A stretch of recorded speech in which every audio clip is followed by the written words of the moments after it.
stand by for action.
Fucking hell.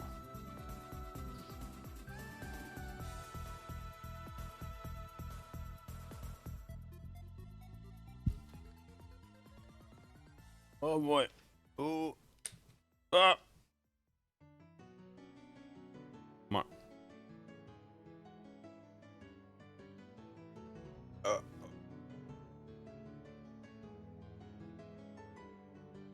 There we go. Oh.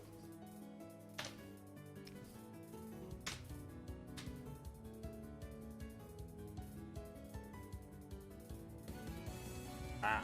Oh shit, that start. Holy fuck. God damn. Need to shave. I don't give a shit.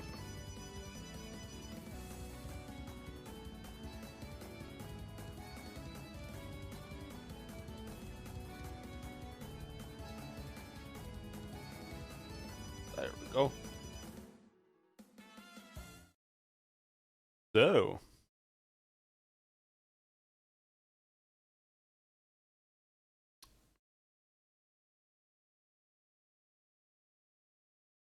Wackup crashed. Opened my email without consent. Great. Love it. So yeah. Didn't get anything done there today either. Great. Anyhow. No, I don't need that. Don't need that. Need to start Tides of Numenera. Yesterday, I was honestly kind of unfocused what we were doing. I was trying to be like independent in the beginning and not rely on either of the two characters. But I didn't get anything out of it. I ended up just having to go and grab one of them. I still haven't found a single character other than the ones that I know about.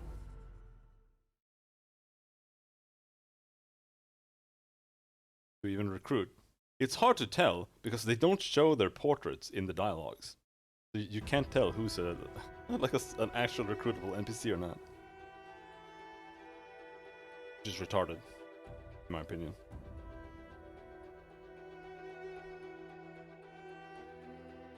Like that guy, there's a guy in a pink armor. When you come up here, I think that guy might be recruitable. But also not sure. Sounds kind of like sounds weird. I'm not so sure. The reason I think he might be is because he had one line of dialogue that was voiced. Talking about this guy. Thai beer. Also, he's pink and orange. Looks like trash. And he has a sword and shield. So I think that guy is probably recruitable. But I'm not sure. So last time we talked to the leaders of the Changing God cultists. They want me to fix their clock. This clock. The clock is stuck in flux or whatever you want to call it.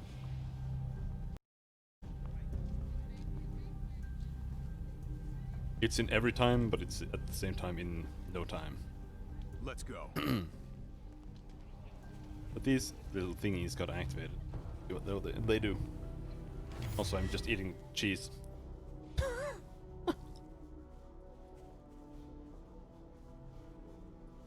As you approach this device, Circus Minor is thrown into chaos. Buildings are on fire. People are screaming and running for their lives, while armored soldiers hunt them. None of them seem to pay any attention to you. It's some kind of vision, not reality. You glance down at the device. A series of images flit across its surface. They don't appear related to the changes around you. You see faces of other people, places, all of them familiar.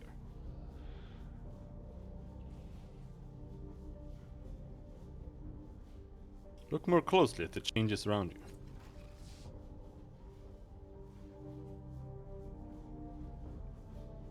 Circus Minor is under attack. Squads of armored soldiers roam the streets, hunting and killing anyone they find. Mobs of people flee in terror. There are only a few hapless souls trying, and failing, to fight them off. The soldiers are completely encased in jagged metal armor. You can't even tell if they're human. Looking beyond the carnage, the square in this vision looks wildly different. Many of the buildings that are on fire don't exist at all. You step away from the device, having been replaced by other structures.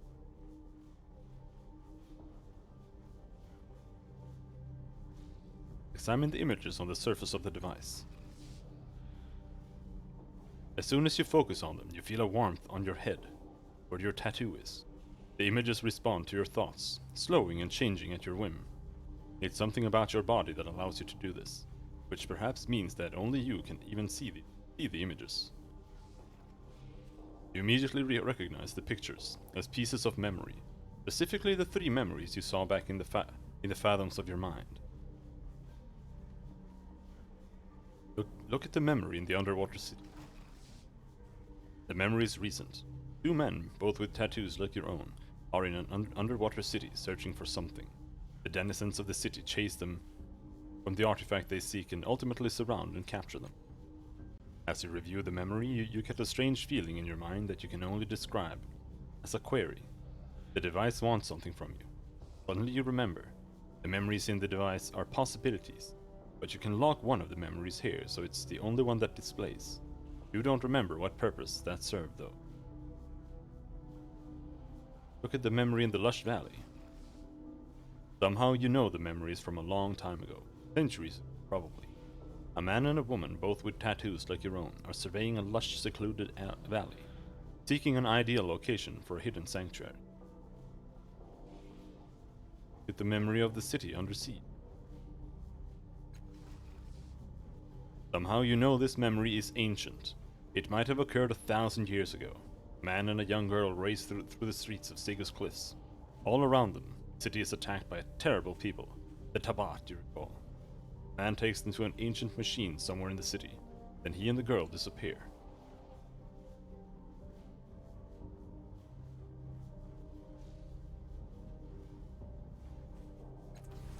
Alright. I'm gonna look at the others before I lock anything in.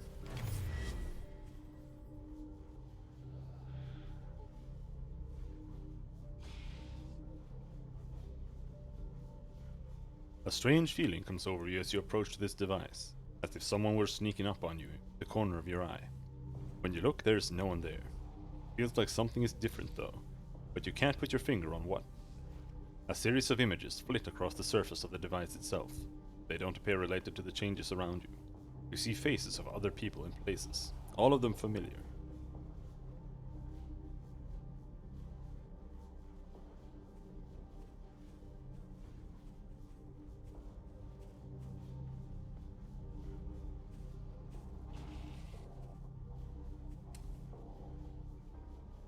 More closely at the changes around you.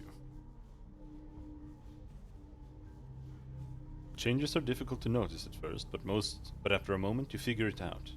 Circus Minor is the same, but the crowd is different. Most of the people in the stalls and buildings are not the same as those seen around the square. Those few you do recognize are younger by several years. Alright, here I go.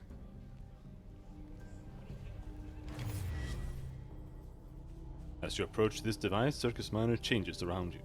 People are dressed differently and speak differently. Whole new structures appear, including an enormous building rising from the edge of the square. You look down at the device. A series of images flit across its surface. They don't appear to be related to the loop. More closely at the changes. Circus Minor looks almost completely different.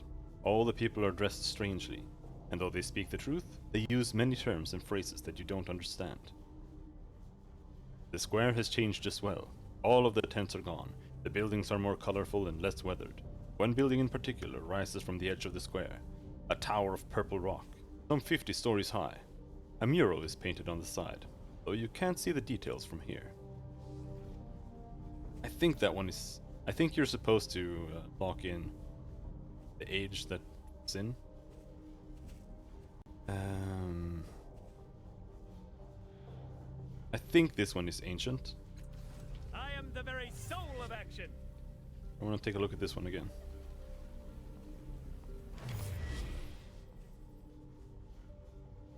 Terrible vision of an enemy attack overlays reality again. People scream and run for their lives, hunted down by armored soldiers. A series of memories flit across the surface of the device itself.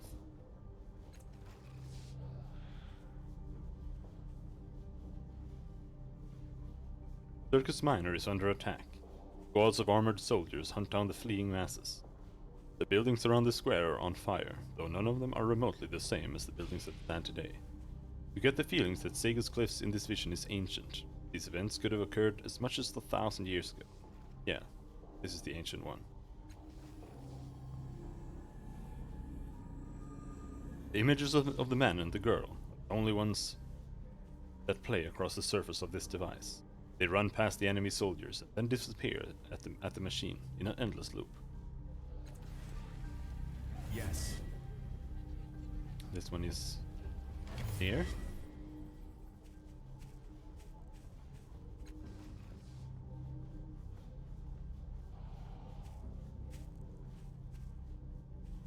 Recent memory. Images of the two men in the underwater city are now the only images that play on the surface of the device. They search for something, are chased, and then are captured, over and over again in an endless loop. Go.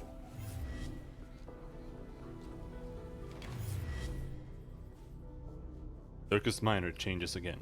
People are dressed differently, speak differently. Yeah, we know. This one is centuries old. The images of the man and woman in the valley are now the only images that play across the surface of this device. They survey the valley in an endless loop. And as soon as you lock this third image, a final surge of energy arcs through the air, from the device to the clock itself. The clock shines for a moment, then becomes solid, fixed into a single state. At the same time, the device in front of you goes dark. The image disappears, as soon as the strange view of the city. As does the strange view of the city's past.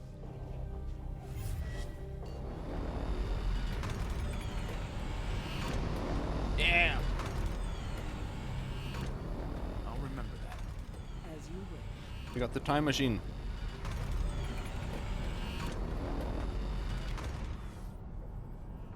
The machine is solid now. Each of the 3 clock faces show a single time, though none of them point to any time measurement that you understand. You lean closer to the central clock face. 3 shadowy figures still lurk within. Their features almost discernible now. Suddenly, the figures surge out of the clock toward you. Intense pressure strikes your head like a steel spike. Then, everything goes black. Making a move. Nah.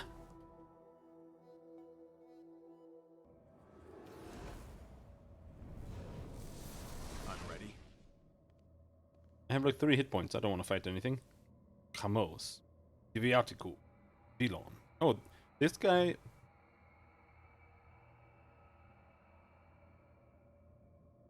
I think this was the guy who founded the Order of... I'm ready. Remember who these others are, though. Kamose.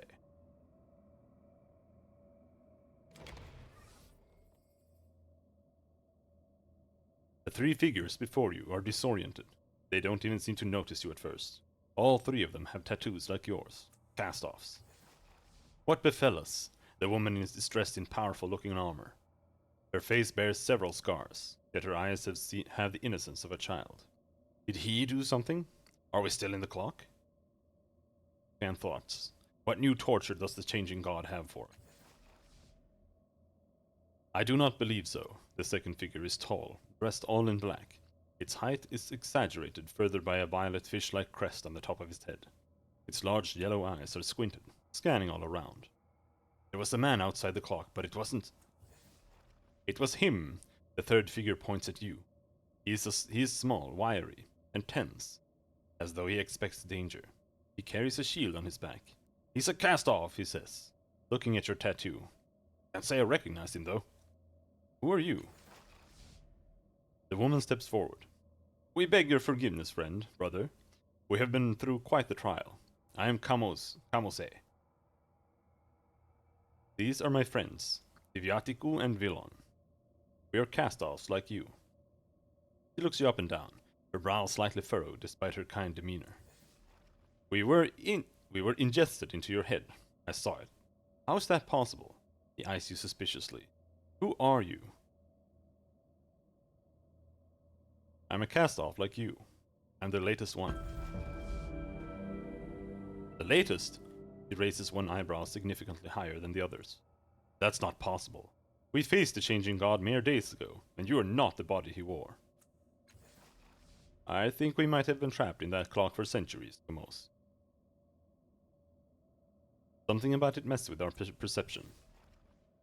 The Vargellan looks up at the ceiling, or where the ceiling would be if there were one. Time is an illusion.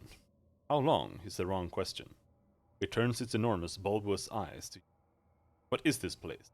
Where are we?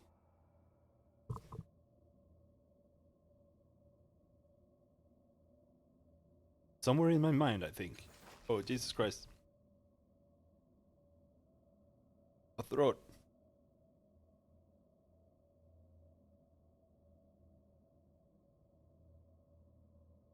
Vargellan shuts its eyes.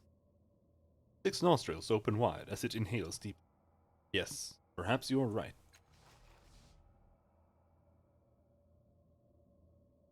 Our consciousnesses were ripped from our bodies when the changing god activated his clock. Then you appeared. It happened again. Our minds ripped from their chronal prison. It looks to its friends. I cannot be certain, but I believe this is part of some vast mental construct. It turns to you. Your mental construct. His eyes become nearly as large as the Vargellans. What? You mean we just went from one prison to another? He grips you by the shoulders. You did this. If this is your mind, then let us out. I don't know how to get out of here.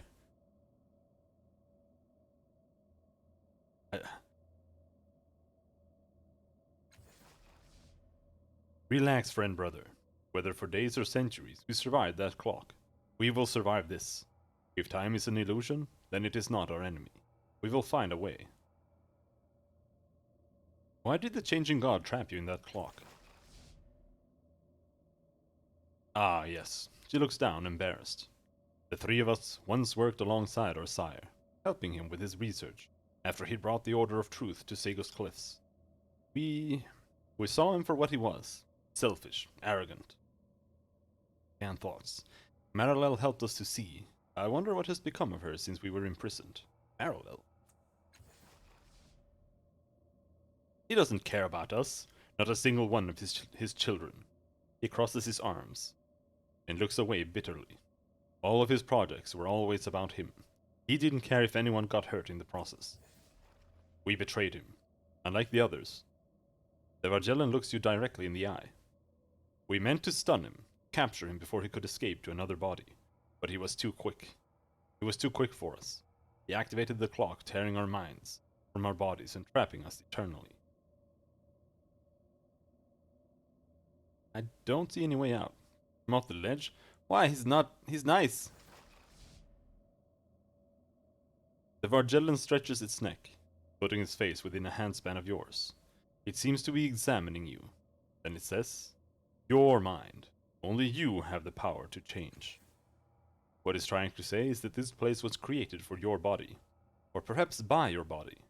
Our sire placed within each of us unique gifts and abilities.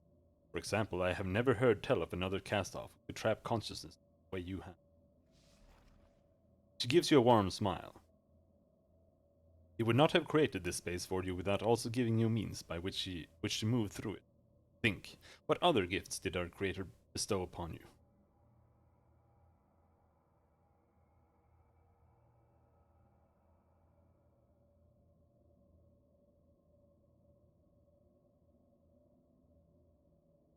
I built a path out of a deep fathom in my mind by recovering memories I had lost. Perhaps, if there were any memories here to recover. He curls his lip and looks around. Maybe I just don't know what memories look like, but I don't see anything. Would seem we are in agreement, Vilon. I chose an aspect of myself when I was born, deep in the heart of this labyrinth. Is that it? The Viatico shakes his head. I can see what you speak of, it says, and you get a momentary impression that its eyes can see through you. This aspect describes you, just as I am Vargellan. Vidon is observant. Kamose is... I object to that characterization. He gives a kind chuckle. He is not wrong, and you know it. At her wounded look, he raises his hand placatingly. It's the truth. Anyway, you've gotten us out of twice as much trouble as you get us into. The Vargellan speaks to you. These aspects are descriptors of who we are, but they are not us. That you chose your aspects says quite a lot, but I do not believe that is enough to set us free. I'm what they call a nano. He laughs. So's the Vargellan, but you don't see him barking about it. You see, that's just the type of thing that you do. It was a path you chose, not something our sire gave you, nor a means to freedom. Don't think I have the ability you're talking about. You must! She looks at her compatriots and back to you. We each have our gifts given to us by our sire for a specific purpose. His purpose, of course, but a purpose nonetheless. She presses a hand to her chest. They say, for example, that, foolish though I may be, I have 9 magical gifts of speech.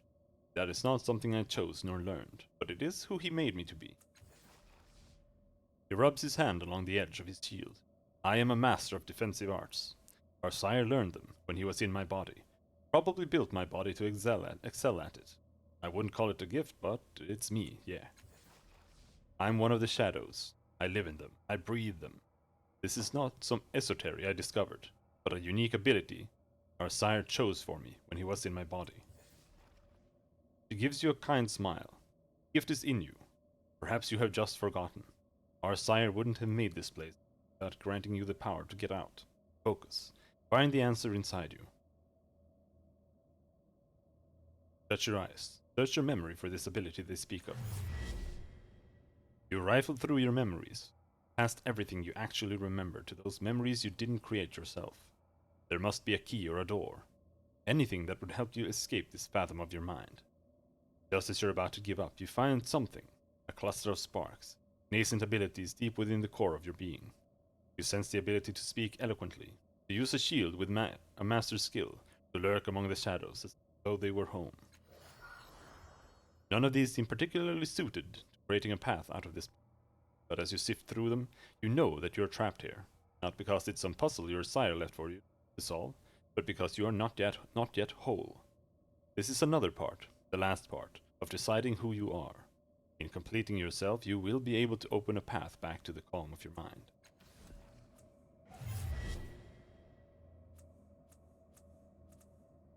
Select focus. Natural charisma. Know the right thing to say in every situation. There is no obstacle that cannot be overcome with words. Your focus grants you additional abilities, regardless of your chosen type. Each provides a benefit both in battle and out of it, geared towards a particular approach. You study techniques to defend yourself and others, physically and mentally in any situation. Counterattack. You hide in the folds between dimensions, evading even the most watchful eye. Merging, you rend reality and your enemies along with it.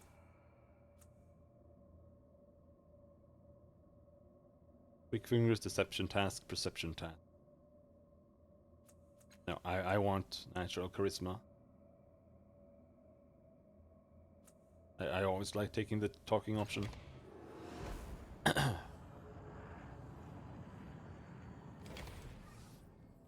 That's it! You did it! Does this mean we can go back to the real world? I don't think so, villain. But it does mean we are free, finally. He turns to you. Thank you, friend. Go, we will follow. Something's not right. Shadows, angles. It's safer for him to go first.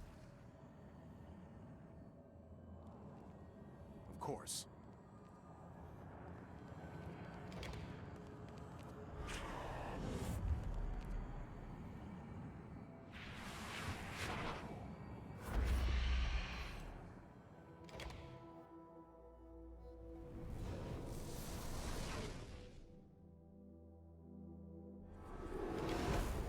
Those spawns, the sorrow released in her mind.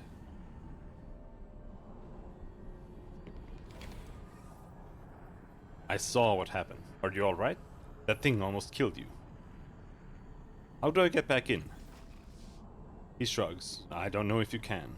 At least not until you gain more power over your mind. He puts a spectral hand on your shoulder. Don't worry. If you need to get in there, you'll find a way. Eventually. His voice is somber. The sorrow must be gathering its strength, taking spaces in your mind, to keep you from reaching your full potential. I don't know why it doesn't just destroy you. Maybe the fragments aren't strong enough. Yet. It's alright though. We have more important things to do, right? Like get that chamber fixed. How did activating the clock in the real world open that other fathom?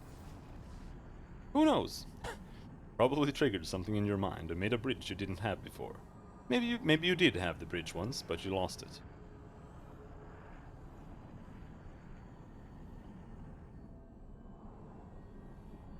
Has anything changed since the last time I was here? He shrugs. Look around. It's your mind. Alright, dude. We got 100 XP and didn't level up? That's bullshit. Yes. Now. Empty reflection.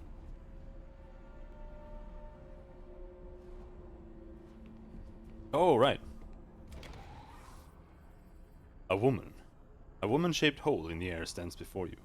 Her palms outstretched and you sense something. Different. A smell. If emotions could smell. It is sharp confusion and a sense of displacement. Somehow this woman-shade knows she does not belong here in your mind. I'll remember that. Oh, says the spectre, strolling up beside you. A reflection from a different cast-off, isn't it? He studies the outlines outstretched hands. She's lost something, says after a moment. Something out in the world that she misplaced, or was taken from her. If you want to draw her here, you'll have to find it. You turn back to the woman-shaped void. She continues to face you, hands held out imploringly, ignoring the spectre completely. Who are you? You fancy that you hear your words echoing in the dark hollow space within the woman-shaped outline, and somehow very distantly falling back. I don't think she can hear you, he says. For that matter, I don't think it's even a she right now. She's more of a placeholder than a person, an arrow pointing somewhere else in the labyrinth. He peers cautiously into the outline in the air as though it is long and potentially dangerous tunnel. It is a long and potentially dangerous tunnel. You'll need to find what she's missing before you can bring her forward, and you won't find it here, I think. What is it that you want? For a second, another outline flickers in her outstretched hands. A box, or a cube-like shape. Then it's gone. It doesn't return. Can you hear me? This time, you hear no response. Hello? This time, you hear no response. Ready.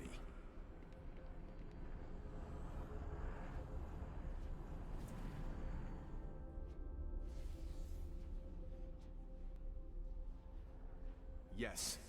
Now. We can't...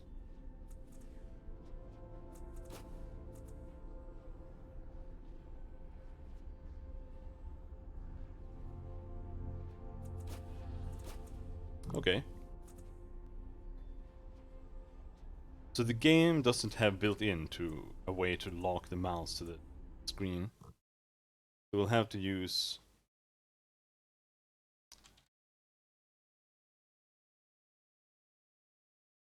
God damn it. There. We'll have to use Windowed Borderless Gaming. Oh shit.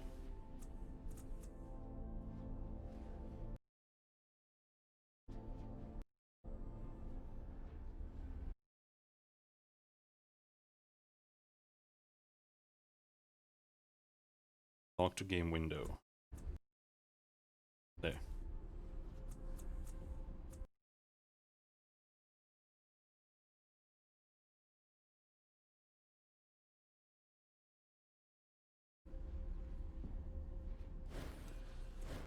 Otherwise I can't scroll.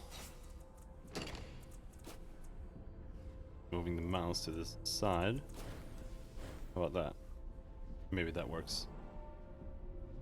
The reason I had to do that was because this is fucking broken as shit. Mouse, middle mouse, the fucking camera. It moves it like a third as long as it should move it. I can breathe again.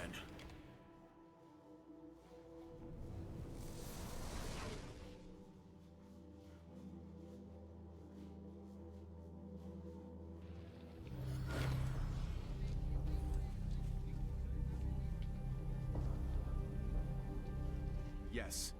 Now.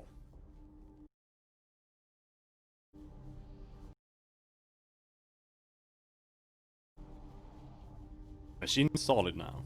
Its 3 clock faces are fixed on a single point. Single point each. The clock's purpose is still a mystery, but at least you can interact with it. You notice that the figures of Kamos, Diviatico, and Villain are no longer present in the central clock face.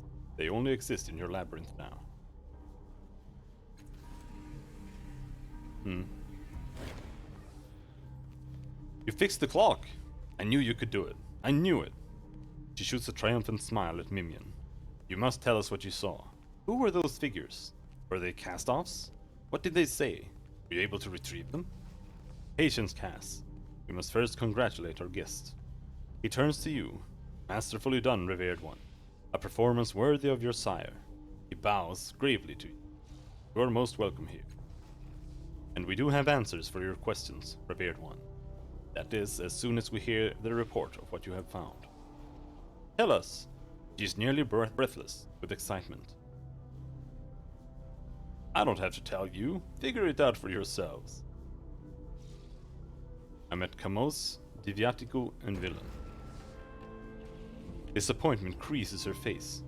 I know these names. They're not new to us. They were favored servants of your creator, cast-offs who served him well.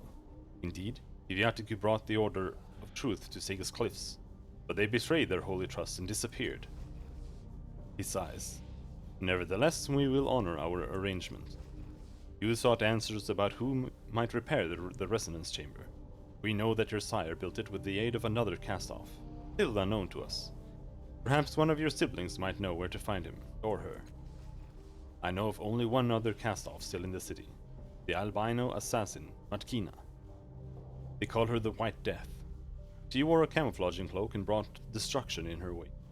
The last I heard of her, she was in the underbelly. He restrains a shudder. Seek her, but be wary. I'll remember that. Oh yeah! Now we gotta level up. All right. Extra effort.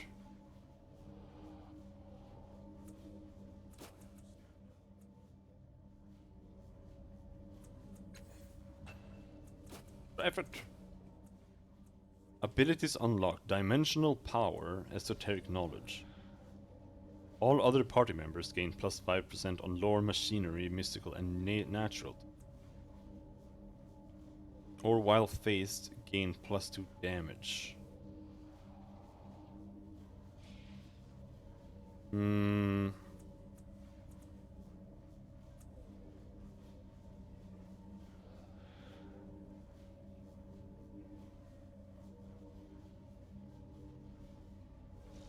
It's interesting that she doesn't get it. Want the skill checks. Use abilities to learn. 2 points. Entropic Field, Ash, Data Sphere Link. Gain plus 1 training level in more lore machinery, plus 1 training in lore mystical, plus 1 training in lore natural. But you already have 2 in lore and mystical. Can you even get 3 in it?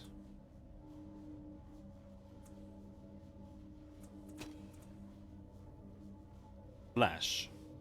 Deals 8 physical damage to all enemies struck inside the radius. Even on a miss, deals 1 damage for each level of effort applied. Plus 1 damage per effort applied, max 6.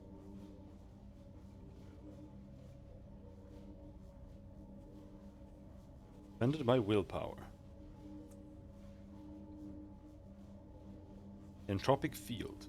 On hit, confers vulnerable. -2 armor, -1 resistance. Armor reduction -2 per tier. Resistance reduction -1 per tier.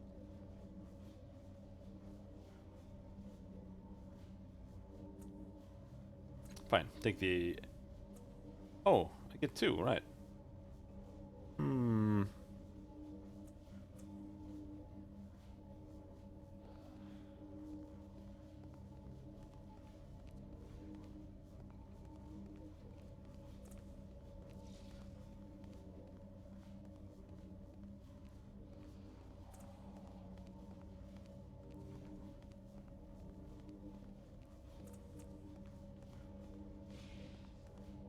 This is pretty good.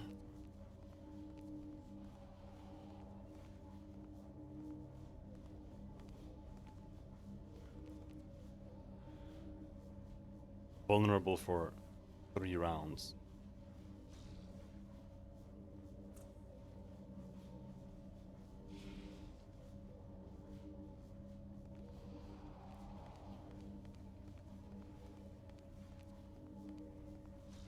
Let's grab the training levels.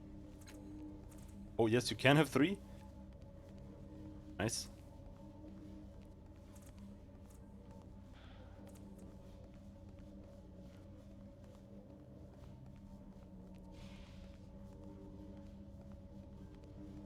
This one doesn't scale with tiers. Dimensional superposition. Teleport to a point within the range, then gain phased, converts all damage to transdimensional, and grants plus 30% evasion, plus 3 resistance. Except transdimensional damage dealt to this character is plus 100%.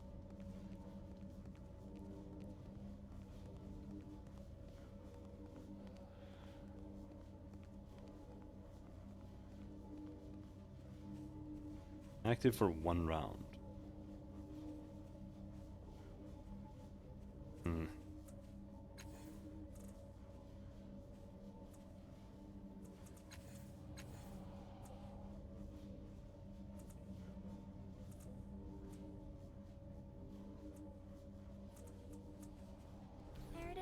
You remind me of a storybook. What a horrible thing to say. What, you think I'm filled with words and endings? Yes? If you want a job done right.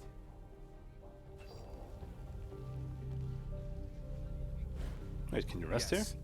Now.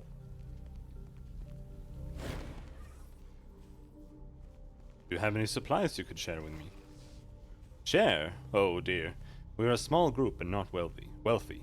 We exist on donations, curios, and the occasional great gift from one of your siblings. For instance, we had a weapon once used by the Chalcedon. The commander of... She catches herself. My point is that we require some payment for our wares. Oak. Portical Shunt. Bonded item. +1 training level in Deception, +2 damage on esoteric attacks, negative effects, -3 resistance. Oh, that's really big.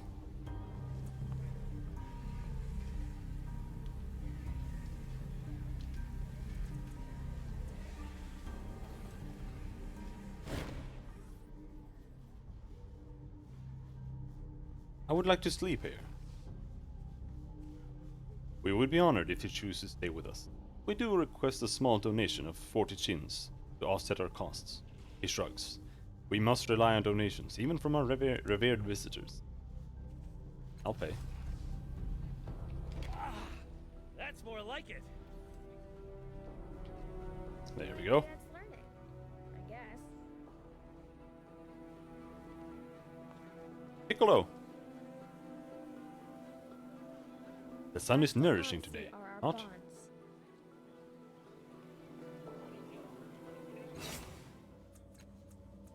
Find the book. Help the Stitches.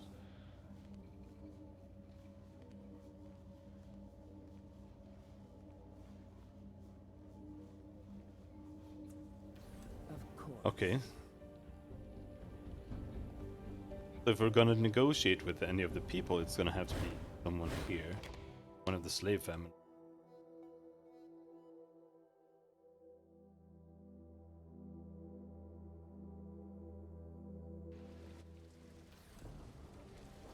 Yes. Now. Hooded thug.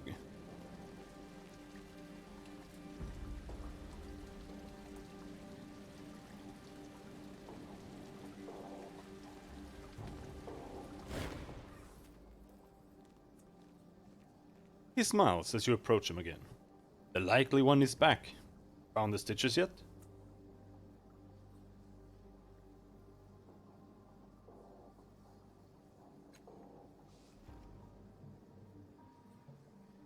I'm looking for an albino woman, an assassin named Matkina.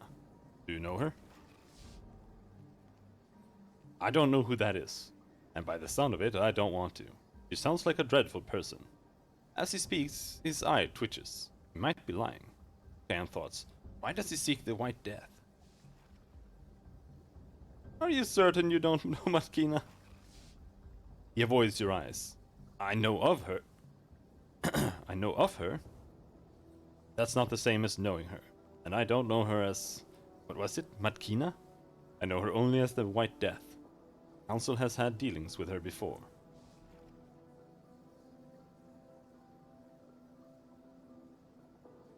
I spoke to the Stitches. It said you captured it and left it in Cliff's Edge. He laughs. Preposterous. It's lying to you. Why would I do such a thing? And if you spoke to the creature, does that mean you know where it is? What proof has he of this? None. No one can speak to a Stitches. I'm starting to think you brought the Stitches to Cliff's Edge to give the people an enemy to hate. What proof do you have? The word of a Stitches? Do you think anyone would listen to it, even if they could understand it? He waves a hand. Instead of discussing this, why don't you tell me where it was when you spoke to it?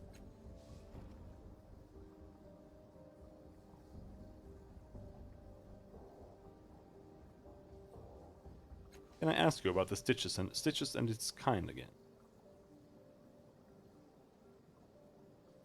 How did the Stitcher come to be in Sigur's Cliffs? Several members of the council believe that it's the work of our enemies, that their eggs were brought here from another world, an act of vengeance or sabotage, perhaps. Others think that the eggs were always here, and it took them centuries to hatch. He shrugs. But how doesn't matter to me.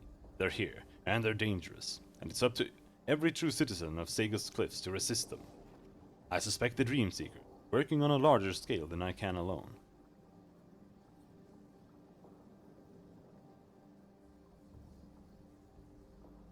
The Dream Seekers?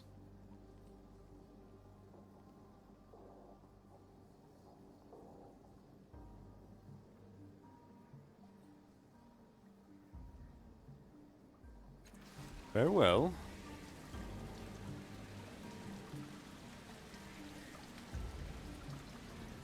Happy to help. Intoxicated woman. Threads, shreds, tendon spending. Was this a tavern or something? I don't remember.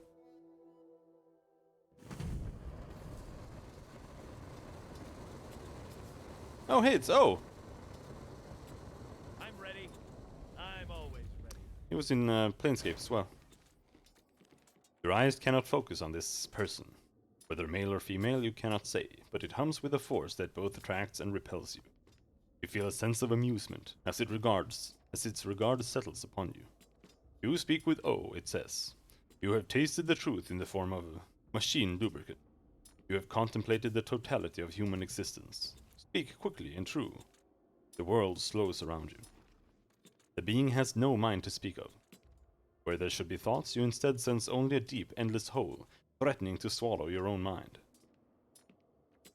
Who are you? I am O. You might call me an ultra-terrestrial, though I am far more. I am from beyond space, behind time, above your comprehension. Your mind has chosen this form for me, and I am content to exist in this structure. But know that I exist also outside of your subjective experience. Some might describe me as a superpositional extraction of fundamental universal laws made tangible. It gestures languidly, and you understand perfectly. I am a word made flesh, a letter, at least, a concept covered in a false skin, infinitely malleable, essentially unknowable. What does it mean to be a word? I was, am, will be. I see into the infinite past, into the illimitable future. When the cosmos erupted into a sea of light, I saw it. When the mechanism winds to a sad and creaking end, I will weep. At the moment the great wings of death enclose the creation, I am the last vestige of dust, frozen, forever perfected. What are you doing here? I'm here to see the final attempt at entry by the adversaries. I'm here to offer a vision to Leto.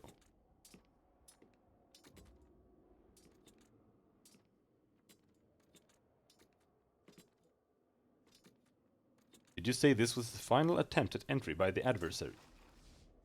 The adversaries thought to peel through realities, devour this world as they have others. They have never lost. This world is their first taste of defeat. Within themselves, the eaten cores of their victims begin to stir.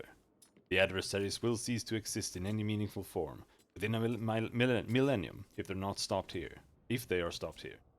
This is an inflection point. If the warriors here succeed, the adversaries will not rise again for an eon. So it is written. Where did you come from? You would not understand. Let me show you. It's why its eyes widen, expanding to fill the room, your vision, your consciousness, and you tumble into a starry immensity. Swirls of nebula twist and knot, and in the hearts of these stellar clusters roar hungry vortices. You tumble helplessly into a myriad of them at once, torn apart and reformed in an instant, being of pure light and will. You find yourself standing in the fifth eye again. Your nose is running, and tears streak your cheeks. You wipe them away numbly, and you realize your hand is streaked with blood. Took 1 damage to health pool. Last cast-off permanently gained 1 intellect pool. Too much information, too much knowledge. Had I shown you more, the energies that bind you together would have failed.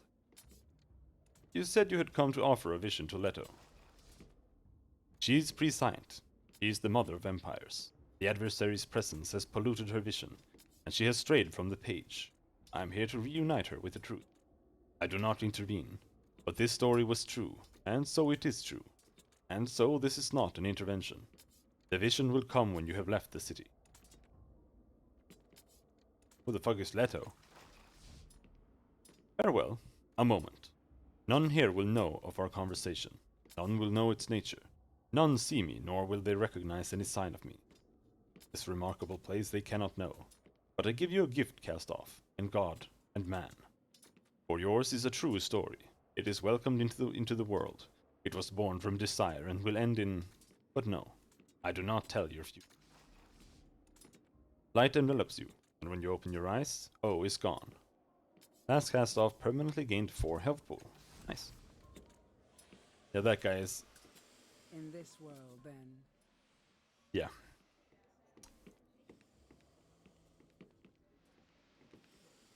Dama of the Bloom, Zio, Theboros, Sir Arthur, Leto. All right.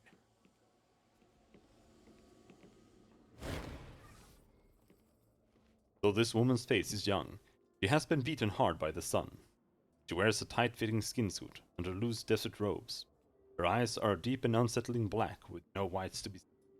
Occasional streaks of light race across them, flashing in the shadows of her hood like stars plummeting from the sky. I am Leto, she says. I saw your coming. Now you are here.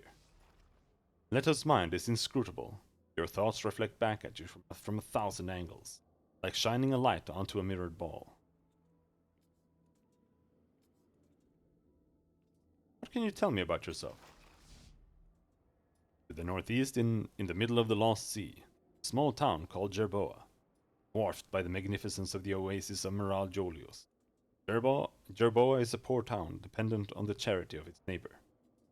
She nods to the bartender, and he refills her drink, floating a bottle through the air without touching it.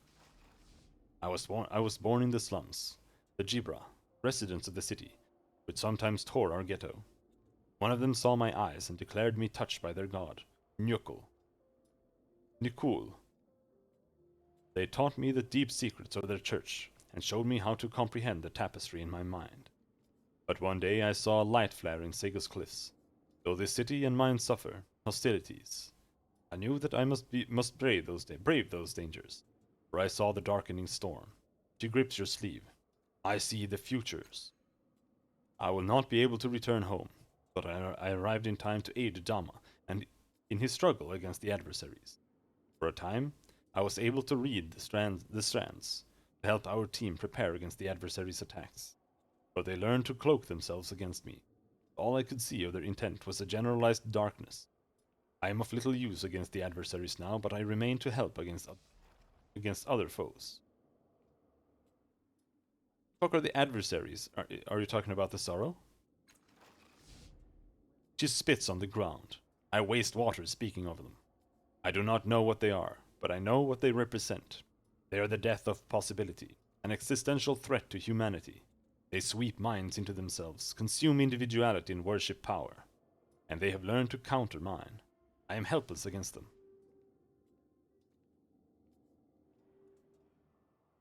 How did you know I'd be coming here? Skeins of lives weave together in a tapestry. Your thread glows. It emerges from the sky, and a great darkness follows in your wake. She waves a hand, as if pushing through cobwebs. I have seen you, where you go. That is beyond my powers.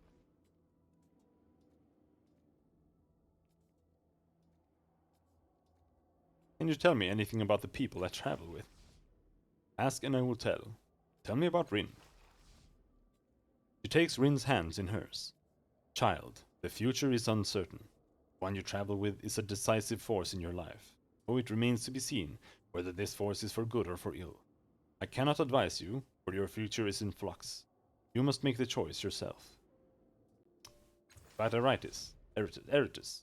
Yes, tell me about me. She frowns at him and pokes a finger at the golden glow that surrounds him. She snatches her finger back as if burned. His future is bright, but short. After a long moment, he bursts out. Was that it? I expected to hear something about fighting Sarax or leaping heroically onto a flying vehicle and wresting the controls from its savage pilot. I do like to fly, you know. I'm a very good pilot. That's the kind of thing I wanted to hear about. The faintest touch of a sad frown at the corner of her mouth is her only response. Tell me about Calistige. She turns her unsettling gaze onto Calistige. You are in many realities, singularity seek. In some you destroy yourself, others see you triumphant over ashes. Or you subsume yourself in yourself. She shakes her head, glittering possibilities, few probabilities. Can you tell me the steps that lead to my destruction? What do I do to succeed? Your future shifts even as you ask the question. The sisters to your right seek advantage, the ones to your left compromise. You are on the edge of the blade. Your choices are yours, and your future echoes through realities. All you need to do is step. You're trafficking in supposition and simile. What makes you any better than a hedge switch prognosticing in lack entry?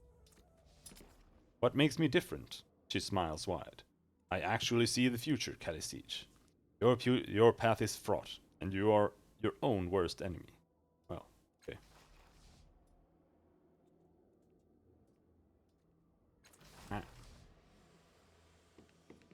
Feriok. The bartender is a tall, powerfully built man with nut-brown skin and a bushy beard. He radiates strength and confidence. He moves with speed when necessary, and remains almost motionless the rest of the time, like a predator waiting to leap. Yet even when he prepares a drink, he doesn't touch a thing. His brow furrows slightly, and the bottles and glasses lift by themselves. When he sees you, he smiles broadly. Welcome to the Fifth Eye, friend. I am Feriok. Feriok's mind is a careful blank. Can't read anything from him. I'd like a drink. In for a treat, friend. A real treat. Assuming you call the possibility of a toxic reaction a treat, of course. He points at the various pipes on the wall. We've positively identified some of these as safe. Smaller subset here as inebriants or hallucinogens. We've got a few that are, well, chancy, as in sometimes they kill people. Cost for a safe drink is 3 shins. Experimental ones, those are 10. Give me one of the safe ones. He nods and closes his eyes. Coming right up, he murmurs. Glasses and cups float through the air without his touching, moving with precision to the spigots on the wall. One settles before you. You drink. It smells like boot leather, fresh from a busy metal street. But the taste is indescribably sweet. For a moment your eyes cross involuntarily, and when you cough, a purple bubble floats to the ceiling. Yeah, I saw it, he says. Hey, give me one of the safe ones. This is a fruity concoction, not unpleasant, and it makes your voice run up and down multiple octaves when you try to speak. One moment. Yeah, this is the same as the first one. Let's talk about the chancy drink. We've got this strange black ichor, thick enough that it's almost chewy. There's a pink sludge that's known as entheogen, but its strength varies and sometimes kills people. We have one that smells like eltaban fruit, and we sometimes use that one to get rid of stubborn grease stains. It's acidic, but, well, maybe it's an acquired taste. I'd like to try the black ichor. He shudders. I tasted the stuff once. I don't remember much about the time afterwards, but I was raving about holes in reality. Well, here's your drink. A strong glass bowl floats under a pipe. A spigot turns, and the ichor oozes from it. You can smell it from here. The bowl floats back to you, all without Feriok touching it. Drink fast is my advice, he winks. You put the word to deed. The taste is not unpleasant, though the texture is horrifying. Unbidden, you think of soft flesh rotting under a jungle sun. Nothing happens. At least not right away. Just as you begin to doubt the ichor's efficiency, you feel the earth shift slightly. The walls shiver and begin to shake. Their surfaces look as if they are slowly melting. You feel the weight of the ceiling and sky forcing you to the floor. Only a great effort of will keeps you standing. Rents begin to appear in the flat surface of the bar, in the walls. Scabrous tissue rims their edges, and a deathly chorus pipes through in a register almost too high to hear. The world tilts on its axis, and you stagger to the right. Your vision blurs. The invisible world swims into view, becoming more solid than the world you call home.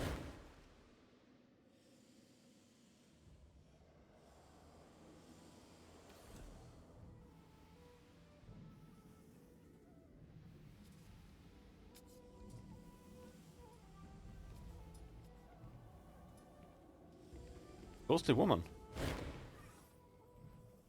You draw closer, but the wispy form of the woman in the booth does not clarify. You can hardly discern the details of her ghostly face. And you hear a chorus of whispering female voices that swarm around her like chance moths. Study her face more carefully. You peer more closely at her, and she takes no notice of you. Her features are those of a teenage woman, leaving childhood behind. Your memory sparks faintly.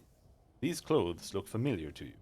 Wait, they're familiar because they were fashioned in Sega's Cliffs 9 centuries ago. Your mind has dredged that association from its depth. You have seen her face before. Somewhere in this city, the ghostly woman could be her twin. Is this better than Planescape? Well, it depends on who you ask, but I think it's way better. I don't really think Planescape is that good. It's mainly hype because of nostalgia, in my opinion. Like, this game actually has gameplay. It's turn-based and it has skills and stuff like that you actually use. Planescape is literally just you auto-attack things and then they die. You barely even use spells in it. And yeah. Planescape has good writing, that's it. But the story isn't good. It's just like, all the NPCs are very well written and they're fun to read. And the side quests are fun, but That's it. This game I can't comment on the story. I haven't finished it, so. But the writing isn't bad here either, in my opinion. Like, it does the same thing Planescape does with a lot of NPCs. They are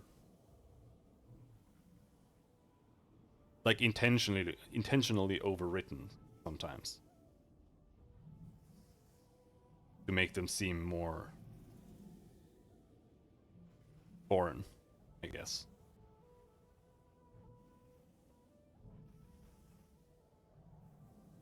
Yeah, that is the issue with both this game and Planescape. There's actually too much text. But if you enjoy that and don't mind it, then fine. But like compared to Baldur's Gate or something, it's like 10 times as much text.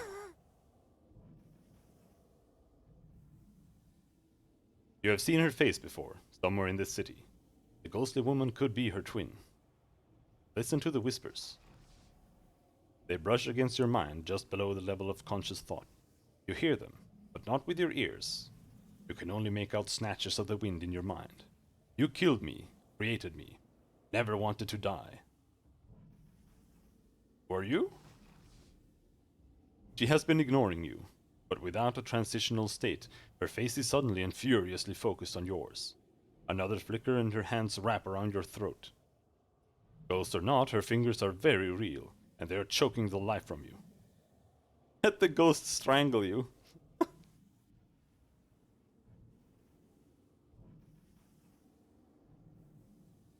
Might try to escape. 90%. You manage to wrest her fingers from your throat, and you hurl her away. You come up in a crouch, ready for another attack, but she's looking away from you, as if nothing had happened. Try to draw her attention again. Again, in a flash, she is upon you, her fingers digging into your throat. Let the ghost strangle you. Her fingers dig deeper. She's not just compressing your trachea. She's tearing your throat out. You choke and cough, drowning on your blood. But she is latched inside you, and the last thing you see is her rage-twisted face. Faltering. I'm hurt. Well, really? Maybe it gets a bit tiresome? I mean, if it's a lot of just reading, it gets boring, I assume, but if it's voiced, I wouldn't mind. It's not voiced. It's only voiced on my stream because I'm reading. But yeah, you don't have to do all the side quests.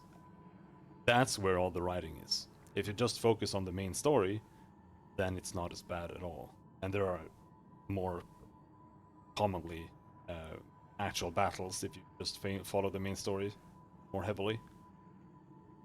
The beginning is also very barren when it comes to combat, as it takes place inside the city here. There's a lot of just talking quests. There are more battles later. Yes. The air is warm next to this machine. You feel dizzy whenever you go near it. On it. Planescape is All right. very short. It's not like Baldur's Gate or something else, I'm or going. Pathfinder that are hundreds of hours long. It's like 30 hours long, if you can figure out what to do. I had to use the walkthrough 4 times or something, just to figure out where to go, because nothing makes any sense.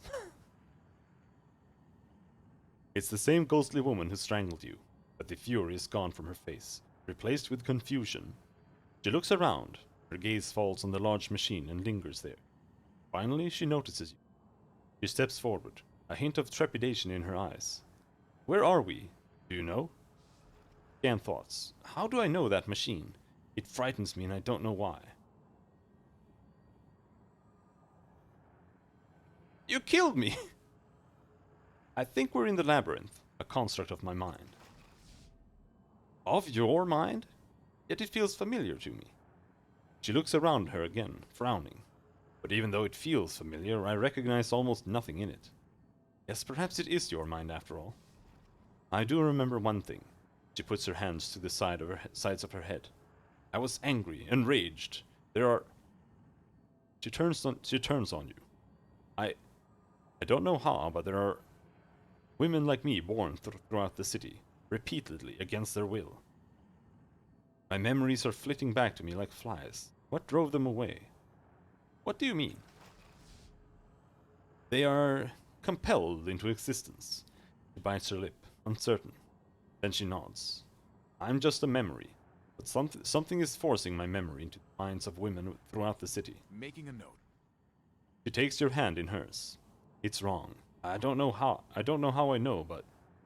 She looks away, lost in her own thoughts. When she turns back to you, there is more certainty in her voice. Find them. The women becoming like me, or already like me.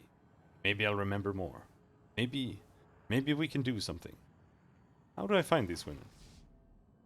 They are in the real world, in Sagus. You may have even met them without realizing it. Only have vague impressions of them. I know that one of them is a leader. She has sacrificed much of her life and so gained life in return.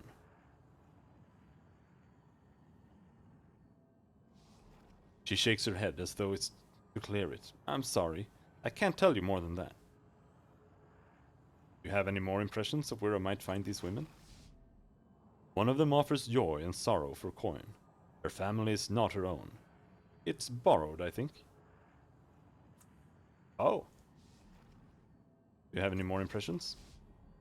One of them is dead, and yet a piece of her lives. Find that piece. I know that one of them is a leader. Okay. Don't forget. We must know more. Yes.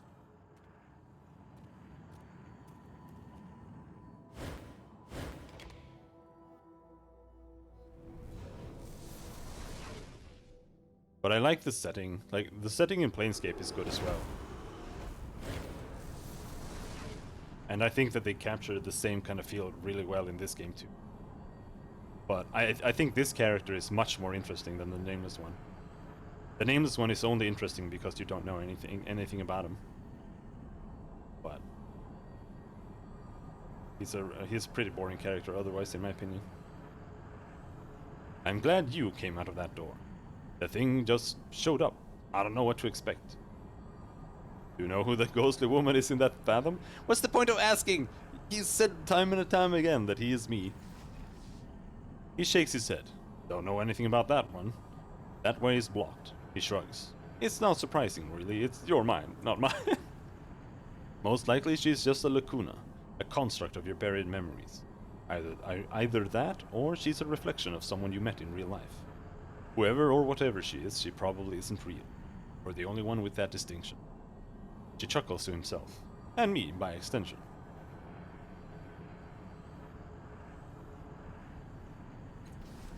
All right. Bye.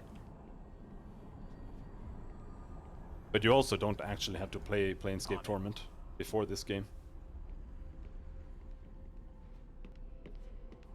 Because they are not related at all. Not really. There are some references that... The woman-shaped hole in the air awaits, hands outstretched. Oh? Yes.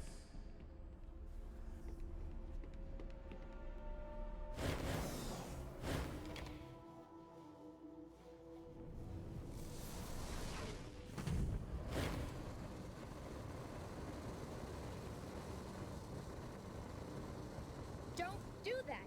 Don't leave me all alone. Alright, dude. Almost the Soul Keeper. Isk. Name, bro. What's going on Yes. there? Oh! All right, Rin. You can do this. If you want a job done A right. place? This small, unassuming man occupies this space quietly, hands folded in front of him. He does not look at you, but you can feel his regard slip across you, and dismiss you as you approach. His attention remains focused on the trio at the nearby table.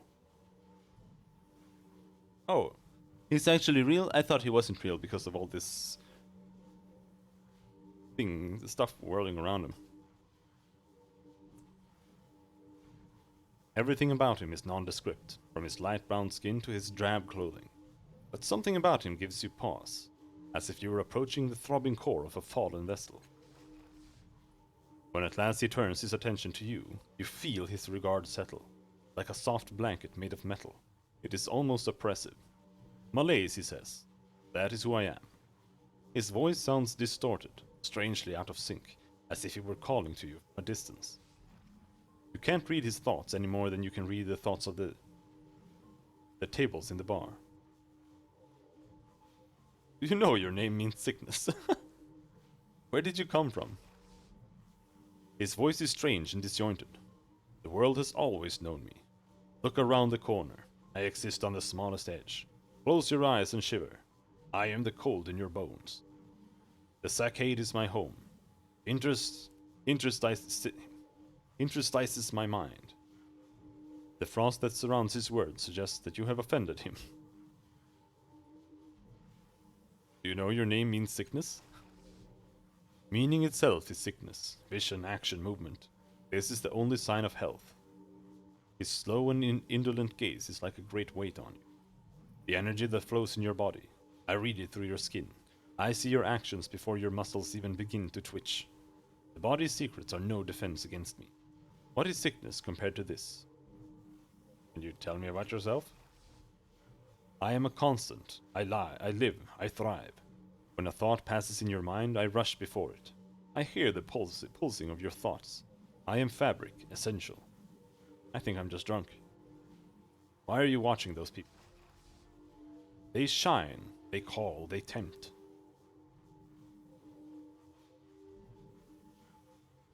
Can you tell me anything more about yourself? A wave of annoyance pulses about him. No. What can you tell me about this place? He slowly turns his gaze toward the other patrons. A lodestone, gathering of energies, empty meat, a brief morsel, and destruction. A bone, an ingrown hair. His empty, terrifying gaze turns back to you. Impediment. Oh. Yes. Dama of the Bloom. The wispy mustache on this pudgy middle-aged man would be almost comical if it weren't for his deep and despairing eyes. They are the eyes of a man who has passed through the gates of alien hells and returned, though not necessarily whole. His fingers, tightly wrapped around some fine glassware, are strong and slim, a musician's fingers or a strangler's. You can't read his thoughts at all. Might as well try to read the thoughts of a wall. Before you open your mouth to speak, he says, "What is that place in your head?" "It's a labyrinth." "A labyrinth?" He raises an eyebrow and leans back in his... "That's a novel construction." He starts ticking items off on his fingers. I have seen people construct psychic fortresses, cathedrals, graveyards, hellscapes, and vortices from which no life escapes.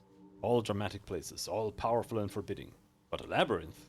Well, that's a whole different construction. That speaks to cunning and guile. Do you mind if I take a quick look? Seems like a strange thing to carry and not know anything about. His voice is polished and clean, friendly but intent.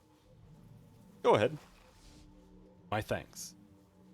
Though it's not often the wisest choice to let strangers enter your mind, I'll not do you any harm. Might help even. He smiles to take the sting out of his words. Ready? He breathes in and suddenly you feel... You're a mote tucked inside a gigantic prism, with eyes peering in at you from all around. You're held tightly in an enormous fist. You're a flimsy piece of glass held up to the light. Yet somehow it's not utterly terrifying. His words come to you as if from a distance. A shared space. Such depth, such twists. It builds itself around your experiences, around those who share it with you. Shared spaces are occasionally dangerous, so I sharpened a part of your mind. His voice draws closer, and the pressure eases. I didn't probe deeply, but this would be an excellent battleground. If you lured a foe to you, you could trap it within your mind. You could destroy it. Oh, introductions, yes. Permanently gained 1 intellect pool. Thank you. He sets the glass down and shakes your hand. I'm Dama, Dama of the Blue. He pinches the bridge of his nose, his eyes tightly shut, and you feel a gentle and powerful presence surround your consciousness. I have a request for you. It might seem strange, but you have an interesting topography to your mind. You might be able to help us. The Fifth Eye is home to psychic veterans. We fought an incursion of nightmares, I suppose. Nightmares slithering into the city's shared dream space, eating minds and leaving husks behind. We called them the adversaries. We burned them out and cauterized the wounds through which they infected our reality. But I can't shake the nagging feeling that one of them survived and waits to strike. I trust my intuition, and now it's telling me to ask for your help. I'd be happy to help. What do I need to do? Making a note. He breathes a sigh of relief. My thanks. I feel the adversary. I know it's here. I know it's close. It's watching us, but it's hiding its presence, and I fear it will strike when our guard is down. It may well be in the Fifth Eye even now. He shrugs helplessly. Sadly, our Fifth Eye is blind. He jerks a thumb at the bartender. It might be that our foe has blinded us, but it might not have shielded itself from you. Look for it, and tell me if you find something unusual. What can you tell me about the adversaries? A good question. Better if I show you. He closes his eyes and you feel an insistent nudge in your mind. Then your vision goes black, replaced with a nightmare. You see a void oblivion. A place where black stars hang and shriek with formless rage. Violet lightning arcs through the sky, and you witness enormous masses of pustulant orbs raging against each other. Streams of conscious thought rocket from them, and they scream of need, desire, hatred. Other emotions arise with these, wisps of mental energy that curl like steam. They brush your consciousness with a touch beslimed with the unknown hungers of an alien mind. These luminous wisps quest through invisible cracks in dimensional walls. New worlds, unsuspecting minds, brilliant lights unfolding in the adversary's decaying orbits, imprisoned stars winking out forever. They came through the bloom, shining and tenebrous. At the same time, he whispers, they offered games, riches, promises for the future. I felt their passage and was afraid, and I hid my mind from their questing touch. I felt them reach for me, I cowered in my shell. She lays a hand on Dama's shoulder. Those who didn't hide saw the lure, and they were drawn into that unwinnable mental game. Attracted by the light of their adversaries' minds, they followed their own dreams into madness. Psychics and normal people alike, the ruin of the city's minds once. Shakes her head. You were wise enough to see beyond the lure and into the danger. You couldn't stand against them yourself, and so you hid. We all did. Not all, he growls. Some stood. They played the game and got cracked like glow globes. I felt them die and their spirits got sucked into a vortex of endless fear. You did the right thing, Dama, and I've told you that before. Fine, fine, he replies, waving the words away. But you've seen what their adversaries are like now. Inhuman. No negotiation. Maybe they're communicating with us, and we don't understand them. But I tell you, if this is their hello, I don't want anything else to do with them. So those of us who survived that initial incursion gathered here. We set aside our differences and we fought back, but not without our own losses. What are the adversaries? I don't know. What we see isn't the whole picture. We know that. It's an extrusion into our world, just a piece of the creature's psychic material. Maybe it's a conscious unit on its own. Maybe it's self-directed. But my deepest fear is that every adversary we've seen is the smallest piece of a singular entity, and that our pushback is drawing its attention ever so slowly toward us. He shivers. If you ever meet one, you'll know why that frightens me so. How do you fight the adversary? Are you thinking you might use your labyrinth to trap it? Don't do it. He steeples his fingers under his chin and considers, though. Wait, it might work. Might. He looks at Theoboros and Ziob. They exchange a wordless communication and he shrugs. We use the spotter, someone trained to recognize their scent. He'd give them the briefest engagement, enough to whet their appetites, and he'd bring them to a battlefield of our choosing. The adversary will tempt you with something. It will tap into the parts of your mind you had forgotten, ignite a desire. It will offer bargains, tastes of power, and try to draw you inwards. Try to draw you towards its way of thinking. The key is to keep control of the imagery, the metaphors your minds conjure together. That's where I come in. He leans forward on the table, his gaunt face seeming even more drawn. I'd feed words and stories to our spotter. Help him build an internal story that seemed to mirror what the adversary told, and I'd lay a pathway towards our battlefield. He'd walk down that pathway. The adversary would be extruding itself into our world right alongside him. His smile is hard and feral. When we'd close off the exits, and get to work cutting it. So, tell a story, resist the adversary's metaphors, build in the details of your hardened mental space, draw it in, and then use your familiarity with the place to destroy the bastard. He swallows the rest of his drink. If you're going to try, and again, I can emphasize enough that you should seek our help.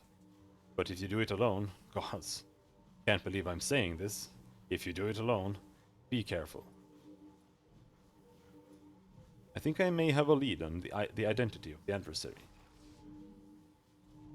I'm grateful for your help, friend. Tell me your suspicions, and I'll see if I can confirm or allay them for you.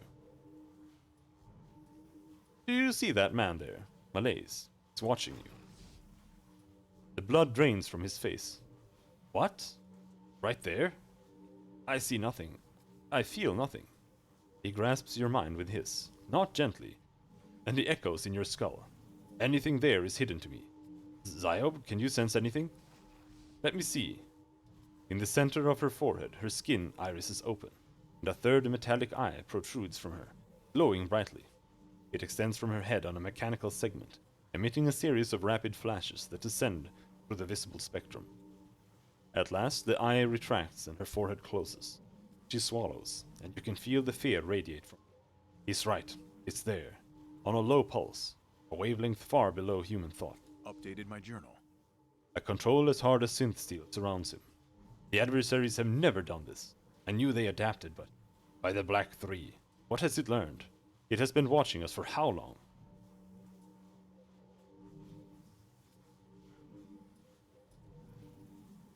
Let me handle it?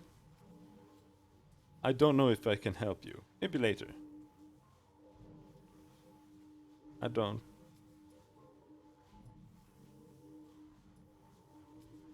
Let me handle it. Alone? I cannot recommend that. I can't recommend that at all. You don't know how powerful they are. You don't know what they can do. The adversaries play a game with their prey, but the stakes are unimaginable. It will destroy you. Please, let us help. Leave it to me. Of course. Save. You draw close to me. You do not yet know the words of desire. I am told that you play a game with your prey adversary. Tell me how it works. His smile is dead, an imitation of cheer. You know my purpose. You ask for truth. You would know it. It's a clarification, an education, strength and will combined, an epiphany, a revelation of power and vision, a guarantee of life, wisdom. Its eyes are lambent, full of a strange vitriol. What does lambent mean? Lambent.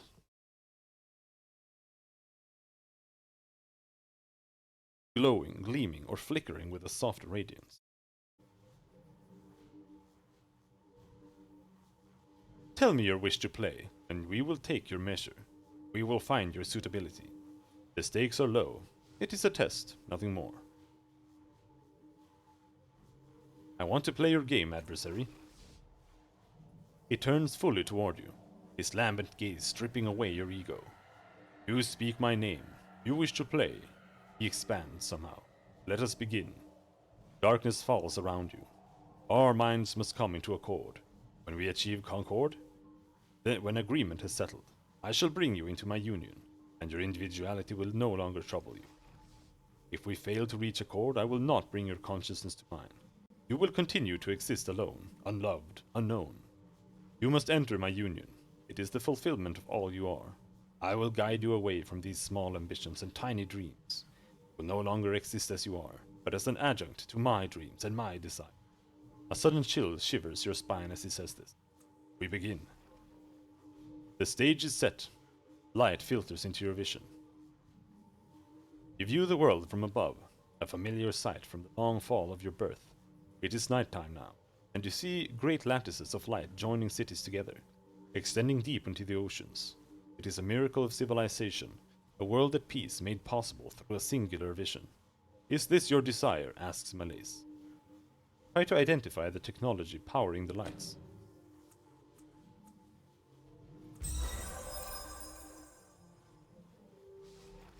Something about the hue of the light, their cyclical flicker nags at you.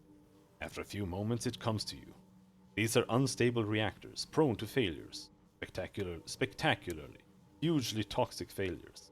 And from the cycling of the colors in the spectrum, see the reactors are on the verge of failure. This is not my desire. It is dangerous. A brief pause. No, it would have been a world at peace. But observe. The beautiful lattice glows, beckoning. One of the nodes flares and pulses, sending a surge of light through the network. All the nodes flare simultaneously then, and the cool blue of the lights erupts into the lurid scarlet and orange of flame. The continent is aflame, and your enhanced vision shows you the agony of a billion dying souls. Observe, says Malaise. Again, your perspective is from above. A mass of emaciated, half-naked people surges toward a gate, a great wave crashing against the walls of a storehouse. Nervous guards on the wall clutch strange bolt thrower, but they do not attack. They seem terrified, perhaps of the starving people who storm the gates and their hunger. The gates begin to sway. The guards raise their weapons to their shoulders, take aim, and place their fingers on their triggers. They squeeze. Is this your desire? Examine the scene for clues.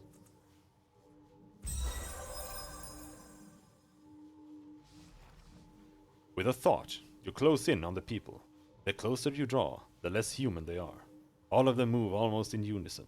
A single creature, or directed by a single mind. The storehouse does not contain food. It holds books and data cubes full of knowledge. And the mob looks as though they want to destroy that wisdom. But wait, you feel a presence in the crowd. Something that feels like the seed of Malaise's mind. The information in the storehouse would destroy that mind's growth.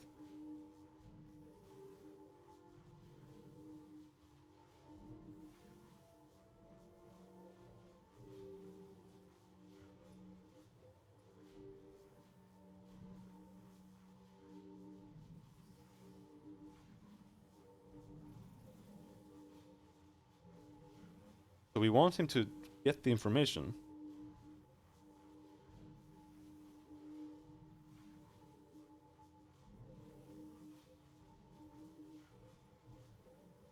This is not my desire. Stop the guards from firing. Neither is it my desire. Observe. The guards withhold their fire. The mob tears down the gate. They do not touch the humans inside, but rush toward the containers, containing the data cubes, books, and other vessels of knowledge. Vials fall to the floor, torn from the racks, and biological poisons flow into the air, mutating every living thing they touch. The mob that found their way inside have barricaded the doors, blocking all ingress and egress from the chamber. Gold Tide raised a tiny amount. The toxins and toxic knowledge are trapped inside the room.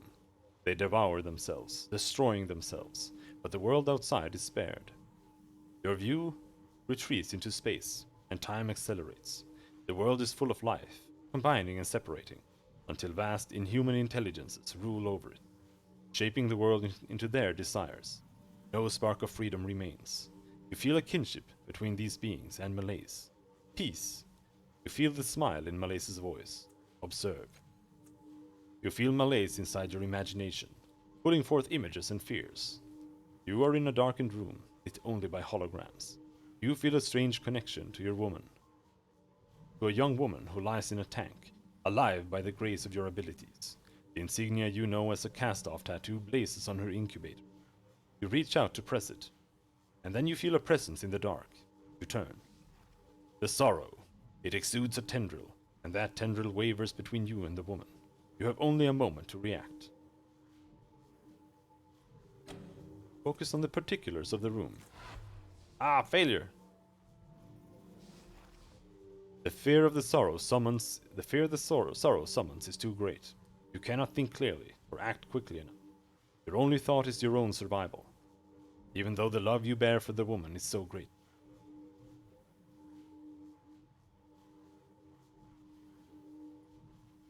I will sacrifice myself to save the woman. Pause. This is not my desire. Oblivion is counterfactual. The image flashes into motion again. You slap the burning insignia, and the woman in the tank flinches and then settles back. The life fled from her into another body, prepared far from here. The sorrow destroys the tank.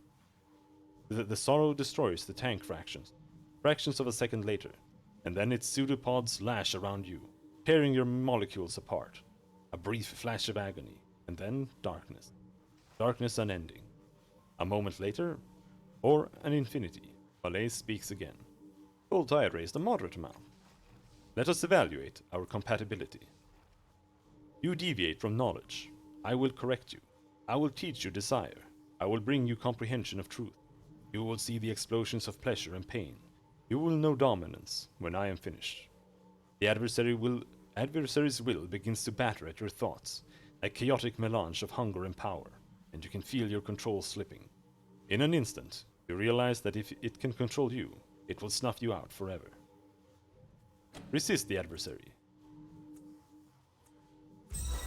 Eat my ass!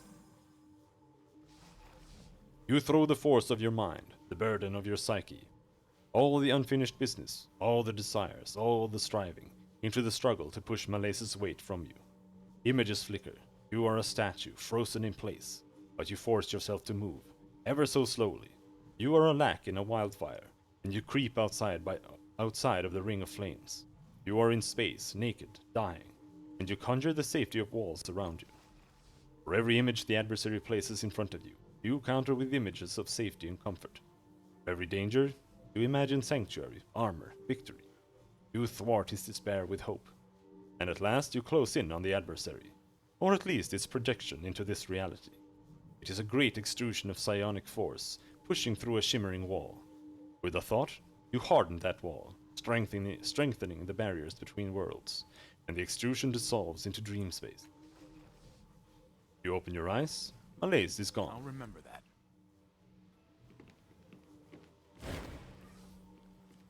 I am forever in your debt, friend. Forever. He clasps your hand, and you notice that the haunted look has left his eyes. For the first time in ages, it feels as though a dark cloud has lifted. You have done wonderful things for us, for the city. They'll never know, but you're a true hero. You acquired a bonded item. These pieces of equipment are powerful Numenera artifacts. Go in the bonded equipment slot on the inventory screen. When equipped, they fuse directly to your skeleton, nervous system, or organs, providing significant positive effects, but their invasive nature can also produce negative effects. You can equip up to 2 bonded items at once, if your concentration skill is at the novice level, blah blah blah blah blah blah blah. Gained item Shadow Step. Plus 50% movement speed, plus 2 speed pool, plus 1 damage per effort applied. Max plus 6 on esoteric attacks. Negative effects, minus 2 might pool. That's pretty good. You feel his presence within your mind, rifling through your recent experiences, and then he's gone. You have done something I never would have dreamed possible. Never. You saw something that needed to be done, and you did it. He reaches under the table and pulls out a strange-looking device. Here, he says. Take this. You've earned it, and more. I don't know that we can ever express our gratitude. Farewell, friend. Making a note. But yeah, we have a lot of might already, and we don't attack with might, so we can absolutely spare that. Plus 1 damage per effort applied is really, really big. Plus, it also gives plus 2 speed pool.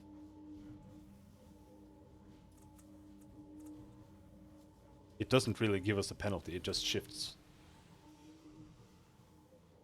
Allow me. Sir Arthur. This man has leathered dark brown skin, hair as white as the full moon. He peers at you from beneath long strips of eyebrows, sucking on a long pipe that has been made from either segmented wood or the leg of an enormous insect. His clothing is blue and formal, like a priest or a professor of some kind. All over him, on his belt, in every pocket, on both shoulders, even hovering in the air around his head, are glowing, chittering devices of all kinds. Let me guess, he sucks from his pipe. A ball of green steam floats away from his mouth. You're a traveler, that much is clear, an explorer. Yet you have the look of a farmer visiting a teeming metropolis for the first time. He taps various relics on his person. Never seen the like, have you? Fortunately for you, I adore educating folks on the subject of the Numenera. I also traveled extensively and seen much of the world. Go ahead, ask me whatever you would like to know. A metallic bug-like creature perched on the side of his head begins glowing. It crawls into his ear, and he pauses as though listening. After a moment, the bug scuttles out and resumes its perch. He leans forward and lowers his voice. So you're a mind reader, eh? Well, I won't hold it against you, but old Arthur wouldn't walk into a bar of psychics without mental protection. So don't expect to read much from me. How did you know I could read thoughts? Nermon told me. He points at the bug now burying itself in his shock of white hair. He can detect that sort of thing, and then this one blocks it. He pulls a circular device from his pocket. I don't like letting people know what I'm thinking. Too dangerous. He puts the device back into his vest. That's the new disc, of course. My first psychic blocker used to melt brain matter. Provoked people to no end, especially those who didn't know their friends were psychic. How do you know so much about the Numenera? Cipher gathering was always the main source of income for my family. Alas, no more, but I have extended that penchant into pure research. It is not arrogant to say that mine is one of the greatest laboratories in the Steadfast. Why, an entire university has sprung up around my home. I specialize in research and experimentation. Prospective assistants apply almost daily, which is good considering how quickly we churn through them. He clears his throat. I'd like to know more about the world. Of course, ask me anything you'd like. I've traveled all over the ninth world, throughout the Steadfast and beyond. I even know a little about this part of the world, the so-called Beyond the Beyond. I have met explorers of all kind, and listened to countless stories. So, what is it you would like to know?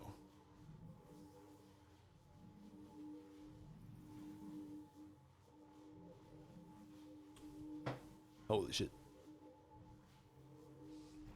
What can you tell me about the Steadfast? Here we've got some exposition dumping. But I don't know anything about this world, so it's fine. Much, my friend. Much. Too much, in fact.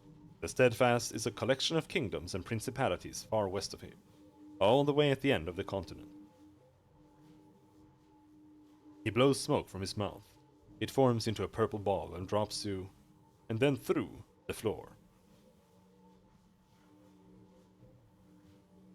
It is where the Order of Truth holds sway more than anywhere else. There are several different kingdoms, along with the scattered villages and Aldeas.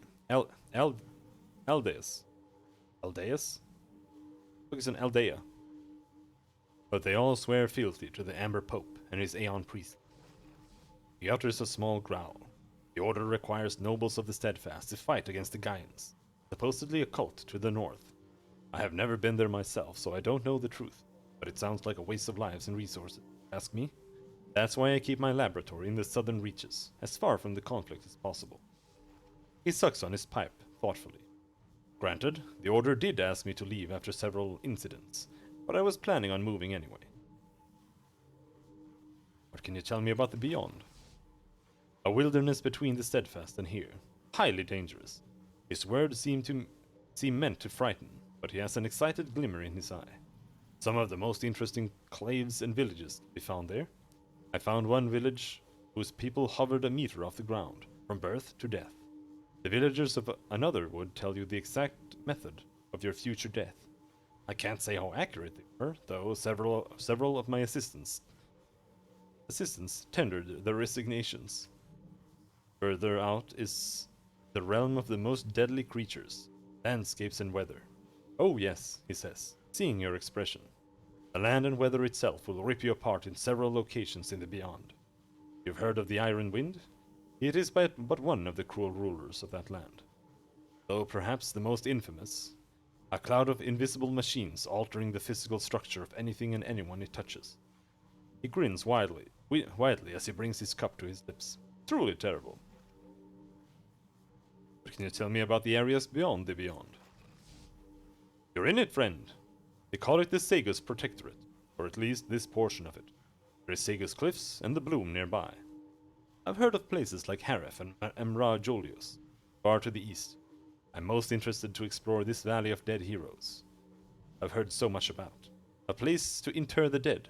Bound to be some very interesting relics in that. He sighs. In truth, I am only a recent arrival to this place myself. You would do better speaking with the locals. What can you tell me about different kinds of explorers? Brave and intrepid souls, my friend. Explorers come in all shapes and packages. I think you will find that most people prefer to label the bravest explorers as glaives, nanos, or jacks. Glaives are the elite warriors of the world. Nanos are those who study the Numenera, using it to perform powerful esotery. He taps a yellowish ash from his pipe. Jack is something of a catch-all term. They're mostly pragmatic folk who know a little fighting and a little Numenera. Jacks of all trades, as it were. But explorers of any stripe are useful to have around, especially if you're expecting trouble. Why do they call this the Ninth World? An interesting question. He takes a preparatory swig from his cup. One would think it's because 8 worlds came before us, but even a cursory study of the Numenera reveals far too much breadth and variation for there to have been a mere 8 prior worlds that created it all. One then might ask what qualifies as a world. We could say the first through 8 worlds are defined as the most powerful or influential civilizations of their eras, but even that fails under the most basic reasoning. If the previous 8 worlds we referred to were the greatest of the ancients, then what qualifies this world wherein we cannot even understand the most basic theories governing a time augur, be the ninth? The truth, I'm afraid, is that we call this the Ninth World simply because that is what we have decided to call it. No more and no less. Very deep. What are the Numenera? His eyes light up, as too do a number of devices on his person, though you cannot see why. The Numenera are practically everywhere around you. We live among the detritus of uncountable civilizations, many of which were more powerful than you or even I can imagine. Everything they left us is the Numenera.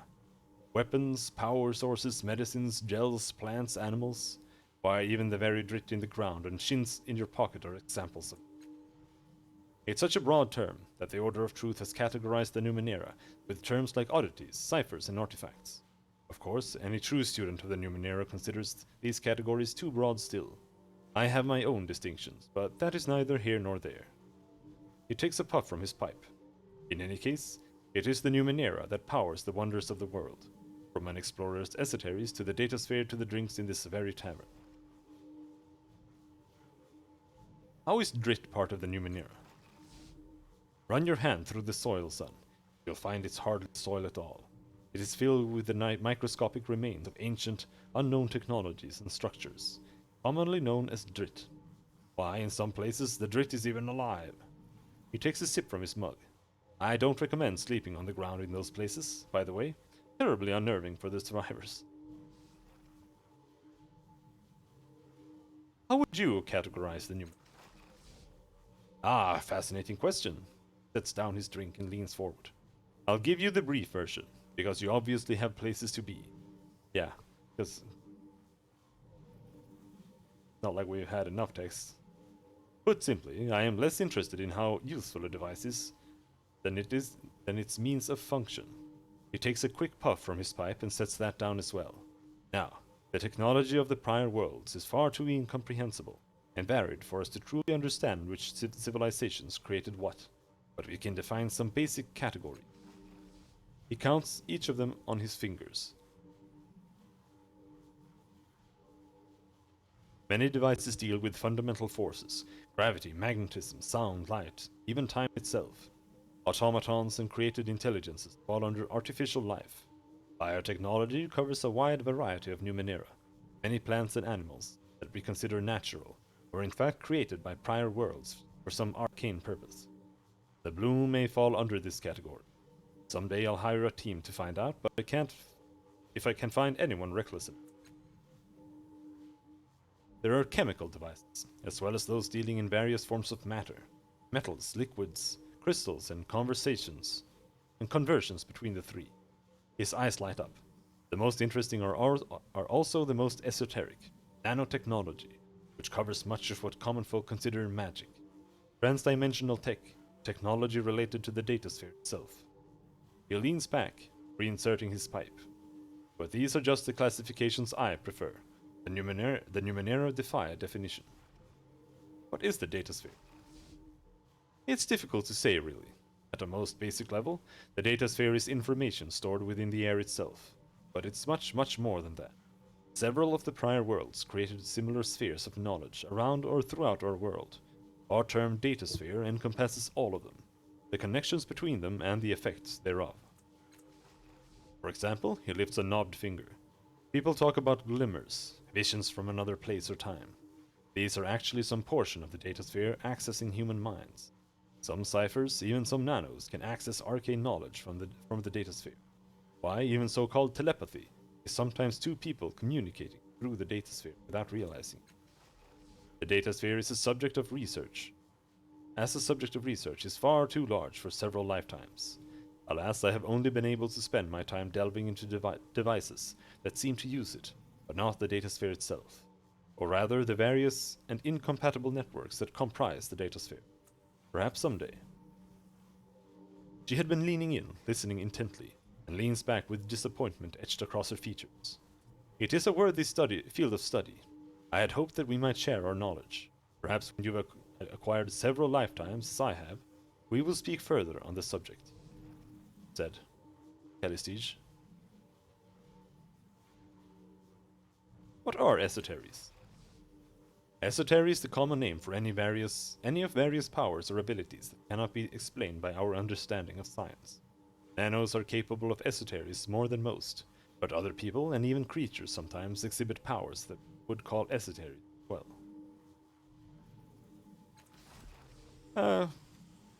To action! Calarium. This young woman wears finely polished armor and paces back and forth, restlessly on the walkway. Her long hair is lustrous and healthy, and her whole form exudes a wholesome vitality. When she sees you, she raises her voice in greeting. Welcome, friend, to the Fifth Eye. She strides closer to speak more softly. You come at an exciting time. I have been trying to convince some veteran warriors of their eminent suitability to join the endless battle. So far they have rebuffed me, but perhaps you can succeed where I have failed.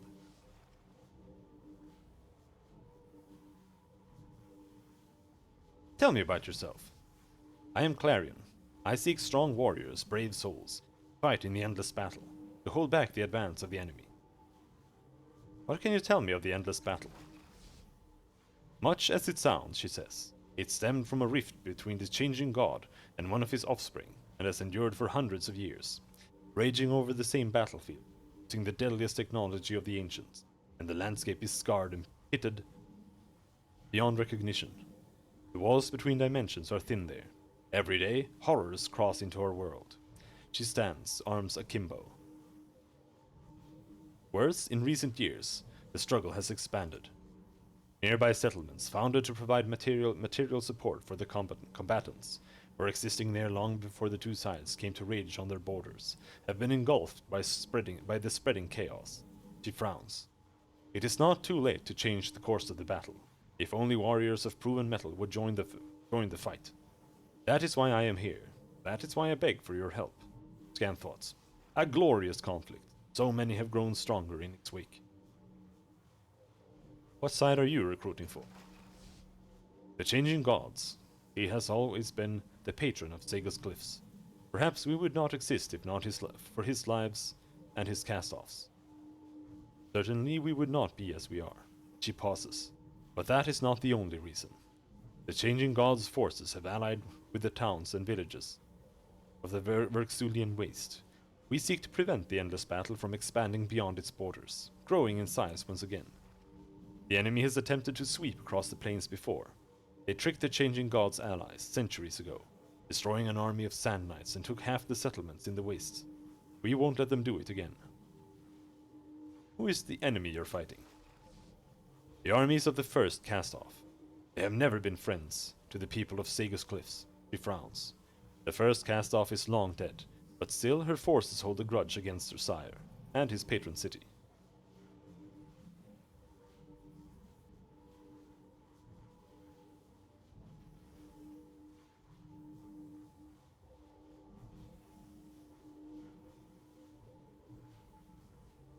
Farewell. I don't care about Yes. your war. Now.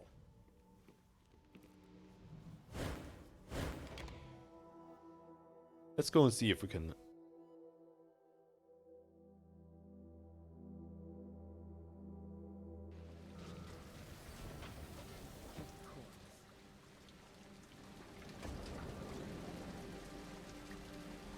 can further Ready.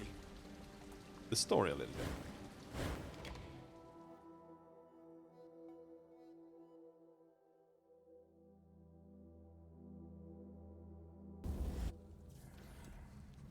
Allow me.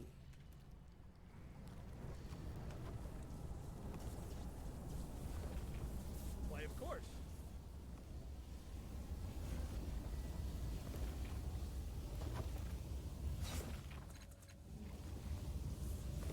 This tunnel is blocked by debris, but it's loose enough that a burrowing creature could easily push its way through. Aratus. Yes, Aratus? I was just thinking how wonderful it would be if there were 3 of us.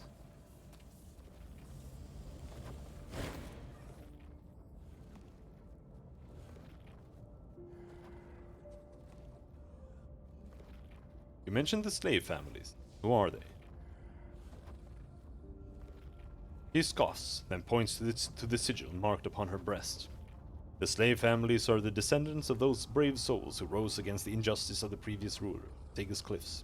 Led by Sheila the Great, they cast down the tyrants and tore their families asunder. The faithful who stood with Sheila saw their service rewarded with the stewardship of the city. Their descendants carry on with this grand tradition. She bows. They have made me their agent. I'm looking for a pale woman named Matkina. The name is familiar, and pale humans are rare. One would imagine I might recall someone of that description. Alas, I do not. Scan thoughts. The White Death? What does he want with her? Her crest deflates and reinflates slightly as she says this, and it reminds you of... somehow of evasion, deception. You are familiar with Matkina, aren't you? She holds up her hands, only by reputation. It may be that she found employment with the council at one time. I know no more. Yeah? What can you tell me about the Stitcher?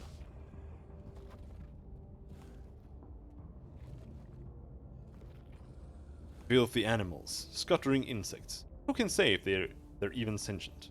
First and foremost, they dig, and they care nothing for the homes they destabilize or the lives that are lost when our buildings collapse. They do not speak the truth reliably, so we cannot know if they understand the damage they cause. He frowns, though I suspect that they do. Where did this Stitcher come from?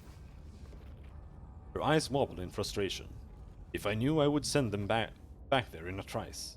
Some years ago, perhaps decades, they simply appeared here, and they have been causing problems ever since. What are the Stitcher doing? I cannot imagine.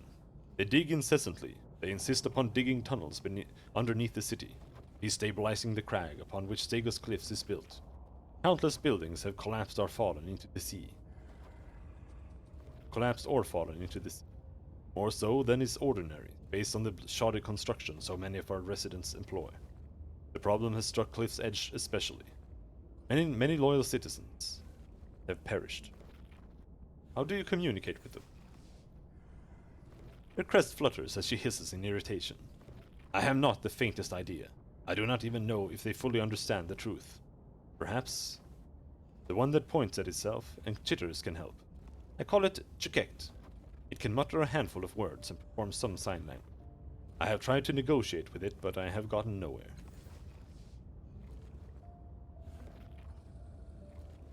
Can you tell me about yourself? She warbles deep in her throat. I am Pelial, an accredited agent of the slave families.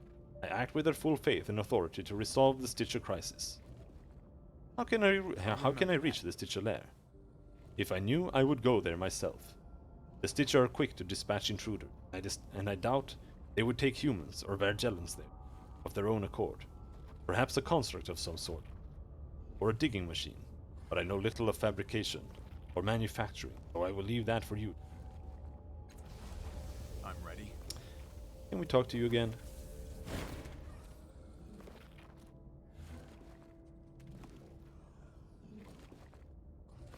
I found the Stitches in Cliff's Edge. It's hiding in a refuse heap. The humans want to kill it. Can you help? It looks at you for a long moment, almost as if it can't believe what it just heard. His weak outcast, not feed self, burden on broodmates, should be dead. The odor that rises from the Stitches is dry and musty. The scent of an insect's corpse curled on a windowsill. It's disgusting.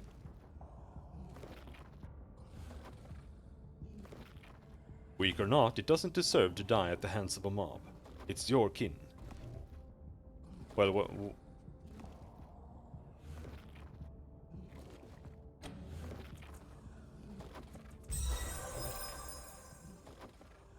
Making a note. again, a long moment in which the Stitches stares at you. You have the sense that it is evaluating you with the eyes that see beyond the human visible spectrum. Human care is strange. Why so much for person of Stitcher? A stray breeze whirls, a zephyr of bafflement past your nose. But yes, if human care, Chukekt care, will say.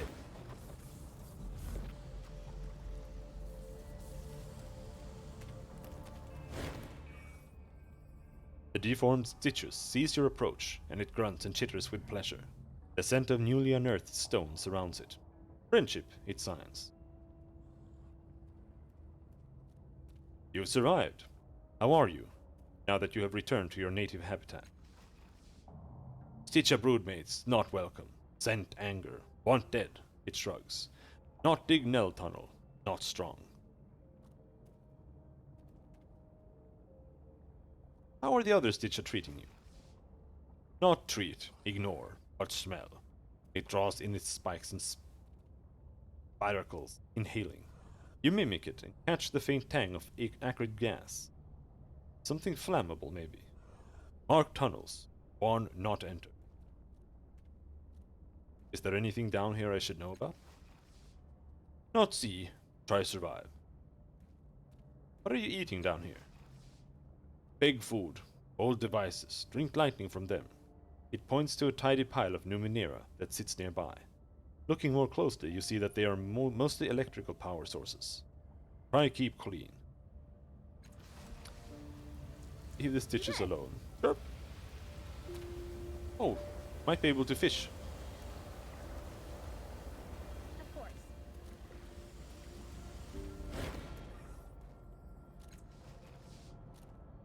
You take a hold of the fishing rod and begin reeling in the line. You haul a flaming word out of the water. Though you don't speak the language, you know the word means loss. The word sinks into the dark water again, dissolving, bearing the blackened hook with it. Haul a flaming word out of the water. What? Tug on the line again. Nothing on the hook. Okay.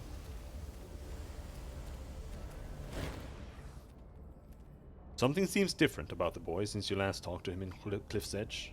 No one would call the expression on his face a happy one, but he certainly looks calmer, taller even. He sees you coming and nods. Here I am. Nothing much has changed down here. His tone is biting, but you notice his eyes shifting to Crooked Keek. He was right to bring me here, though. She needs me. How are you settling in? I'm not, he says. We're only going to stay here as long as it takes to convince Keek that we shouldn't. Life is better just about everywhere else in this town. But no, she says that if she leaves, our tribe is truly dead. Instead of, actually dead. Murdered, in some cases. He lowers his voice. You wouldn't know it by talking to her, but that girl is as stubborn as dried leather. It's a good thing I'm here for her. Perception. If you hadn't been watching closely, you wouldn't have spotted the slightest of smiles on his thin lips. Any luck convincing Crooked Keek to leave yet? None. She's the most stubborn woman I've ever met. You catch Eretis staring at the sky with a distant look in his eye. His strangely pale skin is nearly bronze in the golden glow surrounding him. I should climb a building. No, a tower. And jump off the top. Should it be on fire? Yes. Yes and yes. Scan thoughts. Yes, yes, and yes.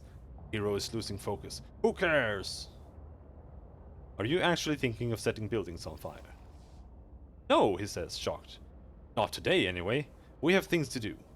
That distant look surfaces, resurfaces, along with a need so deep it approaches hunger.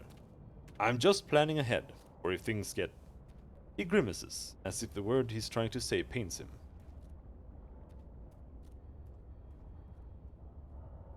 Boring? Yes, he shudders. I have to be moving. Boring seconds turn into boring minutes, then entire hours where nothing happens. And then, you're dead of old age, he says, wiping away tears. But you aren't here to talk about me. Then blinks. What are you? I have some questions about you. I'm not surprised, he says, please. I'm incredibly interesting. What do you want to know? I've never heard the name Eretis before. What does it mean? Names mean things, he says, gaping. I thought they were just there to put words on faces. He frowns. It should mean fast or impossibly handsome, but I really have no idea. You know what your name means? He says, turning to your other companions. Listener, Rin says. It's kind of funny how things turn out. I hope mine doesn't mean listener too, he says, looking even more worried. I'm not very good at it. Hold on, he says, ripping a much-folded page from his doublet. This sounds like an exciting quest to set off on someday. He writes furiously, tongue peeking from beneath his teeth. Discover secret meaning of name. Done. He tucks the page back into his doublet, grinning. What is that glow surrounding you? Glow? He repeats, puzzled. Seriously, what is that glow surrounding you? Glow? He repeats, puzzled. Where do you come from? I came out of the west, Eretis declares, his glow intensifying, traveling day and night to escape the hired killers hounding my every step. That's not what I meant. Where did you come from originally? From the storms of the south. At first I think I was only an outline in the clouds of dust, but then... Eretis leans forward, palms spread, eyes wide. I emerged, swords in hand, swords in every hand, cape swirling. You should have been there. I don't think you're understanding me. Where were you born? That's a strange question, he says, his glow dimming. Babies aren't interesting. Then he brightens, literally, of course. You're asking when I realized I was a hero. No, I'm trying to figure out your literal place of birth, Eretis. Where you grew up. Who knows, he says, waving a careless hand. Who cares? Heroes come from villages, so that's probably where I'm from, a village. Let's talk about something else. Talk another time. Good idea. The little mutant is humming happily to herself. She looks much healthier, though you can't tell if it's the presence of her childhood friend, or if she's managed to find something to eat since you last saw her. Look, Pico came back. She points at her dour friend with both hands. And he brought some bread from the city. They put nuts in it up there. Pico stands guard, glowering at everyone who passes, except you. For you, he manages a tight but genuine smile. When Keek turns to the fishing pole, Pico catches your eye. Thank you, he mouths. So, you and Pico grew up together. What was that like? Well, she says cheerily, We had good and bad times. Mostly bad, Pico grumbles. We played games like Trash Ball and Run or Die, and that's not an exaggeration. We really could have died a few times. It wasn't so bad, she says, nudging him with her foot. This one time, we found a hidden alley, an abandoned street buried beneath the underbelly, full of sealed shops and empty houses. It had lanterns that glowed like purple stars.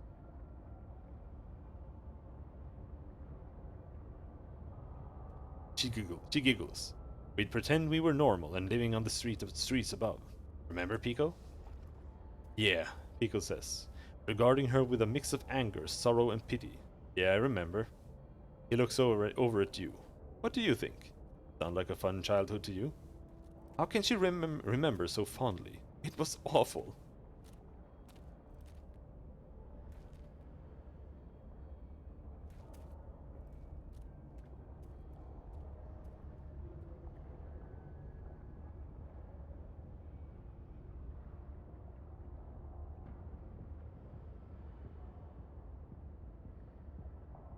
Sounds like a fun childhood to you.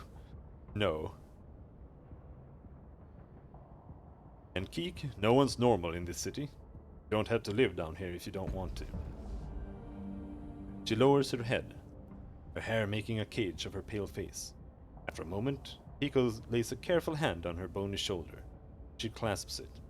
I know, she says, but I feel safer down here. You said everyone in your tribe is dead. Not everyone, she says, with a brave little smile. I'm here, and so is Pico, thanks to you. Some of us just left for better places. I bet they're doing really well. Pico shakes his head, but does not contradict her. I'm sure they're not, but thinking so makes her happy. Do you know where I might find a woman named Matkina? Matkina, she gasps. That's not what people call her. She leans toward you, eyes as round as coins. They call her the White Death, she says. She's an assassin. I don't know where she is, and I hope I never do. Why are you scared of Matkina? They say, she begins, and drops her voice to a whisper. They say she can freeze your blood by speaking your name, and if you look her in the eyes, all your hair will turn white. You don't really believe those stories about Matkina. She blushes. No, she says, but she is a killer, and She bites her lip. I have a soft spot for scary stories.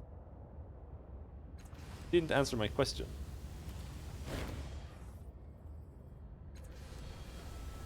At last. Hello, Baronoth, champion of the Northern Wastes. Oh, says the girl from the older woman's mouth. You're back. Why not?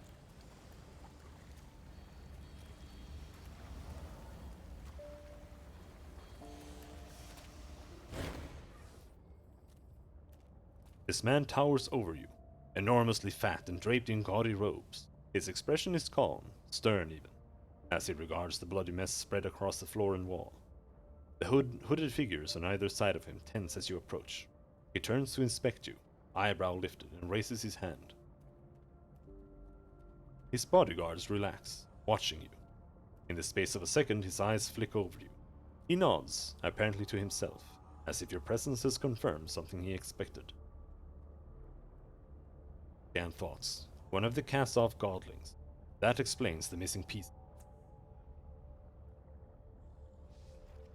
What are you doing in the underbelly, Falling Star?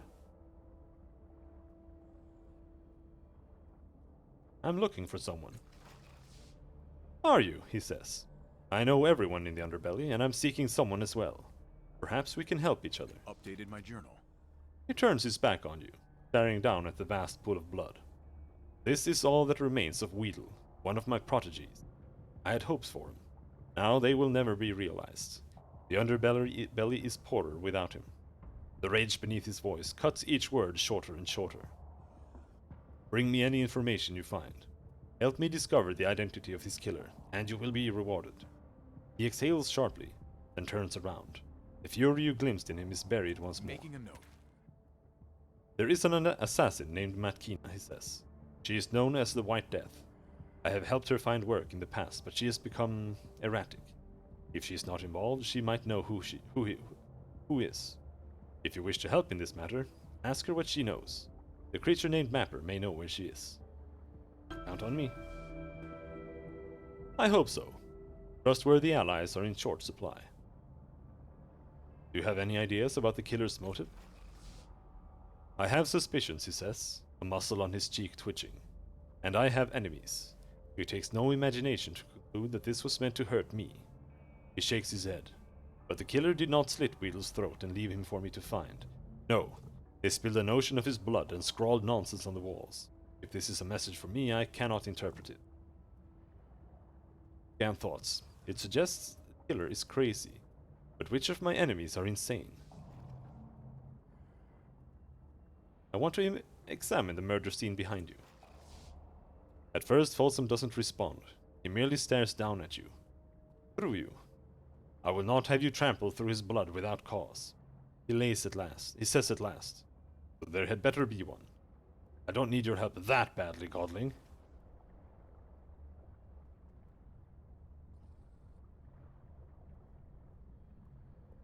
The murderer may have left behind evidence. I won't know unless you let me look.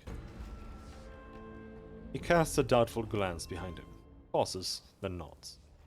Let him pass when he's ready, he tells the hooded figures at his side.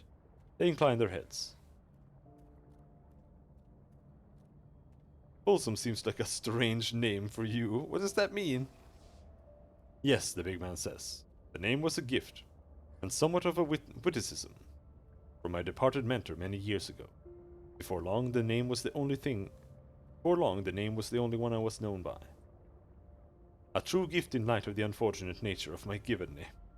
Hey, you live in the underbelly? Not quite, he smiles like he's paying for it by the millimeter. I rarely sleep, so I need no bed of my own. But I have spent most of my life in these tunnels and grottos. It is a good place, cruel and unforgiving, but good. His slow gaze sweeps over the underbelly. Tegus foolishly sensed its undesirables here, as if it's worthless. But the underbelly is a place of hidden treasures, wise machines, and kind mutants. If I had a home here, I would not regret it. Farewell. Yes. Not much remains of Folsom's former protege beyond a vast, still pool of blood with a skinned hand at its center. A bloody circle is scrawled on the wall nearby. Inspect the hand in the pool of blood. A flayed hand with long, slender fingers lies palm up in the center of the pool of blood. The rest of the victim is missing. I'll remember that. Examine the bloody circle on the wall. Your hand reaches toward the streaks and bubbles of blood. And bubbles of blood of its own accord, and an iron spike drives through your temples.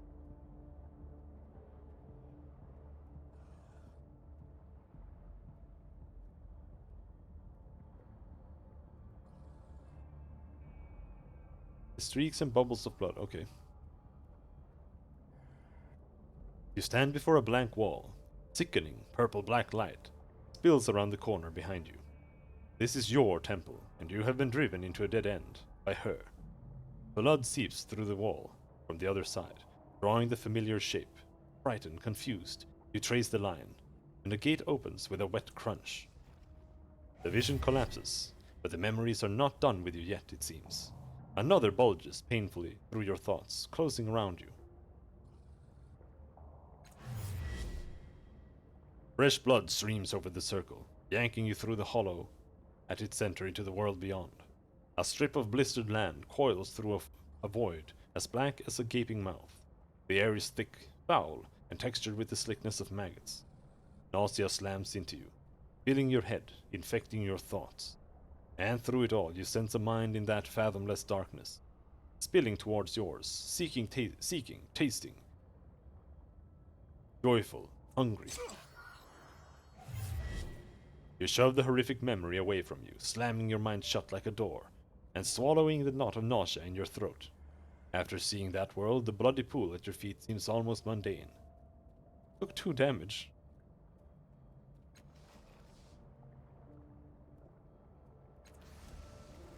It is done.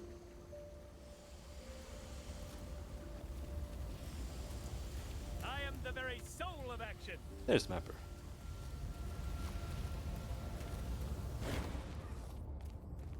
From a distance, it looks as if this mutant is wearing a form-fitting suit of finely patterned lines in white, yellow, and pale blue. On closer examination, it becomes apparent that these are tattoos, and they cover nearly the entirety of his body, even his shaved head. Stop walking. His actual clothes are simple and worn, and his boots look as though they've seen hard use. He is studying the meaningless swirls and whorls on his arms, and mouthing names that mean nothing to you. Volvi, Valent, Urgau, Entries. When he looks up at you, you see that a strange device covers one of his eyes. A deep blue light shines in its center, and it seems to measure and evaluate you as he focuses on you. He smiles as you approach, a broad, beaming grin that says he considers you a friend already. I'm Mapper, he says, extending his hand. A new face. New faces mean new places. I have been everywhere around here. I found my way into places long sealed, and best forgotten. Met all sorts of people. He frowns. Can't say I cared much for some of them. It's true. His voice is fast, insistent, and incisive. Still, I try. The communities of our world are islands of light. Sometimes they wink out, and sometimes they flare up.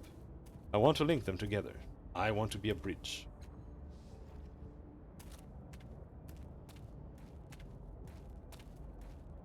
Do you know of a place where the rock is hard and full of the energies of prior worlds? And the stitch I like to dig. Making a note. He laughs, delighted. Is that supposed to be a challenge? Not far from Segis, a big old spire of black rock glimmers and shines, but only under the starlight. It seems to be balanced precariously on the cliffside, but it drives down deep into the earth. The Stitcher should find it ideal. He scratches his head. Frankly, I'm not sure why they're in the city in the first place, unless they're being lazy. That spire is much better spot for their kind.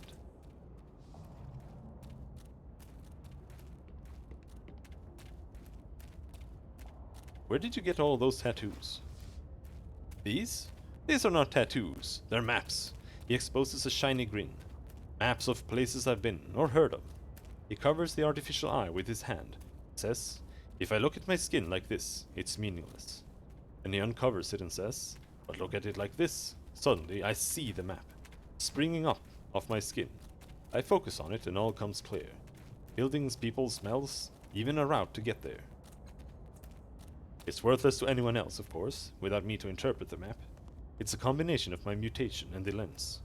Finding the eyepiece was the best part of being born like this. He sighs contentedly. It made me feel like my life was made sense at last, and that my friend is far more lucky than anyone deserves. Have you heard anything about the murders down here? Murders? What murders? Alarm colors his face, and a faint red streak runs through his tattoos. No one tells me anything. He sighs. One of the drawbacks of being a drifter, I suppose. No one thinks to keep you informed. Then he looks around. Of course, in a place like this, people don't generally talk to each other much anyway. You say you want to be a bridge. How do you even do that? He shrugs, a faint smile on his lips. I travel, I see places. I map them out on my skin. And maybe inside me, I don't know. I mean, the lines change when I look, and they've got to be stored someplace, right? He scratches his bald head. The lines flow under his fingers. I just need to collect places, and I need to know that I've done something. Making maps is all I know. It's all I want to know. Tell me again about what you do, why you are the way you are. Where have you been? He laughs. It's probably easier to ask where I haven't been. All over the Sega's Protectorate, the oasis of Emra Jolius, Valley of Dead Heroes, Colne Village, the ruins of Archipelagia, and all around the Black Cube. Tower of Birds, where the third loss fell. Even up past the clock of Kala to Vrauk. As he speaks, the lines of his body shift and move, coming into prominence with the words. Every place was a threat, an experience. Did you know most people never go more than 50 kilometers from the village of their birth, if that? I've been tremendously lucky, my friend. He smiles down at his maps. Then he looks back at you and says, more quietly, if you plan to travel, I'd avoid the grasslands, though. The birds will take your meat for their meals, and your bones for their nests. I'm looking for a woman named Matkina. Know where I can find her? Making a note. Matkina? The White Death. I've heard of her. I know where she hides too. He grins, wide, exposing a mouthful of extraordinarily white and clean teeth. I can tell you where she is, but I hate to say it comes with a price. Much as I love to talk about my travels, I need to finish a patch of my Sagus Cliffs map. And I need bragging rights for the next time I see the navigator. He shrugs. Also, she might not be happy, I've told. But I might be able to help you find it, for a trade, of course. He drops his voice. Have you ever heard of the Changing God? Savior of Sagus Cliffs in times past and so forth? They say he had a sanctuary under the city. A place he used to retreat to and plan for the future, where he thought on his past. You know, making possibility maps. That sanctuary is the one important place I haven't seen in Sagus Cliffs, and I need it to fill my map.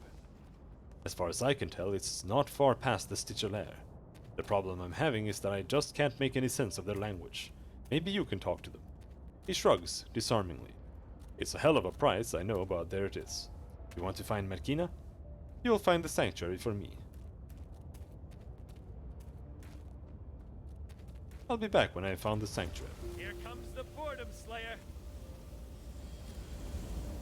Hey ho! Anyone want some meat? If you're sure it's safe.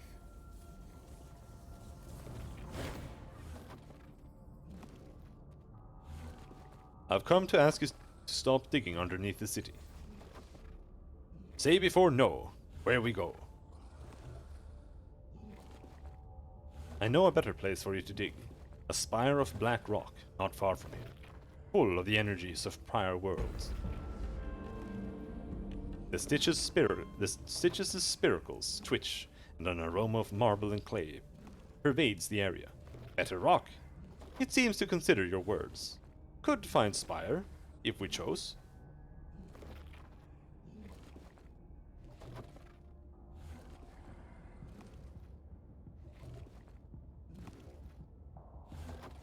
We get a retry on the persuasion. But I have to do it myself. And I don't have any int left. We'll have to do it later. Unless I have int healing.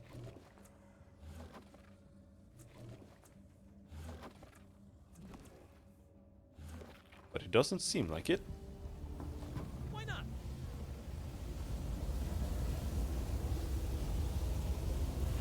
Headless man. Rolf, he says. Absolutely.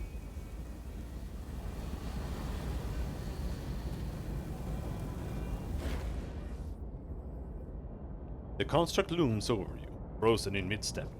Its heavy limbs and barreled body have been recently polished by careful hands, but the joints themselves are completely fused. This creature hasn't moved in a long time. It studies you with eyes made of swirling orange fire. You feel a bubbling sensation in your mind. It must be the construct's surface thoughts, but they are too quick and alien for you to make any sense of them. Late for your first shift, Synth Smith, it growls. Grab a station and a hammer, and damn well get to work.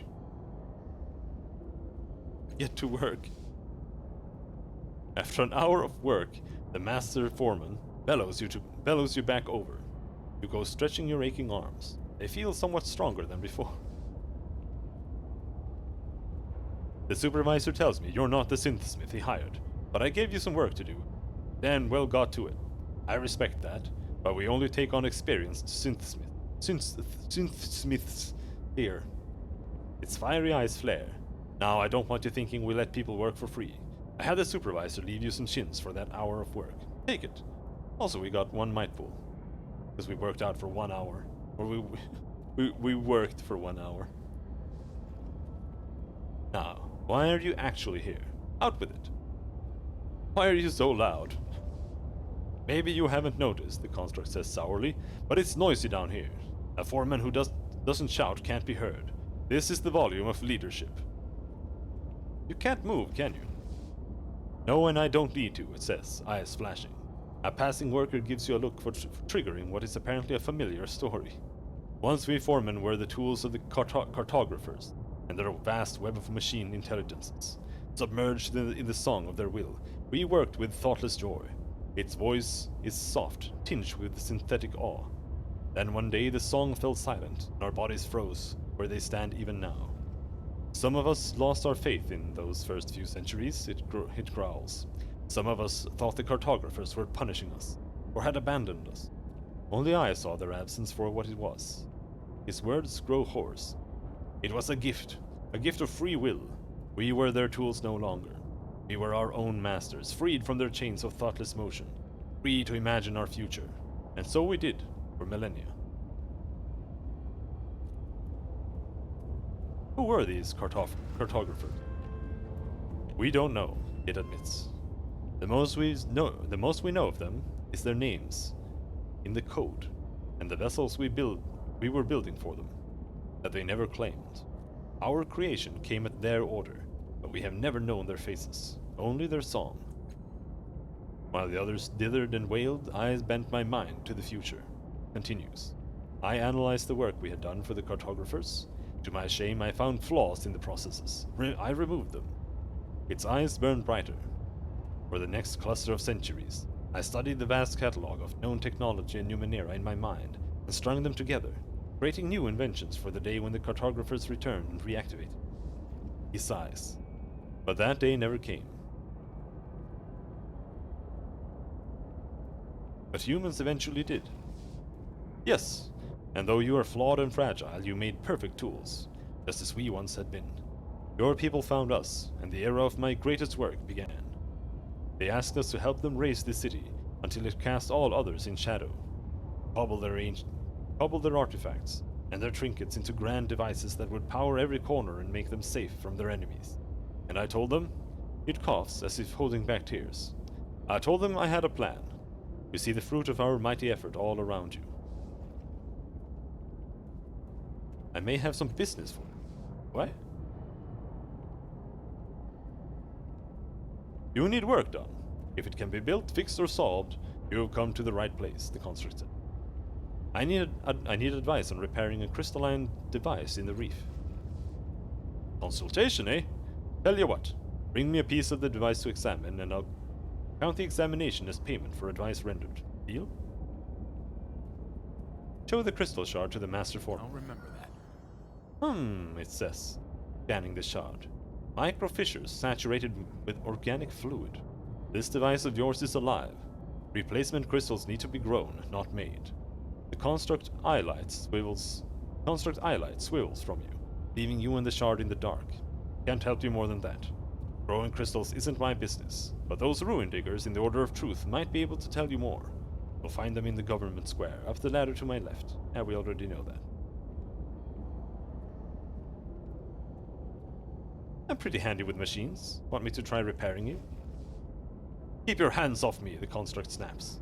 If I wanted to be repaired, defy the will of the cartographer. I would have had your ancestors do it centuries ago. Have some sense.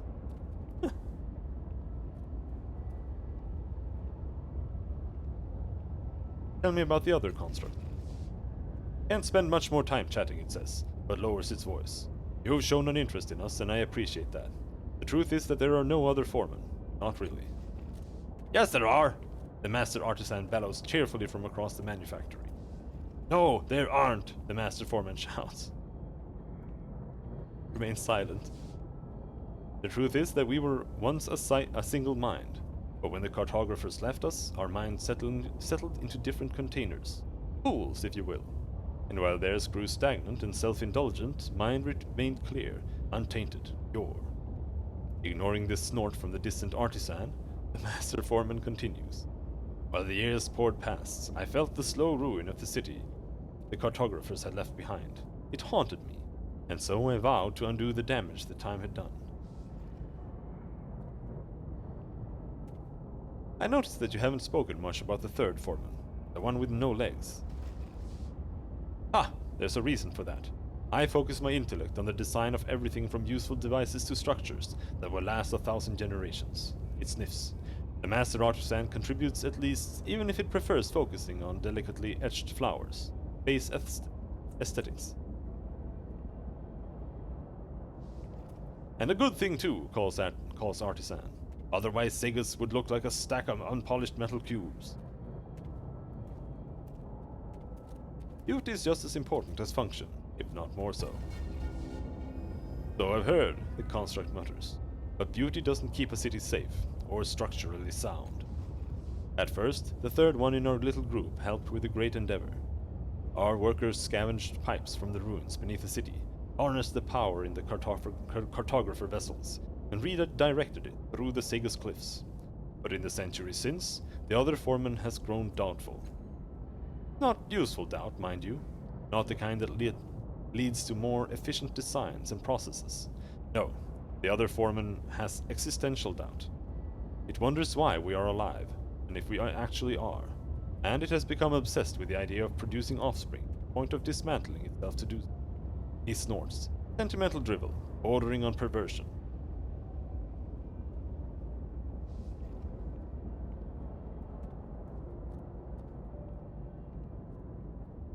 You don't seem to respect your human workers very much.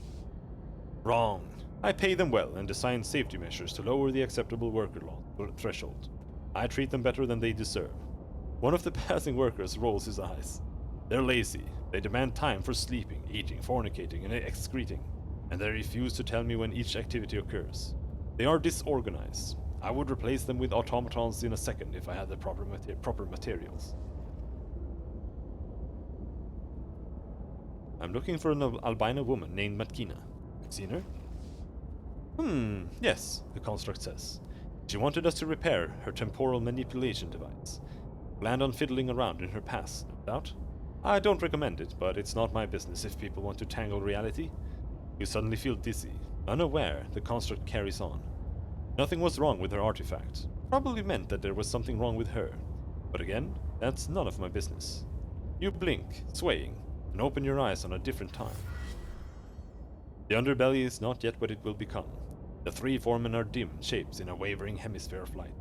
The air is thick with dust, and the great engines beyond are cold and silent. True to its nature, the master foreman is lecturing. No, the construct says. What matters is it can be done. Should doesn't matter. Should is a waste of everyone's time. Are you fainting, the master foreman? The present one says suspiciously.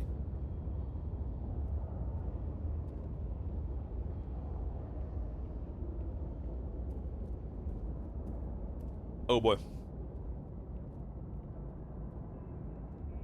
No fainting allowed on the manufactory floor.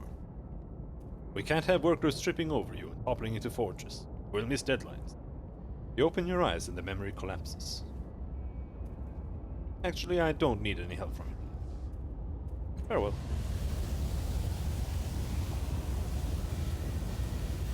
There's a crippled foreman? There.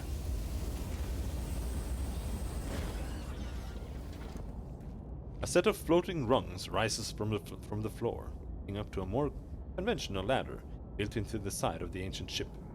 The ladder disappears into the darkness above. Huh? Oh, we just come up here?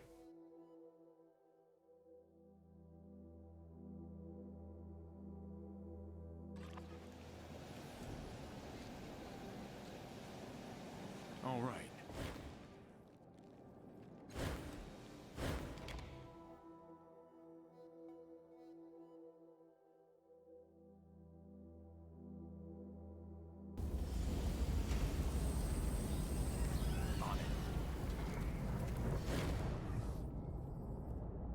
Segments of this bisected construct's legs lie scattered around it. Someone has painstakingly altered these pieces, giving them small limbs and tiny metallic heads. Nonetheless, they aren't moving. Larger construct's turquoise eyes flicker out of sync with each other as they turn toward you. As with the other construct, you feel the bubbling sensation in your mind. This construct's thoughts are likewise unreadable. I do not understand, it says. The voice emerging from the grill around its eyes is soft, as though you're hearing it from far away. Don't they want to live? The viaducts are open, the commands are received, and yet its eyelids flutter. Every time I give my children life, they die. Can't have children, you're a machine. These tiny things are your children? Not anymore, it says. Now they are inanimate and lifeless. Their adaptive personalities have lost. I do not understand why they are dying. I have given the subject of procreation a great deal of thought over the last century, and there are no errors in my calculations. My assistant Tarnish built my children's bodies to my precise specifications. Their intelligence reservoirs are shielded against permanent loss. Its eyes look away from yours as if it's embarrassed, and I want them to live. That should be enough.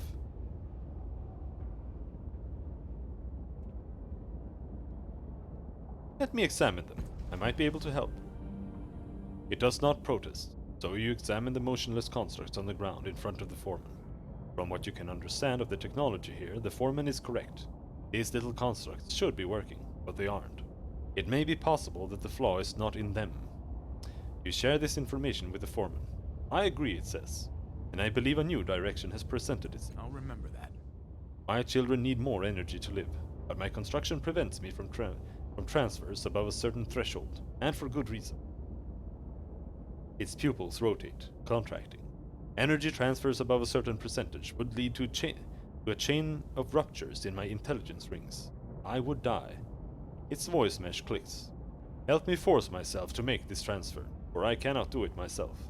Click. Help me give my life to my children. I'll remember that. What it asks sounds difficult, she murmurs, tapping her chin. Difficult, but not impossible. The Order of Truth may be able to help us accomplish what it wants. Will you help me? The foreman says. The words are almost buried beneath a crackling surge of static. I don't want to help you kill yourself. I want to help you. How do I begin? Speak to Tarnish, my assistant. He may be able to help you understand how I function if he is feeling well enough. Why do you want children? Need, the construct says, not want. Its pupils study the distant ceiling. When I was born, I began working in seconds. I did this until our creators shut down our bodies. In the millennia since, I have focused on designing the infrastructure beneath the other foreman's work and instructing workers on how to execute on these designs. Its pupils fall back to you. Eventually, I realized I was unhappy. From time to time, my workers brought their children to the manufactory, holding their small hands, explaining the mysteries of this place to them. Its pupils flicker off. It began as a thought. What would I teach my own children? To be curious, to explore, to ask foolish questions, to see the world above that we three have never seen. The foreman's pupils reappear, and when I thought these things, I saw the shape of my children outlined by daylight. They already existed. Can I examine you? Yes, it says.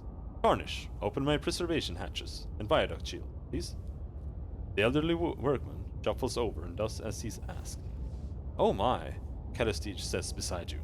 I don't claim to understand everything I'm seeing here, but you'll need an extra set of hands if you're planning to do what the poor creature wants. She smiles. I have hands to spare, of course. You've never seen technology like this. Wires pass through glass tubes, threaded with pale light and star-speckled darkness. You glance over at Tarnish. He's looking away, arms crossed as though unwilling to watch a stranger tinker with his master. From what you can see, the foreman's trouble is not due to his physical body. Something must be wrong with the intelligence itself, the foreman's mind. The vision falls on you like a wave swallowing a swimmer.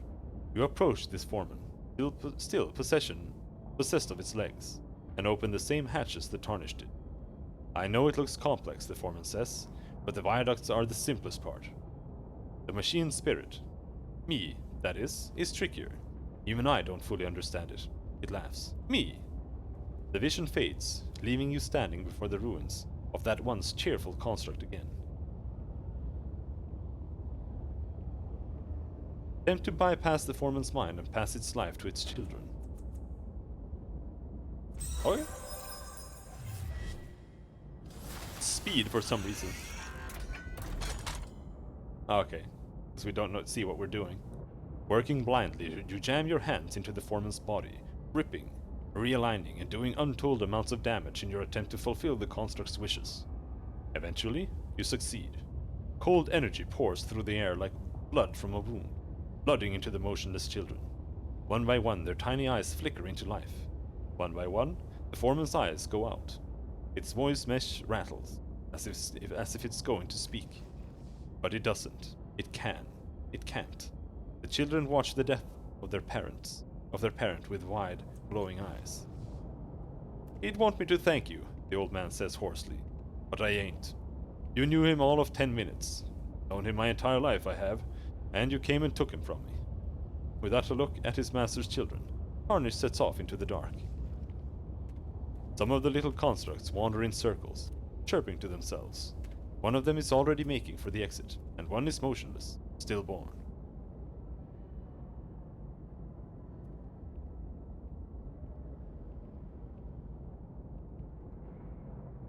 Keep them all.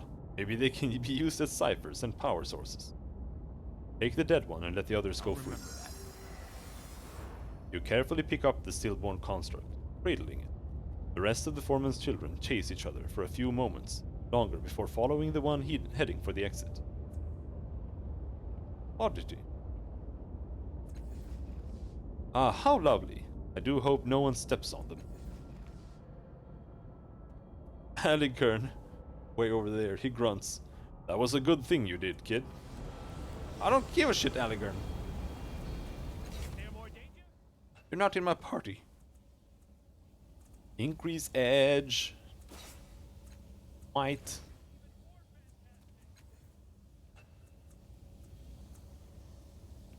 Extra effort.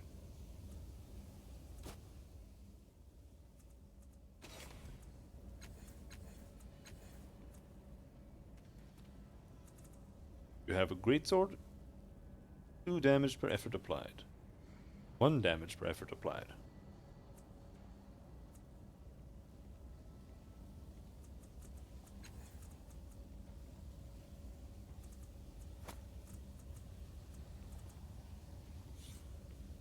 This inert little figure of metal and synth was cobbled together from parts of the crippled foreman, making it one of the construct's children. With your help, the foreman transferred some of its energy into the little creature, but for some reason it never came to life.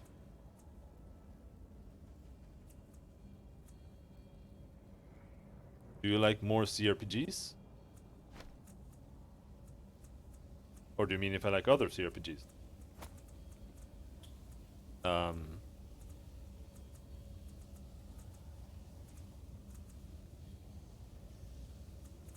I mean, I've played most of them. In general, they're pretty bad gameplay-wise. Like Baldur's Gate and Icewind Dale, etc., etc.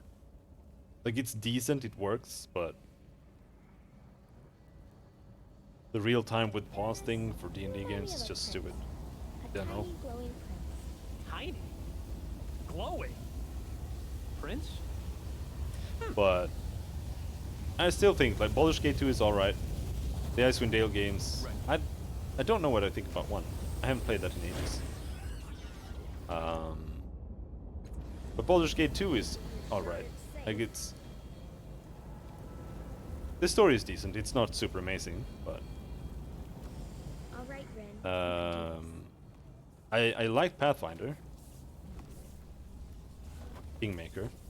I'm ready. The story in that was also alright. It wasn't super amazing, but there was a lot of, you know, Of course. there was a lot to the game.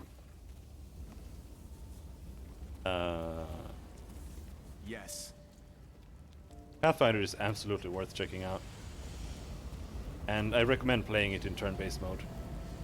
They added a turn-based mode later on. There are also a lot of mods for it, for more classes and stuff. More spells, etc. What the fuck am I running around for? Why, of course.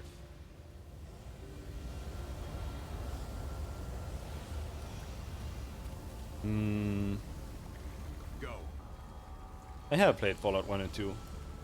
Tactics I have just tried, but I haven't really played it.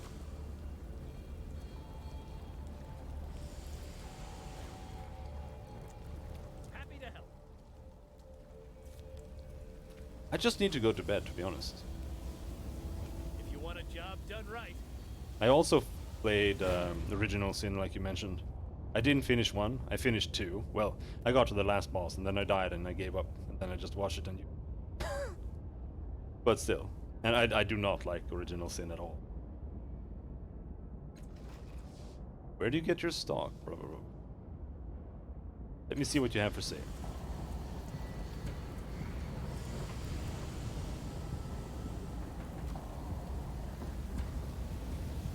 Intimidation, armor.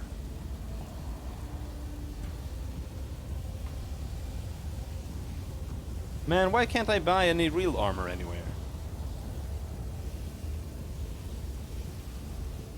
Yes. Fallout is also decent. Yes. Now. I don't like 3 and 4, but like the old games, they were all written kind of the same. They were written the same way Planescape is as well. Like a lot of the people you talk to, there's a lot of like serious undertone to it, but there's also a lot of humor. And it's not like modern humor. Modern humor is super cringy for the most part. But they have pretty As you wish. good humor in those, I think. Kind of the same. No, I don't know.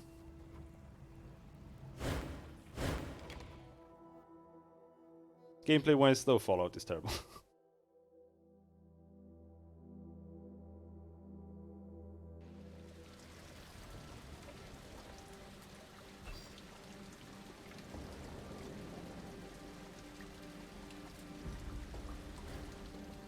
Let's go. Yeah, for the most part, I would not. Like, I like CRPGs, but I think they're pretty shit for the most part. If we include Dragon Age or Mass Effect in it as well, I don't like those games. I don't like BioWare games in general. Neverwinter Nights and Neverwinter Nights 2 are awful. Genuinely horrible games. Yes, child. But we just need to rest now, so we can do that part of the main story. Let's go.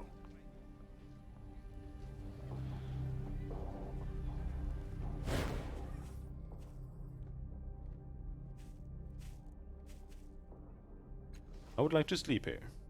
I'll pay. Wasting more I days. can breathe again. I have played Tyranny. Hey, a woman says, drawing you from your rest. She stands, arms folded, watching you with a grim expression. Folsom wants to trade some words with you. I'd head down there if I were you. There's been trouble. Somebody tried to kill that little mutant, Crooked Keek. He's damn lucky Keek survived.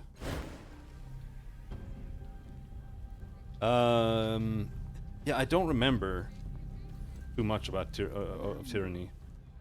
Because I played it, and I kind of liked it the first half of the game. And then the second half of the game, I just felt like they ran out of money, and the rest of the game was made by interns or something. Because they the dialogues turned into like one-line things with yes and no dialogue options. And it just felt incomplete. I never finished it.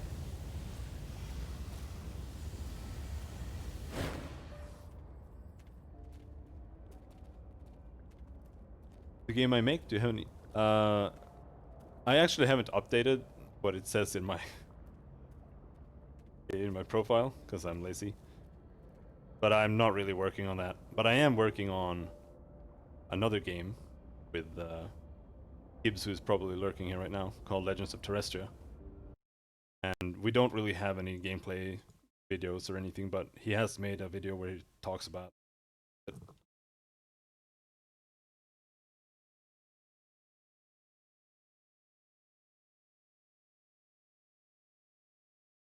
See here.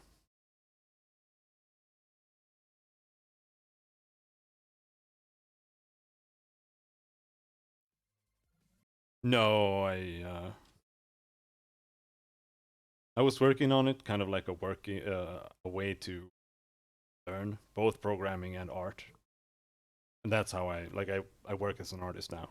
And that's how I managed to do that. But it's really just on the back burner for basically forever.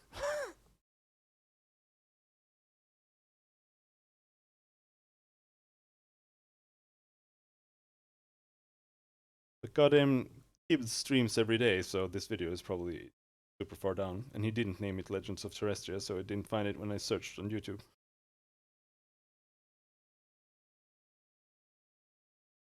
Maybe I can see it here somewhere. 2 months ago. No. It?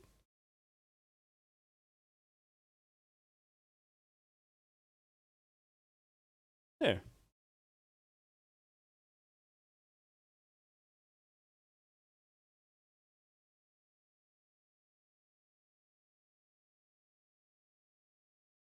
That's what we have going on now. I'm also going to do an art stream for it tomorrow, but it's in the middle of the day, Swedish time, so most people are at work or whatever. Oh, I don't have any bots like that. I think there is a Discord link further down, but that's not for anything related to that. I just run a pixel art or an art server. Yeah, British time would be around 11 o'clock or something. I'm gonna start. It's gonna be for like 5-6 hours or something. I was almost killed, Crooked Keek says in Scandalizing Delight. Scandalized delight. Grasping you by both shoulders. I don't know what would have happened if Pico wasn't here. Pico gently pries Crooked Keek from you. The three of us should talk about this when we have a chance, he said. Someone tried to kill you, Keek? I'll remember that. Maybe, she says. Pico went to get dinner. I thought I saw my fishing pole move, and I was trying to pull it up when I heard Pico shouting. Her eyes sparkle. I turned around, and there was someone in Dendra Uhur robes. I couldn't see his face, but there was something shiny in his hand. And then Pico chased him away. It had to be the one who's been murdering people in the underbelly. The boy pulls you aside and speaks softly. If it was the murderer, we got lucky, he says. I didn't chase him off. It was the shouting that made him run. If I walked up quietly, he might have killed us both. Scan thoughts. I thought I heard him grunting like a woman.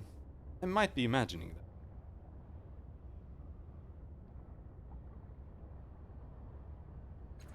Oh.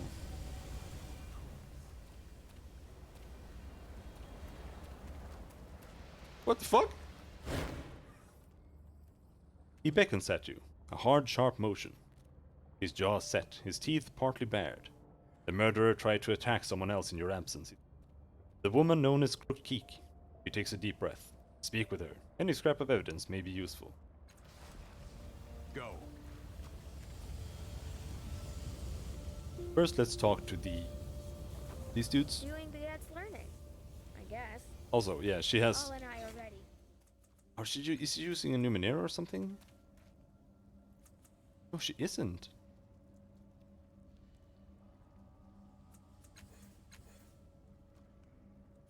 What?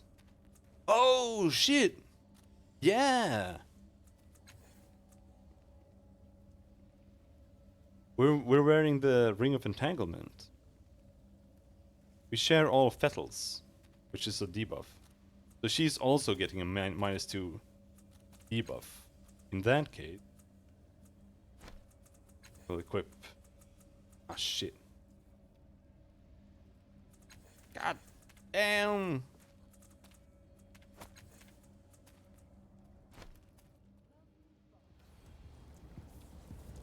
I have really grown to appreciate the inventory screen in Pathfinder.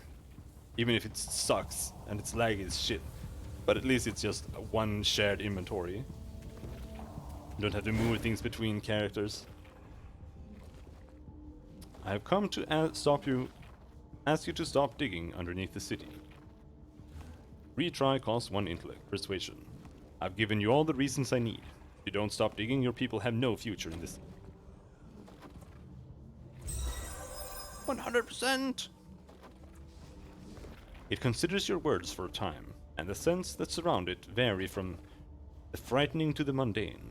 At last, the smell of synth and strong glass whiffed past your nose, and Stecht says, "Human give good reason. Yes. Teacher comply." I'll remember that. It places its hands on the wall, drumming a complicated pattern with its fingers. "We'll move people to new home in Black Spire. Teacher not trouble, brown grubs. We leave." Allow me.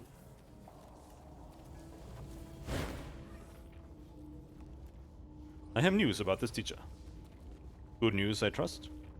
I have handled the negotiations with this teacher. She lifts one foot to begin pacing, start considering her options, and she stops. She slowly turns toward you, each eye rotating separately. She lowers her foot and turns to face you, squarely, and bites off each word. "What did you do?"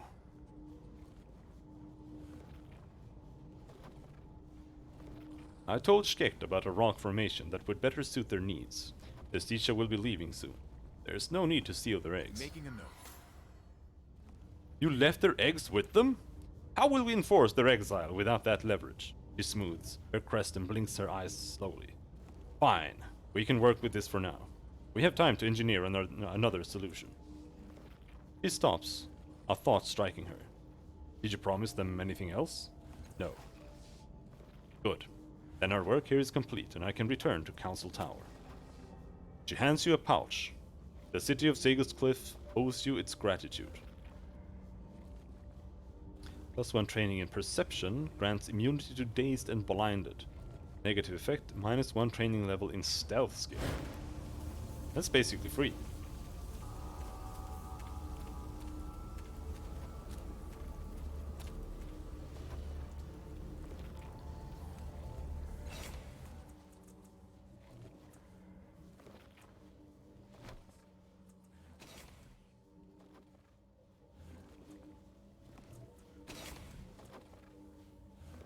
That's +2 perception.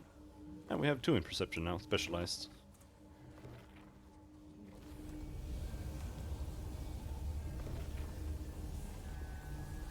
Find them! Something to do! Alright.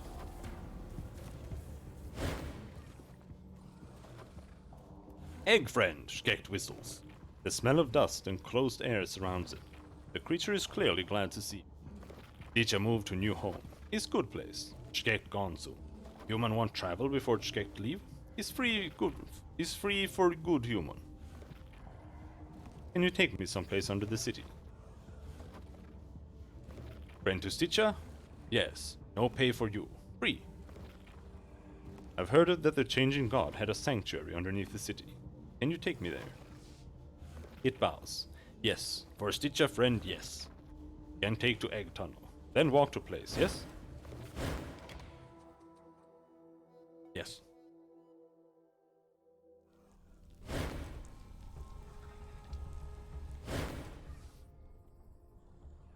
Emerging from the freshly dug tunnel, you find yourself in a small chamber with veins of refined metal glimmering along the ground and walls. Stecht turns to face you. Place beyond was egg room, hatching chambers. Its claws work up and down slowly. Future Stitcher moved far away. Sanctuary on other side of Knotnest. I have never done... Oh well, I've only played this game Making a note. once before.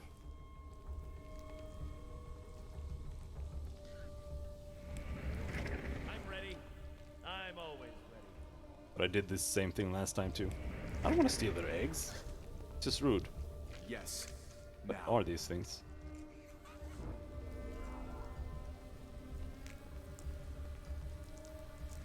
Absolutely.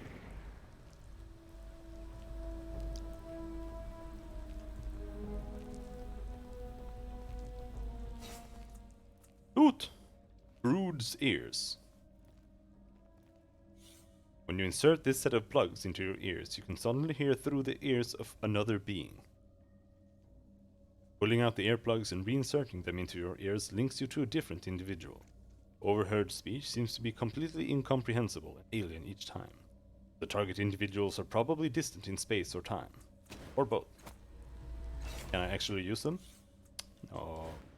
It is done.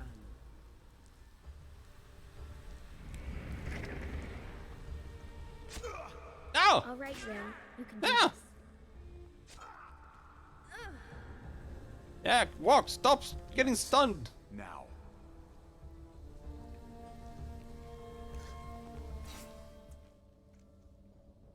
Odd gloves. These six-fingered gloves are completely and utterly achromatic. Their singular lack of color is nearly hypnotic. Without doubt. Cool.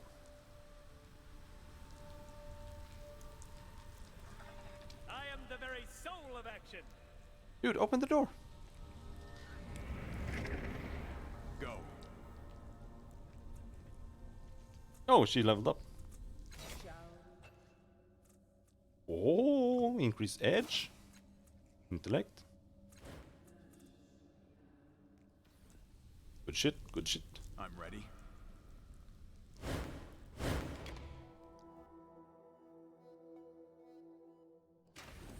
Eratus, stop fidgeting.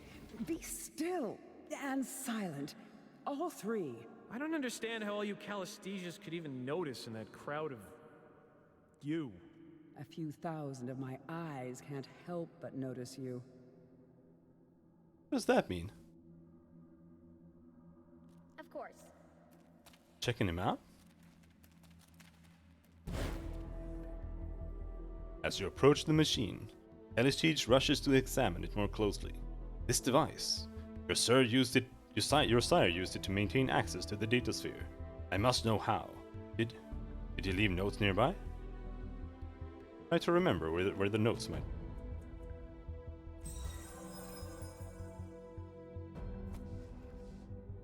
You feel an itching at the base of your skull. Suddenly, your right hand starts moving of its own volition, jabbing down to touch the nearby floor in a frenzied but purposeful series of movements. Next to your feet, a stone compartment slides open, reveals a leather-bound journal within. Calesthesias approaches with reverence. "May I?" she asks, holding out her hands for the book. What, this? Put the book into your satchel. Of course. This leather-bound journal is filled with various diagrams, notes, and observations of the machines you found near the engines, buried underneath Sega's cliffs.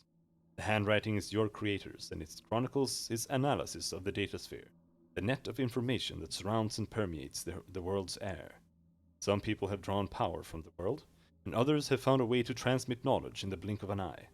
It seems that these machines may have been intended to transmit consciousness itself, or at least take a rudimentary first step in that direction. The exact steps are unclear, though someone with an extensive background in consciousness transfer or machine intelligences might be able to recreate this work. Of course, it's more useful to you than to me. She turns it over in her hands, examining every inch of the binding. Your sire always had such marvelous craftsmanship, she murmurs, slowly realizing the drawstring that binds it closed. Slowly releasing. As she flips through the pages, slowly at first, then faster, you catch sight of diagrams, notations, and drawings. All of them your sire's machines beneath the city of Sagus. Thank you, Calesthesias breathes, without looking up, and moves away to continue her study of the book's contents. Yes, interesting, She catches you looking at her. His observations on the datasphere are fascinating. Nothing I can share yet, it's purely conjecture. This could be what I've been looking for. Calesthesias' opinion of you has improved. The changing god hid those for a reason. We each have secrets we wish to keep. His were more dangerous than most. And yet if he has a flaw, surely it lies in seeking knowledge for his own benefit alone. When knowledge is pursued in solitude, I would posit that one is truly seeking power, not mere information. She smiles self-indulgently. After all, that's why I work alone. Even so, please be careful. Accessing the full unrestrained datasphere might be dangerous for you. She follows a quick glance at you with a scoff. Dangerous? Surely not. As she turns away from you, she starts ripping through the pages, as if verifying her statement. Two of her echoes whisper to her, worried looks on their faces. She dismisses them with a wave of her hand, but sinks deep into contemplation. She raises an eyebrow and waits.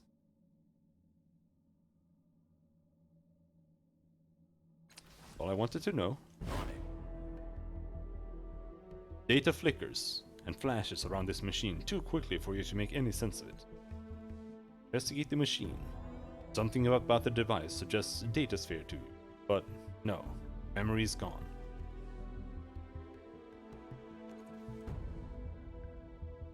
Action! Here I come! Healing Sword. On critical hits, heals 4 points of health on wielder. Sting Charge. That's the weapon I'm using already. Tome of Singing Thorns. The pages of this ancient, heavy book rustle as if waiting to be returned. A cast-off tattoo is inscribed onto the title page. Someone has attached a much newer tag to the binding, which reads, Exclusive property of Falinda and Steristi, bookseller. Right. Updated my journal. All right. This device looks like it was once part of some larger device, or network of devices, embedded in the rock beneath the city. Thick cables disappear into holes in the wall. The machine gives off a low hum, just at the edge of your hearing. Anamnesis, it feels oddly familiar. Try to figure out how the machine works. Touching the etched surface reveals a display interface, but it seems unresponsive to your gestures and commands. The display does show a vast network of other devices it must be connected to. If you're reading it correctly, there's a vast array of machines and engines, operating somewhere underneath the city. This interface might control them. Try using the interface.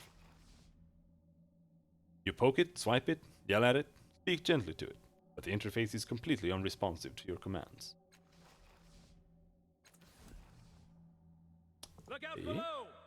Above! Sideways! Is that a giant painting? The sorrow looms from this skillfully created mural. You can almost feel its clammy tendrils wrapping around your heart. Its inhuman victims twist and writhe, pleading for an impossible mercy. Ready.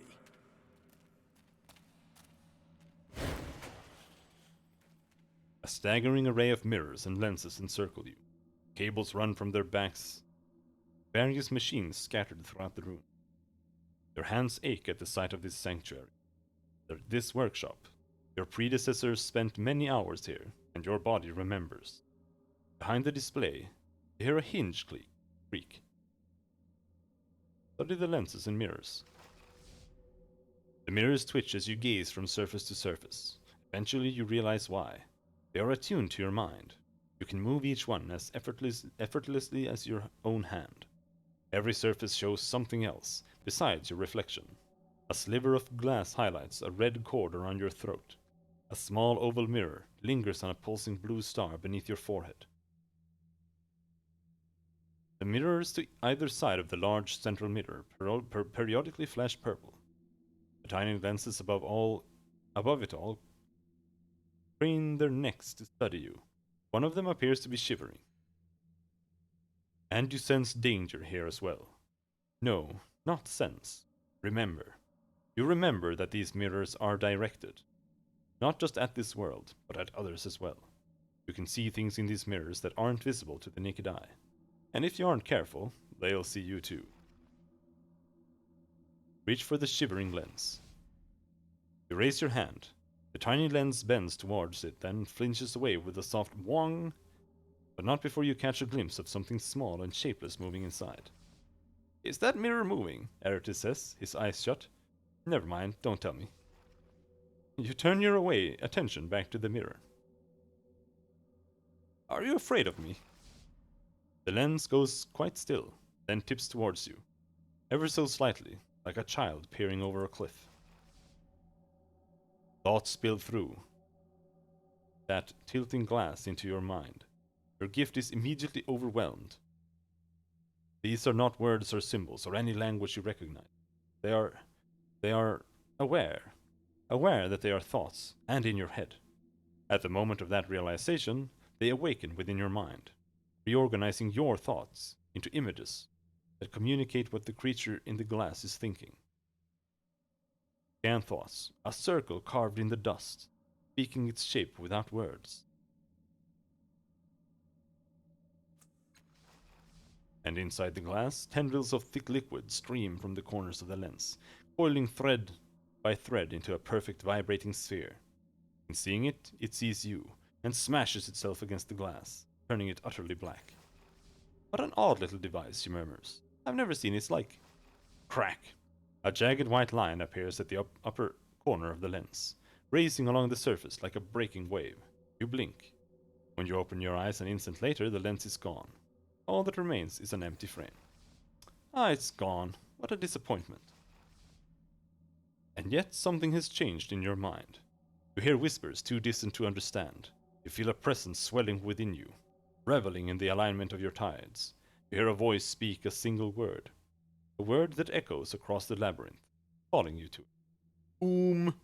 Making a note. Out of mana.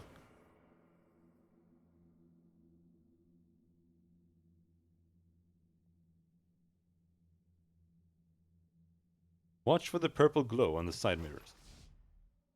As soon as you look at the mirror to your left, a torrent of radiant light flows through you, nearly tugging you off your feet. Regain your balance just in time to see the light pass into the mirror on your right. In that mirror, you see a machine aglow, with the same purple light you spotted before. If you allow the light to carry on, chances are that it will take you to wherever that machine is. Look at the purple mirror again and allow it to carry you through the opposing mirror. A flood of purple light streams. It lifts you from your feet and carries you into the mirror on the other side.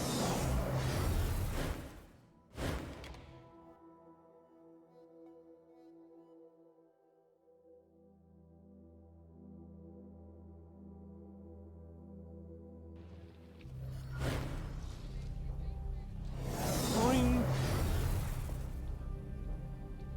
Hey guys. You return, revered one. How may we assist you today? What, you weren't at all surprised that I just arrived here? I'm in the machine again. God damn it! I can't teleport back.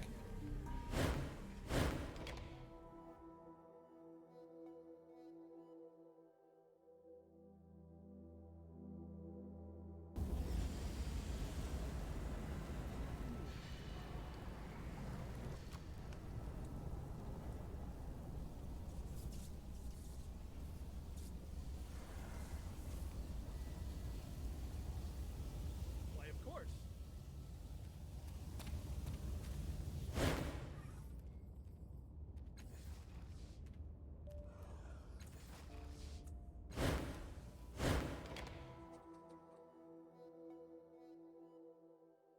At least it's not that far. All right.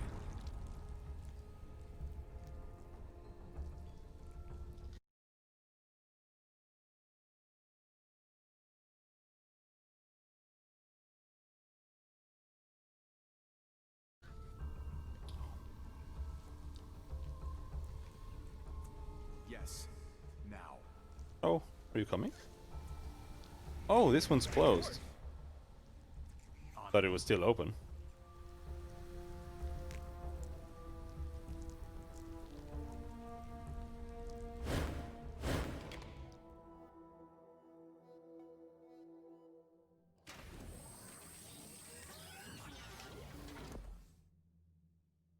Yes. Alright, don't use the purple mirror. Examine the small oval mirror.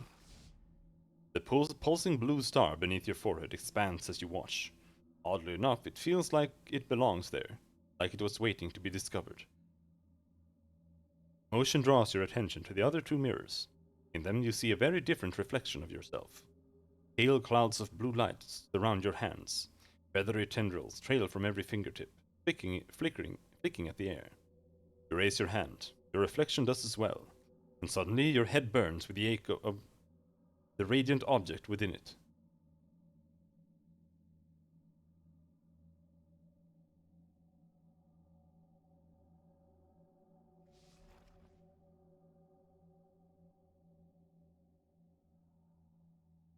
Look at your hands.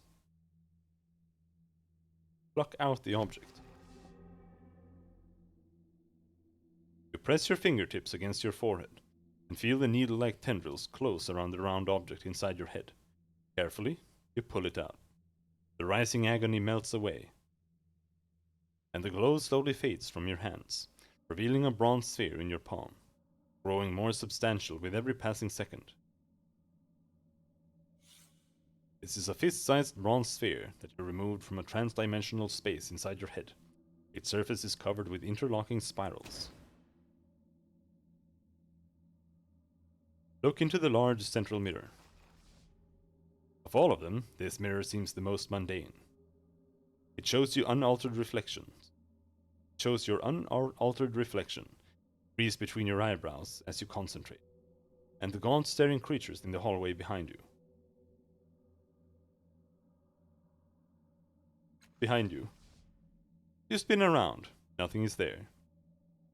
Force the mirrors to focus on the creatures. The mirrors strain at your bidding, and you see the things behind you clearly. They're bony, nude, snuffling at the air through a slit in their swollen faces. One of them wheels around, fixing you with a single hungry eye. It stumbles toward you, feet scraping across the stone. The rest stagger after it, slurping and gasping. I don't want to hurt you. Return to your realm. Your warning does not deter them. Snuffling and choking, they stagger at you, claws outstretched. Grace!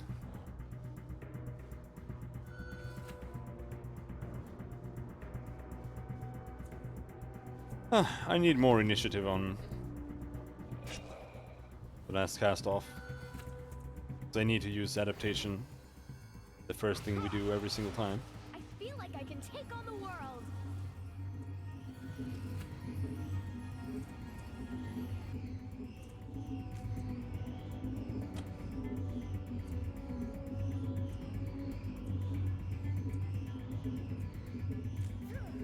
A little something I've learned.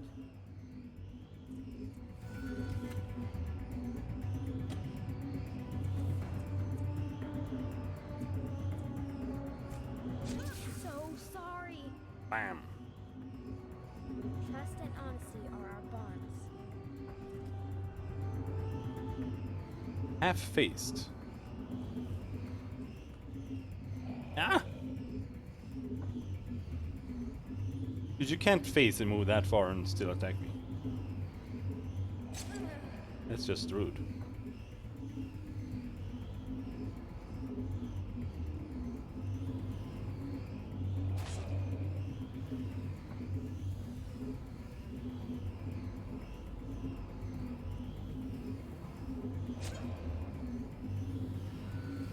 Ouch.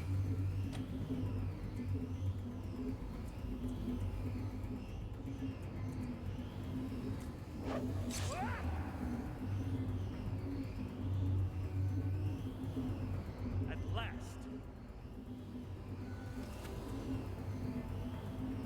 You're flanked, he's flanked, everyone's flanked.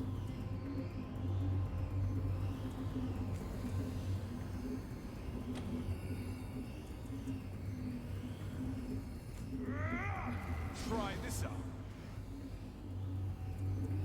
You cannot contain me, fools.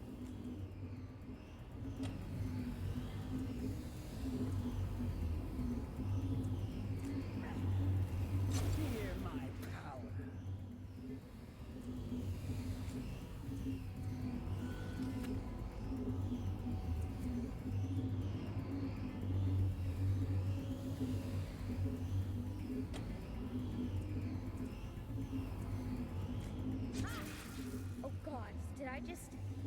Yeah, you just killed that thing. Sure.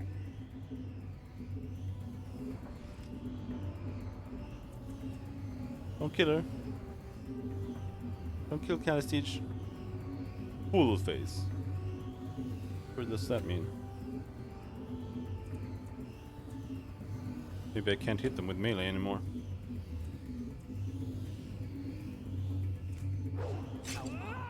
My attack didn't feel strong at all. At all.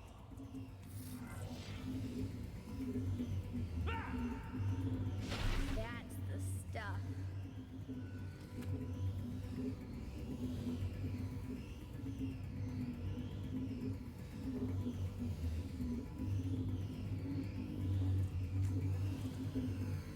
Transdimensional. Oh, yeah. No! You bitch!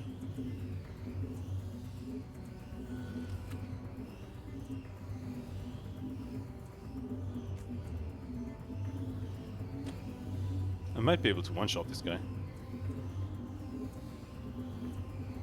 I can't, because for some reason I can't use my intellect, even if I have 8. And we're already doing maximum damage, that's why. Alright, kill that guy then. Watch and learn. With alacrity.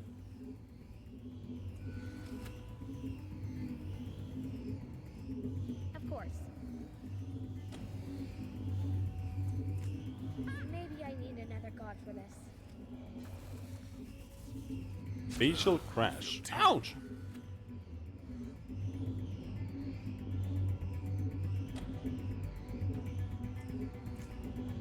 A heroic strike of heroic proportions.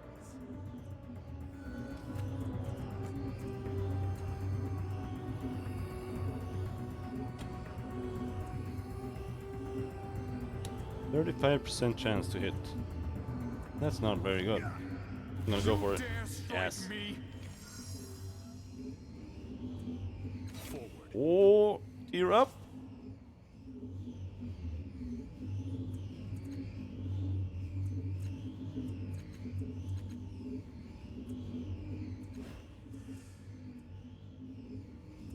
Dealmaker. Plus 5% chins earned from selling, minus 5% cost when buying. You and your allies within short range gain inspired at all times. Plus evasion, willpower, plus 5% on all tasks. They're pretty shit, both of them. I'll take this one. I don't want 5% more money. Super lame.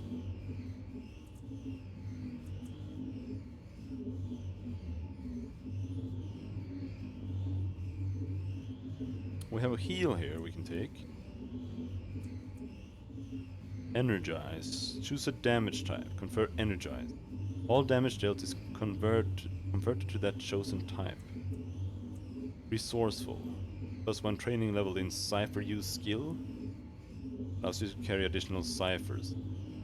Mind barrier. Plus 1 intellect pool. Plus 1 armor. Data sphere link. Plus 1 training level in lore, machinery,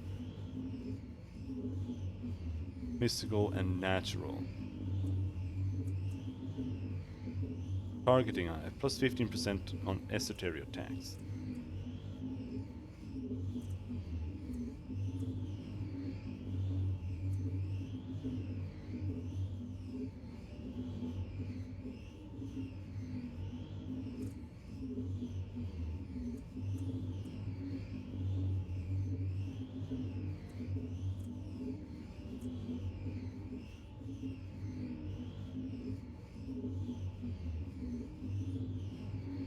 No.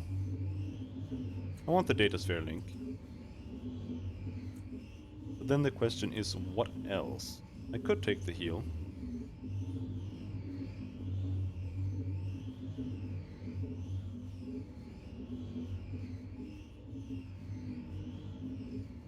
Because it's free anyway. I have one intelligence edge. Or we could get plus 1 armor.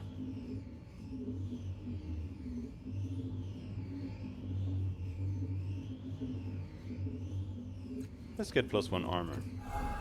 It's not super good, but...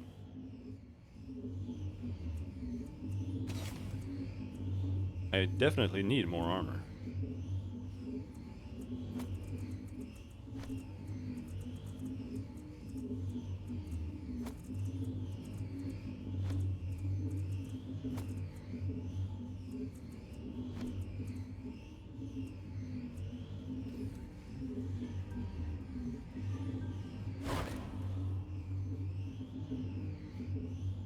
Move the slivered mirror. It shows the red band around your neck.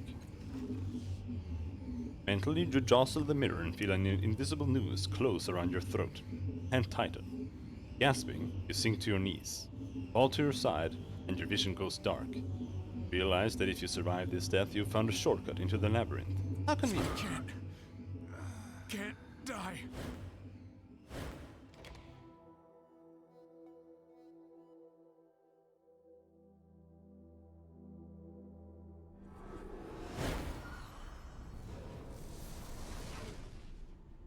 Of course. Hello, Remember that. This is the creature you freed from the Changing God's mirror array. You recognize it as easily as your own breath. Glowing discs twist and fold within the shapeless mass, moving in tandem like eyes. Perhaps that's what they are. They lift, bathing you in their glow, and memory overwhelms you. You are blindfolded. You feel the rough fabric against your eyes. In the frame of the lens, this creature's prison in your hands. It shakes, struggling to get free. You feel its terror, its frustration, its sorrow. Your habitual frown deepens. Even now, after everything you've done to it, the thing wants to serve you. You release the lens and push it to the top of the array with your mind. It is of no use to you now. Later? Who can say? Then the memory crumbles. The creature, your mind whispers, stares up at you with eyes like radiant unfurling flowers. Says, through some hidden mouth. It's a thick, wet sound, but somehow not unfriendly.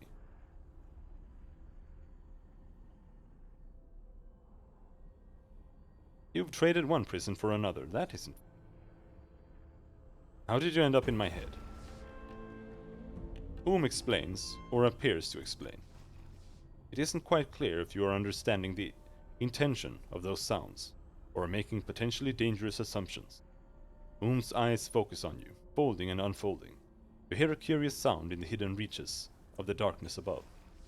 The scratch and crackle of a flame, the flame inside you, the one that warms your heart when you hear the suffering of others, the one that urges you to sacrifice anything and everything to help them.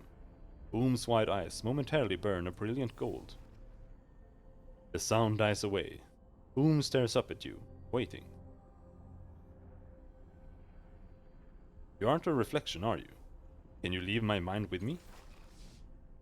Tendrils tickle the silent spaces behind your eyes. Images of the people already traveling with you flash through your thoughts. Sroll, whispers shyly at last, its eyes contracting fold by fold.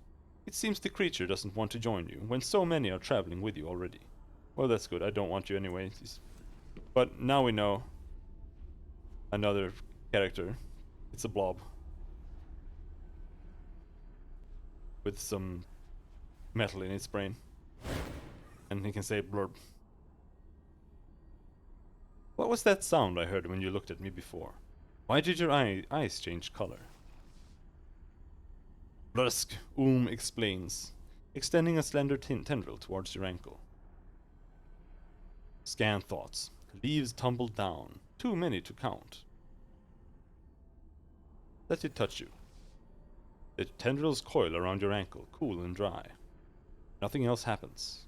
Apparently, just wanted to give you a hug. Eventually withdraws the tendril, taps your foot, and absorbs the delicate limb back into its body with a quiet porp. What kind of creature are you anyway? For a while, doesn't say anything at all. It merely looks at you. Just when you think it isn't going to respond at all, a bubble appears at the center of its shifting body, then divides into two. They merge again, split and become three. They merge, become four, merge and five. Soft light wells from within each of the bubbles. They are the colors of the tides.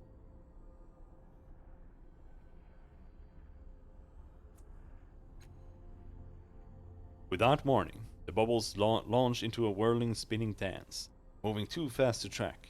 As you watch, their glowing lines become a perfect circle, a column, a shape that hurts your eyes, a vortex. Abruptly, the 5 bubbles pop, and the only light in body are his luminous eyes, watching you. Lurk, it says, and falls silent. Can't you tell me anything else about what you are? Gah! A bare-branched tree beneath the rain. Goodbye. Yes.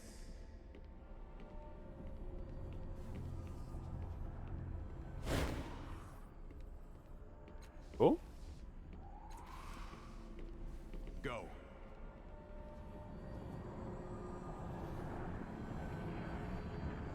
All right.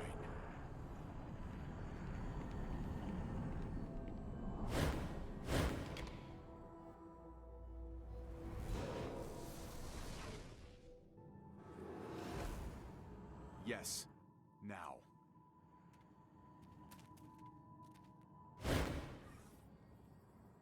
Have you found any more of the women? We might have to help them.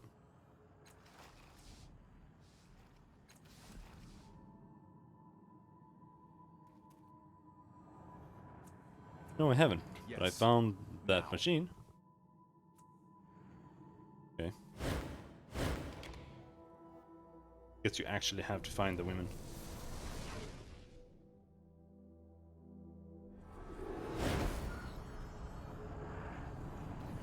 Fine.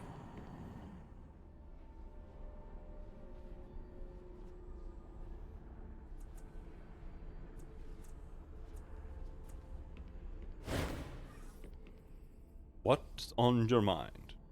How did get into my mind? Couldn't say, he says, frowning. But it was probably imprisoned for a reason, and not just because it shows up in minds uninvited. Be careful.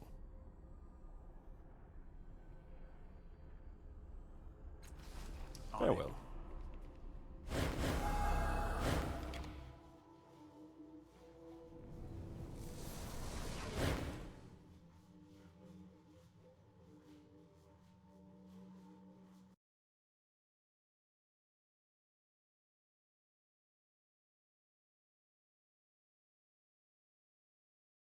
I don't think you understand what your deaths do to people.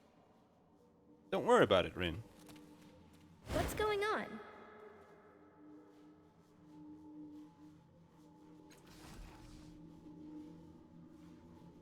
Let's go.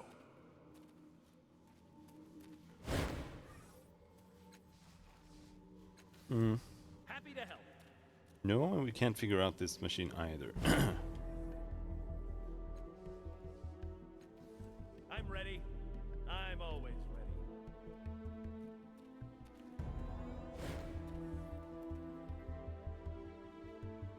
Study the lenses and mirrors again.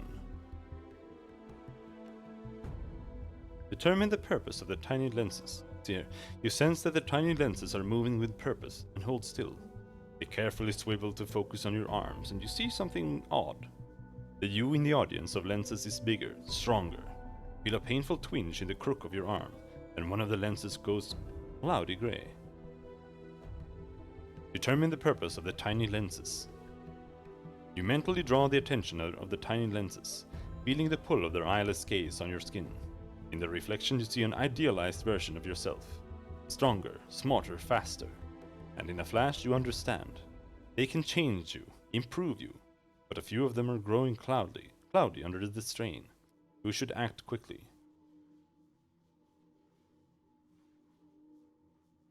Focus them on your chest and arms. The constellations of tiny lenses align with your body. Tendons pop and stretch. New muscle flows up around your arms like water, solidifying as it goes. You close your fists and veins press against your skin. One by one, the lenses fade into opaque haze, until only one remains, as bright as a winter star.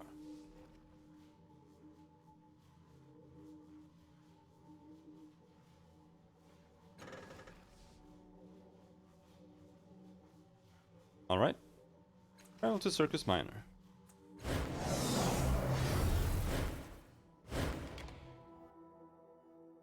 Need to return the book. Bit overdue.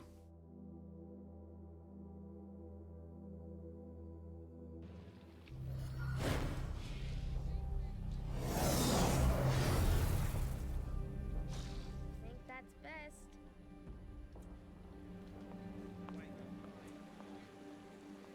Alright, here I go. No, it's over here. This is, but I like it.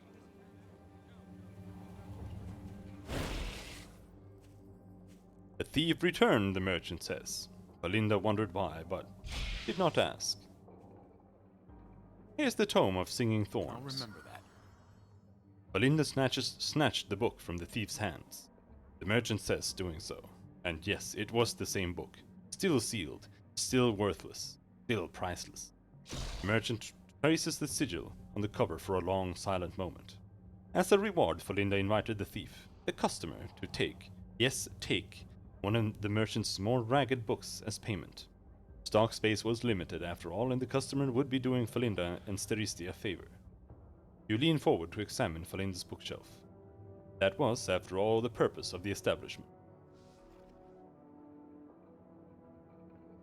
Angul and the Greater Good, the rise of the Angulan Knights. 2 weeks and a day in the pleasure wagons of Awesome's traveling menagerie and soaring circle. Humming and hiding, secrets of the labyrinth of sound, known powers. A historical examination of the rulers of the Ninth World.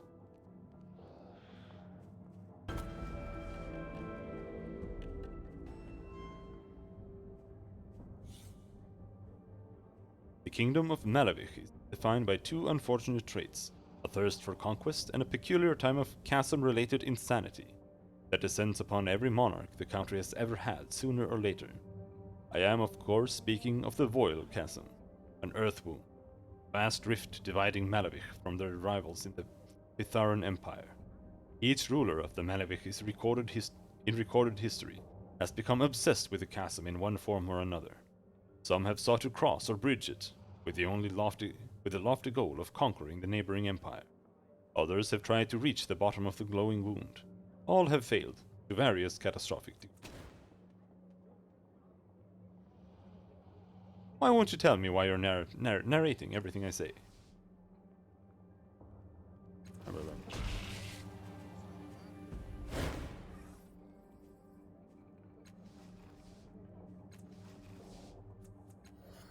Oh shit! Watch Steristi work some more. The merchant again passes a hand over the page, and you hear the scrape of quill on paper. Dark letters emerge from the shadow of that hand, as if pulled from beneath the page. Though natural. The merchant is restoring the work once recorded on this scroll, not writing it. You are certain of that. But is it scanning it in some way, or coaxing the text from the page? Looking closely, you see that Steristi's fingers are unraveling into coiling threads that taste the faded letters below before pricking the page itself. Fresh ink wells up from the holes, forming words.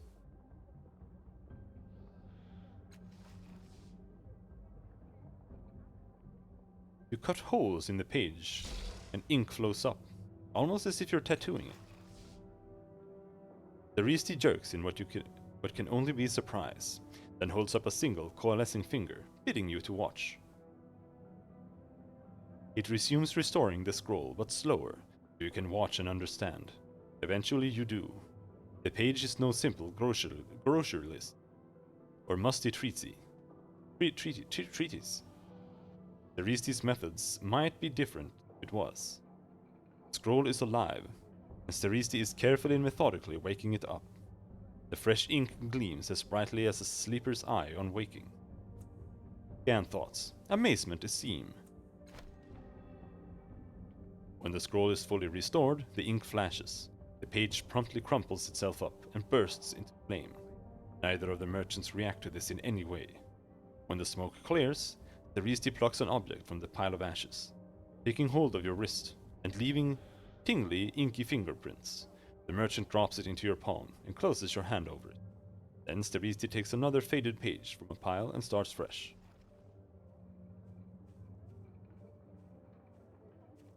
Amulet of the Eternal Traveler ornament. Granted abilities. Flex skill. Choose one exploration, lore, or conversation skill. Plus 1 training level in that skill while active.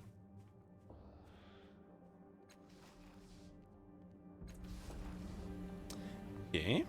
Yes. Now.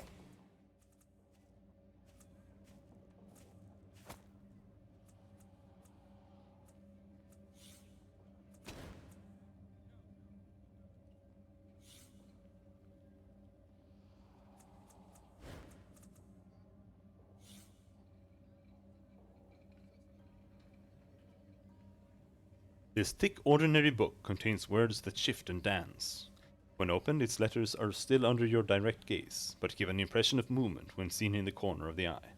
Although you never actually see them move, each time you open this book, the story it tells has subtly changed. Lore mystical specialized. Fragments of the whirling story coalesce, apparently drawn to some part of your personality. It seems to be telling the story of a woman, waiting in some kind of dimensional bar, waiting for so long that she became part of the scenery. No one would serve her, talk to her, or look at her. One day a young man crashed his airship outside the bar, left the wreckage, and happily entered the bar. She smiled at him and asked if he had brought someone from the crash. He nodded. They were still. No matter how many times you close and open the book, you're unable to find the rest of the story. That's the lady that strangled me, that directed me to. Emeritus? I've been thinking. Have you had any other ailments? Fever? Sweating? Fever sweating? Oh, I didn't say I kept thinking. The thinking passed quite quickly, really.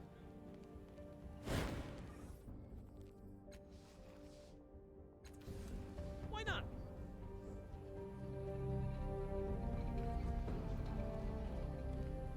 I want to have the genocide in my party. He sounds like a nice dude.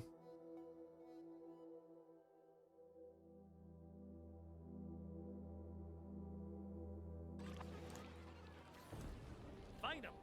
Something to do!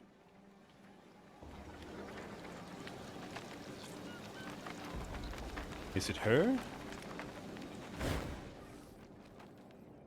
Drones still circle the uniformed woman's head. She's whispering to one of them as you approach, but she waves it away and smiles faintly at you. I wasn't sure I'd see you again, Nautodon. As she turns her face back from the drone, something about her profile strikes you as familiar. In that moment, she looks so much like the ghostly girl you met in the Fifth Eye that they could be the same person. Though this woman seems 20 years older at least.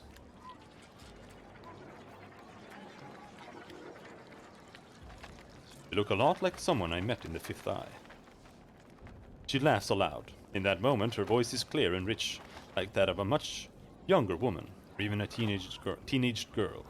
Was she a scarred peltast, wedded to her blade, fresh from the endless battle? Scant thoughts. Odds about, it's another one.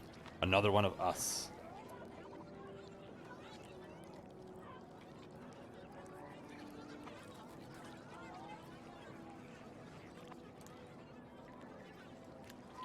I've never seen you laugh before. The comments made you nervous, didn't it? Her smile vanishes. You're savvier than most. I should have expected that from a man who doesn't age. No one's told me. I remind them of someone else in a long time. But it used to be different. Making a note. For as long as I can remember, I felt as though this other woman was taking shape inside me. When I was a girl, I'd gaze at myself in the looking glass. And every day I seemed less like me and more like her. I don't remember when I abandoned my family, but I couldn't have been more than 10 or 12. They seemed like strangers to me. I couldn't even remember who they were. I started hearing stories about other girls like me. Older girls, younger girls. I sought them out, learned everything I could. All the ones I met went mad. They never survived past their 20th year. It wasn't always the same death. Sometimes it was sickness or an accident, where they ended their own lives, but somehow they always died. It was fate, and it was mine too. But you survived. I cheated. She's silent for a moment. When I was old enough to become a citizen, to sacrifice a year to create a levy, I went straight to the Order of Truth and told them I wanted to donate as many years as I could. I didn't think it would work, she confides. But what choice did I have? When they started taking the first few years and I aged closer to 20, each time I thought I would die. And the levy that was born for my 20th year, it was a monster. They tried to make me stop, but I refused. I made them go on. I burned through my 20s and beyond, and with every year I lost, I felt that other woman inside me weakening, bleeding, dying. I laughed as they burned the years away. When I walked into the Order of Truth, I was a teenage girl. When I walked out a few hours later, I was a middle-aged woman. But I was free. So how old are you really? 22. That's why I was too young to remember you when you were here last. I was a 12-year-old girl, a runaway, half mad and living in the streets. How long has this been happening to women in the city? Centuries, I think. The earliest reference I could find was around the time of Chila, but it probably goes back even further. It was an Aeon priest about 80 years ago. He thought he'd make a name for himself by discovering the cause. He found that it only affects women in Sagas, never in the outlying villages. He thought it might be caused by some kind of Numenera underneath the city. He was never able to prove anything. He said the levy that was born from your 20th year was a monster. It was death. Not death the way it's personified in stories, but death like it really is. A bloated thing with festering sores, vomiting blood and pus, and excrement from every orifice. Even the Aeon priests were terrified. They burned it to a pile of ash. Yay?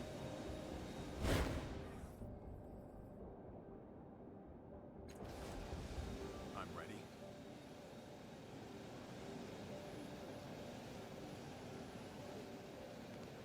I know where one other is. But I don't remember what she said about the other one. The last one.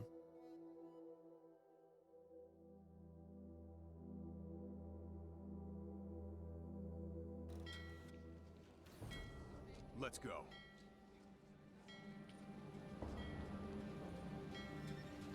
Was it someone in the Memovira here? Maybe. Taylor. Master Renio. Fine. Hi, Beer. Wait. Wasn't that guy... he the guy we were talking to down there? As you pass the stack of cargo, a familiar figure steps out from behind it, disguised, entirely unconvincingly, as an Aeon priest. Hello again, lad, says Tybir. I don't suppose you're ready to change your mind about me joining you. Why are you hiding? Ah, well, it seems Riz is still unhappy with me for leaving him on the gibbet for so long, and he wants to strangle me with my own entrails to show me how it felt. I naturally am less enthusiastic about the lesson and would like to avoid it if at all possible. He takes a breath, finally. Therefore, I was hoping I might join you, for protection, if you see what I mean. Strength in numbers and all that. Strength in numbers? Do you mean that if you join me, we're in danger of Riz attacking us? Tiber waves his hands. No, I mean the exact opposite. Riz is an utter coward. As long as you're with me, he won't dare attack. He won't even show his face. Unless he can find greater numbers, I suppose. I'm not interested, thank you. Are you sure? I'm a man of the world. I know my way around a lot of places. No, thank you. I'm okay with these characters. I'm not super fond of Calistige, but whatever.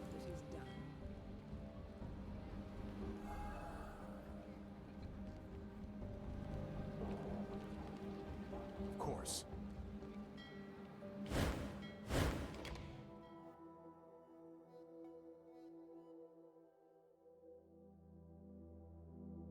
Probably gonna have to go back in and talk to her, because I don't remember. Hooded thug. Follow me for a reason?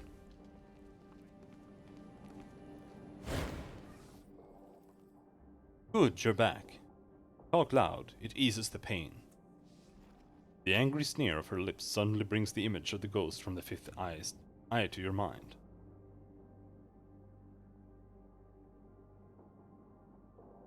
You remind me of someone. A ghost in the Fifth Eye Tavern. Making a note. What? No, you're crazy. But the sudden widening of her eyes suggests that you've hit on something. She turns away. Stop talking about her. It makes her louder. I am not her. Can I look at that shining vial of yours again? Alright, she says dully, grimacing.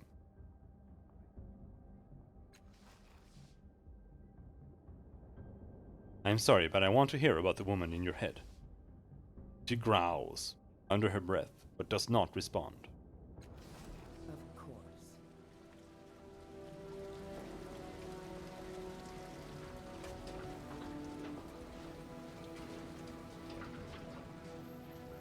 Oh yeah, the last one is here. It's Avina. Let's go all. You and me. As you regard this girl, isn't there a kid missing? You are struck by a spark of recognition. Though they hardly look the same, something about her reminds you of the ghost you encountered in the Fifth Eye. Avina is playing her flute in front of the empty space where Zeb's house used to be. Her playing is ragged, and she keeps breaking off to sob and wipe away tears. She doesn't look up at your approach. What happened here? She nods and sniffs. The house fell, and Nim too. She went inside to wash and looks over at Zeb. I wish I could do something for him, but he just sits there. I don't think he even hears me. Damn thoughts. He needs to forget. No, that wouldn't be right. He needs to move forward. What will you do now? I don't know. I'll stay here as long as Zeb needs me, but then she shrugs. Maybe I can do something for Zeb. I hope you can. It doesn't seem to be. I don't seem to be helping. I have some questions for you. We need to talk about that box you found.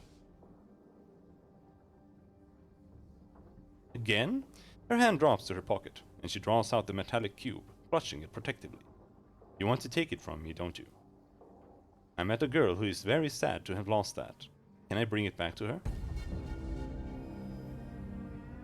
She hesitates for a long moment, then holds it out to you. I guess so. You're very kind. The girl is going to be happy. She manages a quick smile as you take the box. Tell her I'm glad. Making a note. Pulling her eyes away from the box, she looks up at you. Was that all you wanted? You remind me of someone I met in the Fifth Eye.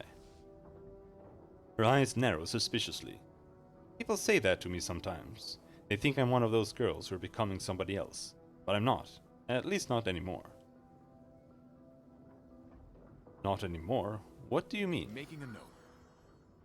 When I was younger, I used to feel like there was another person who was always nearby, just out of sight. Sometimes she'd even slip into my mind, and I'd hear her voice. She glances away. I think I was supposed to become her. Her smile flashes then, and she looks back at you. But I wouldn't. Every night in my dreams we fought, and every night I won.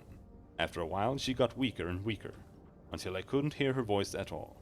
Now she's gone, and I've never heard from her again. Remember the puzzle box you gave me? It belonged to another girl who was becoming someone else. It did? But if that's why it felt so right when I found it. Her eyes are wide, terrified. It's a good thing you took it away. If you hadn't, that thing might have come back. And I wouldn't have had to fight her. And I wouldn't... If you hadn't, that thing might have come back, and I would have had to fight her again. Do you know anything more about her? No, and I don't want to. I don't think we had much in common. Maybe that's why I could fight her off, and the other girls can't. She shivers. I'm just glad she's gone. Are you sure you don't know anything more about her? She shakes her head. No, nothing. Have you ever heard of the House of Empty Time? It's a place where children with no family can go to find parents who love them. She shakes her head. I don't need to go to a place like that. This is my home.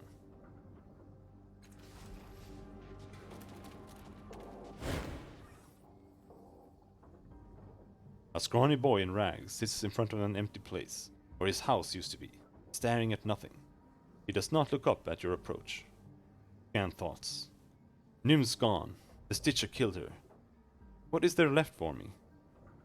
What happened here? Is everyone okay? The boy doesn't answer. He doesn't seem to have heard. He just keeps staring straight ahead. Nearby, Avina puts down her flute.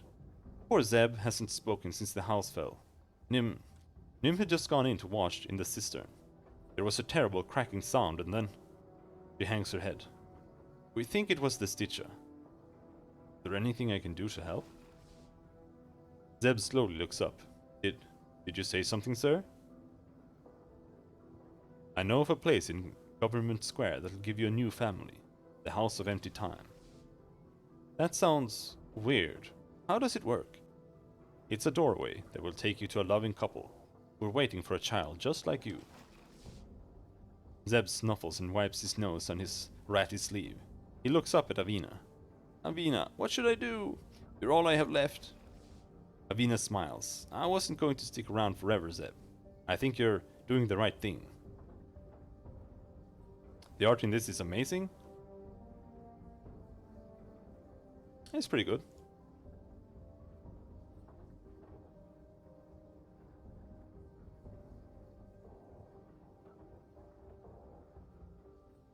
Avina smiles. I wasn't going to stick around forever, Zeb. I think you're doing the right thing. Unless you're talking about the video. He nods and looks back at you. Then I'm ready.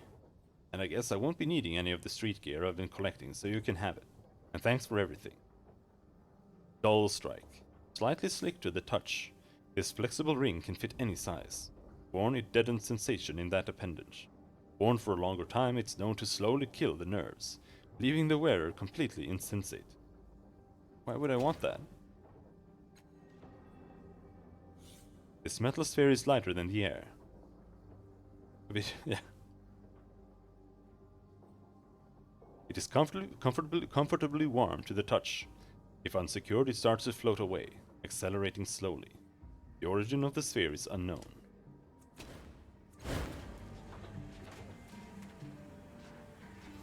I'm going.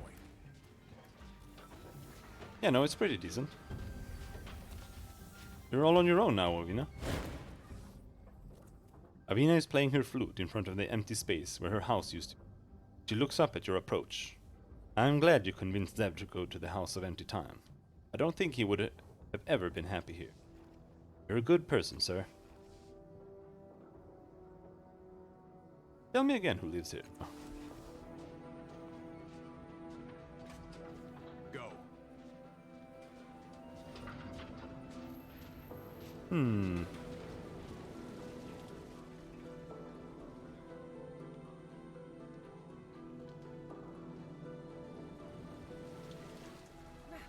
I feel better. All right. No, you can't go Let's that way. all. You and me.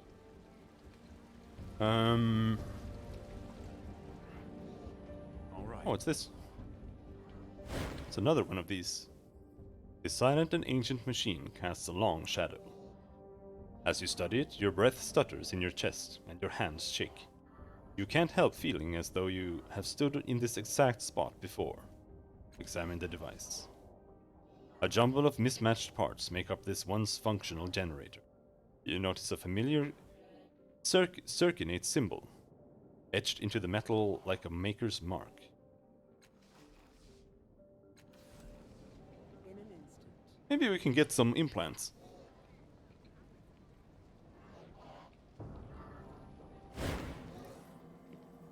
You're back, he says, spreading his arms as if to hug you. Can I interest you in any of my vastly overpriced items and services? Sure, the clawed gauntlets.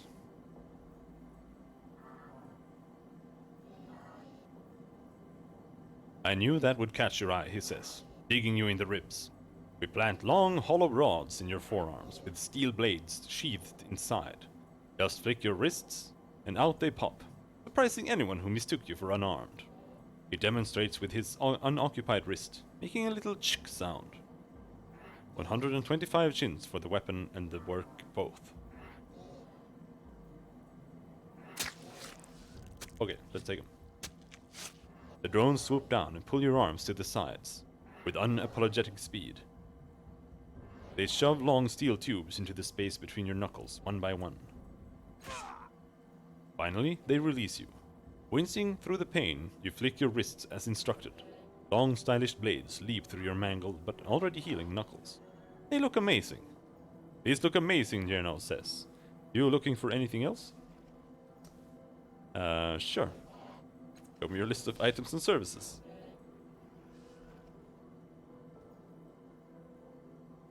Encroaching darkness.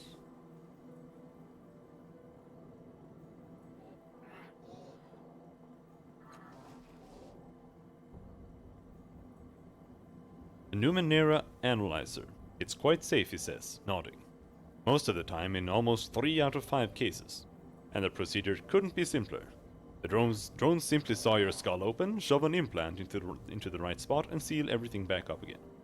He clasps his hands. Once they do that, the implant will help you identify the purposes of unknown Numenera.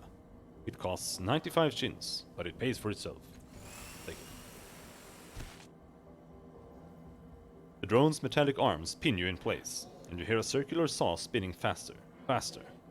Well, you can't claim Jernaw didn't warn you. The blade clips through your skull in a heartbeat, and pincers pry the loose cap aside. You're distantly aware of struggling against the drone's unyielding arms before a metal spine jams itself into your brain. Everything goes white. After mending your breached skull, the machines release you. You stagger, but keep your feet as the implant begins humming. Swirls of text streak past your vision as the thing comes to life. Interesting little thing, isn't it? Journal says.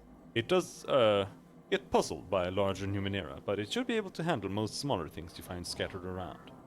He scratches his nose. Is there anything else I can help you with?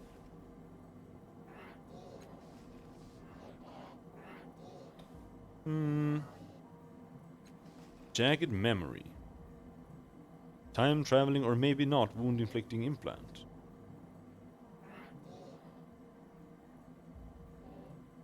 I don't remember what that meant. Blood nanites. It'll fight illnesses and toxins in your bloodstream. Take those. Things really do start quite calmly. The drones inject you several times and withdraw to a respectful distance. You breathe. The air seems tinged with the sunset's light. Then, you feel the first bite. The machines swarm through you like a metal wave, nipping and tearing, devouring flesh, muscle, and organs. You open your mouth to scream, and they pour out in a gleaming flood. Eventually, the machines learn that you are not food. At some point during the operation, you fell. Now you rise, panting. Don't you look healthy, Jernaw proclaims. Well, you are covered in your own blood, but you clearly have more. He rubs his hands together. Anything else? No, we can't afford more. Find him! Something to do! Forward. Onward.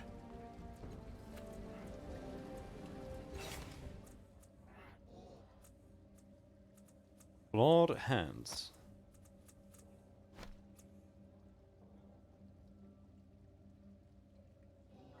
Yeah, I see some claws sticking out there. There. Light melee, 4 physical damage.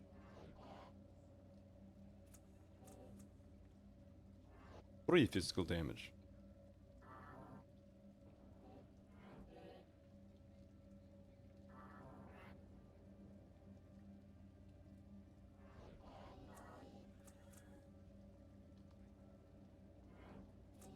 They're better. Can I use them with my shield?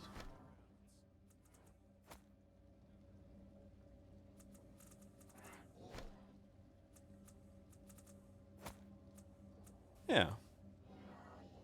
Looks like it. It is better than my shield. Paratus? A word. Why, yes, it is. So clever.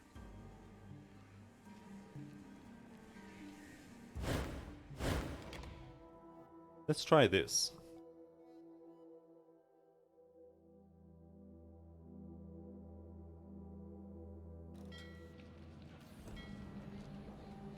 On it. She's supposed to be able to put you in a trance, but I don't know if she takes money for it.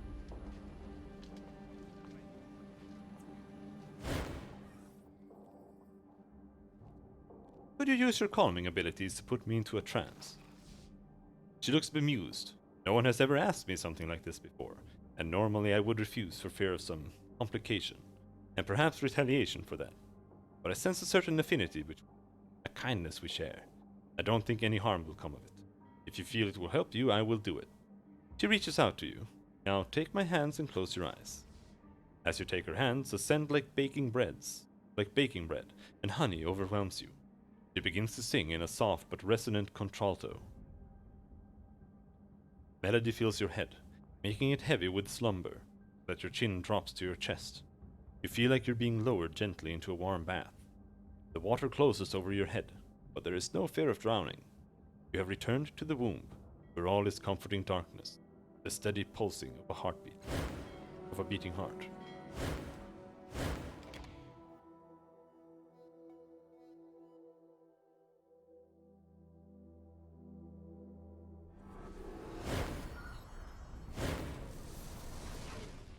You're looking, a lot more well-rested than you usually do.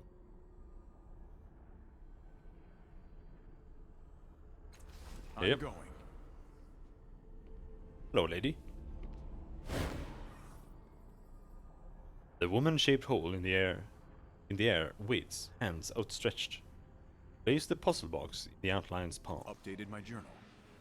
You gently place the cube in the shadowy figure's hands. They close over it and... a young woman, the one you found dead in the ruins of the house, plunges toward you out of the darkness, filling the outline until the outline is her. She nearly stumbles into you before she stops herself, blinking hard. Ouch, she says.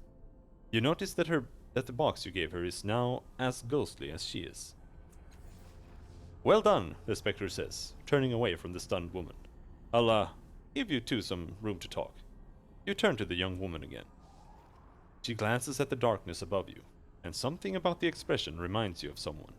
Of course, the ghostly woman in the fifth eye. You look familiar. What's your name? Daria, she says. You remember me. You found me beneath the chunks of my adopted father's house, with my guts smashed to paste. Alright, Gibbs. Take care. I'll probably drop in later. Who was your adoptive father? Or Seolo. He was one of you, she says carelessly. A cast-off, I mean. A frown creases her forehead. Poor old man. He never wanted to be special. He found me, fed me, talked to me when I was, troubled. She sighs. But when the house fell on me, I guess he couldn't stand it, and he went looking for a way to die. Making a note. She falls silent, but you don't need to be told what happened next. You've seen the statue, after all. It was grief that drove Orsello to seek death in the Sorrow's arms. Daria watches you, eyes shining with some inner light.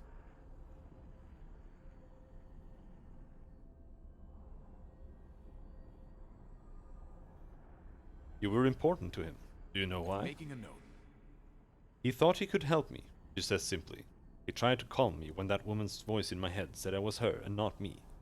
He smiles sadly. I wasn't the first. He'd helped other girls like me before. But I think he knew it couldn't last, he says, her smile fading. He was afraid, but not for himself. He knew I was going to die. One time he said he'd seen me die too many times, then shut himself up. She claps a hand to her mouth, lowers it, like that. She shrugs. But he wasn't wrong, was he?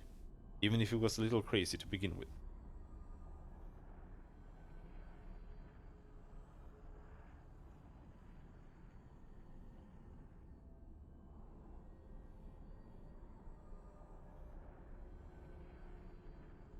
Seem awfully at peace about all this.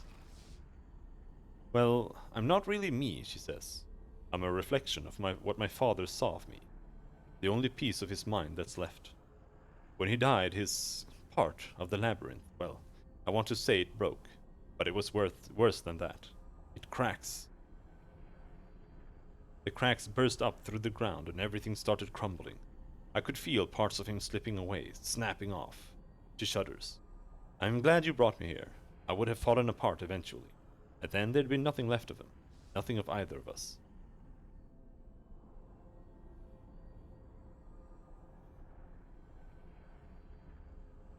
Do you know anything else about Orseolo? I should, shouldn't I? She says, chuckling. I was part of his mind, after all.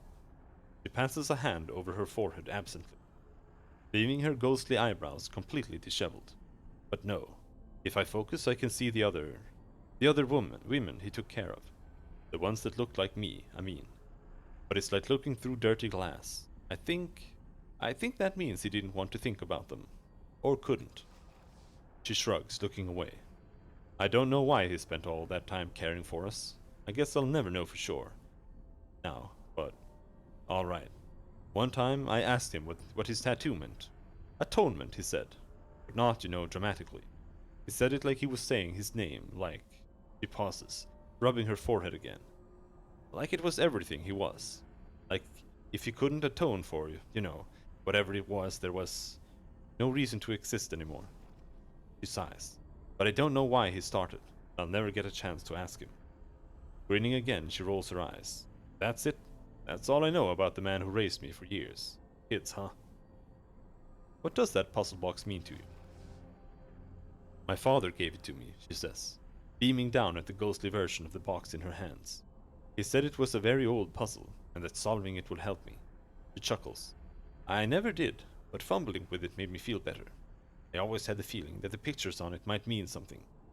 But that was as far as I got. A creature named the Sorrow killed Orseolo. Do you have any idea how it found him? No, she says, staring at the air, thinking. He didn't abuse his power, like some of you do. He didn't pull against the tides, or use them as weapons. He never wanted to be noticed, be found. She breathes in, breathes out. It didn't matter, did it? Farewell. I'll be here, in your head. And she is. You abruptly feel her presence inside your mind, as if she's always been there. A new weight behind your temples. Something has happened on an instinctual level. You've established a bond with this reflection. Some of her gifts are now yours, and you feel stronger for it. However, this link fully occupies a corner of your mind. You may be able to forge connections with more than one reflection in the labyrinth, but not many.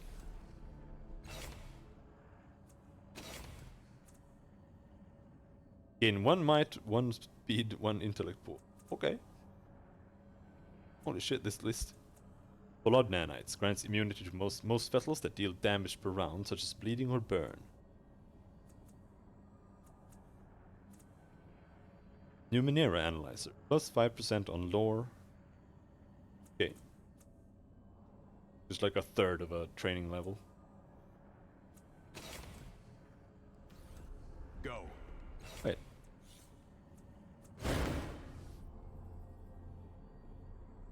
The globe weighs down on your hand, cold as a sphere of ice. Something about the air in this place makes it hard to focus on the object, as if it is barely here at all. Let's Oh, go. can't use it.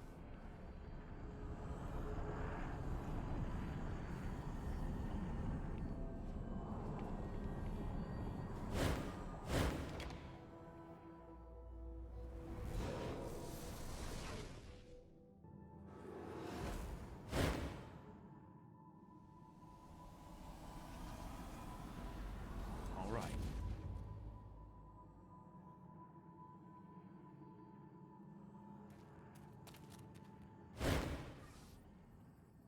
Look! You follow her finger to a glowing form, where before there was nothing. It's a Membra! You found one of them already. The women created by the engine. Ready. So I found all of them.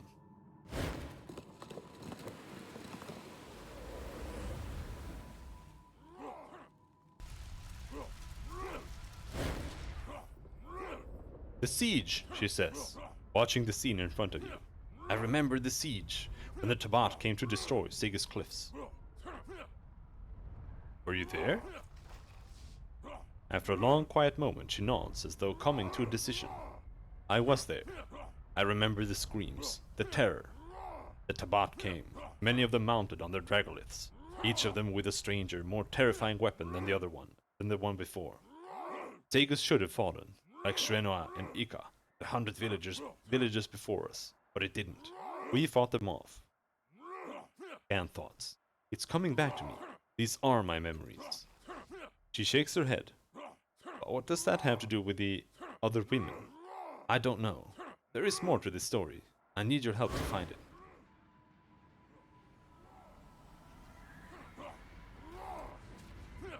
Yes.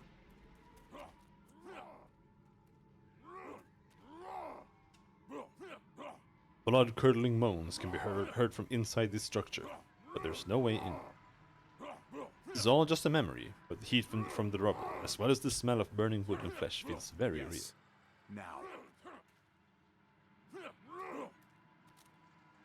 Yes.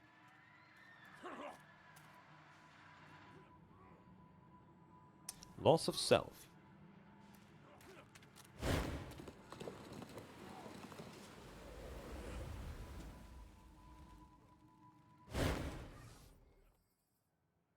Her eyes grow wide at the scene in front of you. That's me! I remember now. The siege ended. The Tabat were driven back, and I was among the survivors, but... She places a hand on the surface of the chamber. I didn't exactly survive. One of the Tabat's weapons made me sick somehow, in my mind. My father was an explorer and a tinkerer. He knew something about the Numenera. He put me in there to protect me. He gazes into the distance, as though trying to remember something. Are the women the result of some attempted cure? I don't know. Please, we're so close. Keep looking so we can find the answer.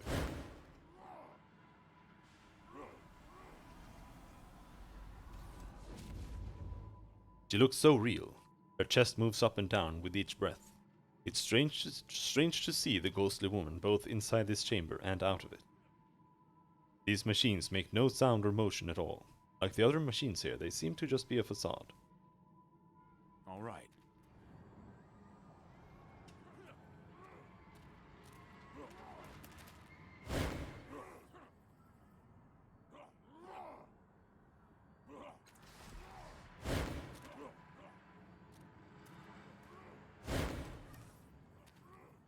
A translucent man appears. He is unfamiliar to you, but he seems to be working on the machine. The ghostly woman watches him, her brow furrowed. I know him. The engine, it's... Who is he?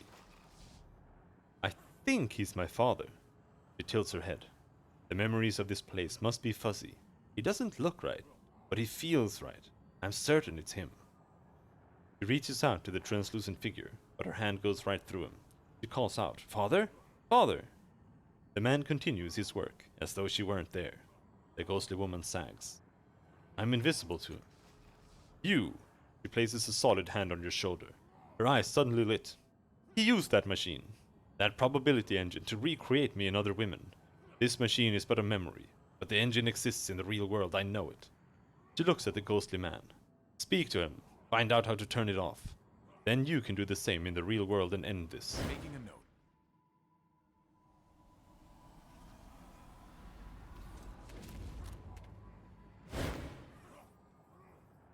The ghostly woman's father works frantically, turning dials, stripping metal wires, attaching and detaching various pieces within the machine.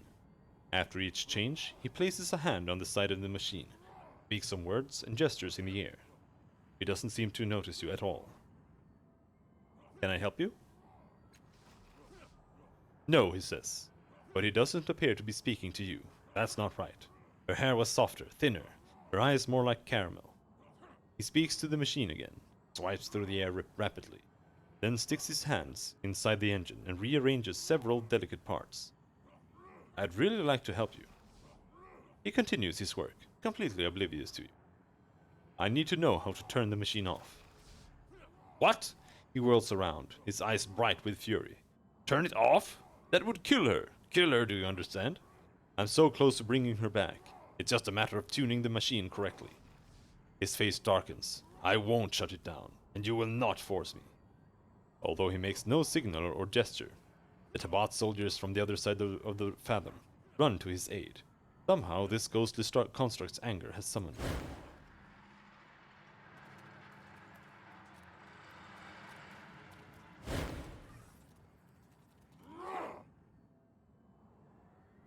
Leave!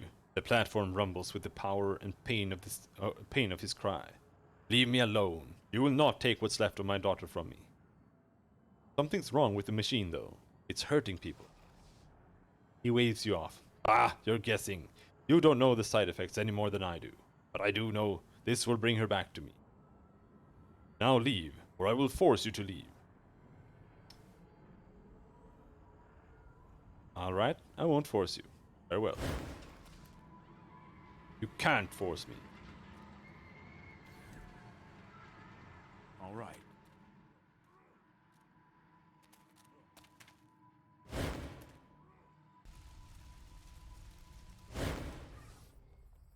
The machines in the stasis chamber are transformed into shattered, smoking wrecks. The ghostly woman laughs, the first time you've heard her do so, though the humor in it is dubious. I died. I remember it now. I never survived the stasis chamber, and the probability engines were his vain attempt to resurrect me. I'll remember that. She looks sadly at the translucent man representing her father. He doesn't know. He thinks he can save me, but he's lost me forever. Tell him. Tell him he can never get me back. Not the real me. What's left of the woman inside is unrecognizable. The smell's too real for your taste. Go.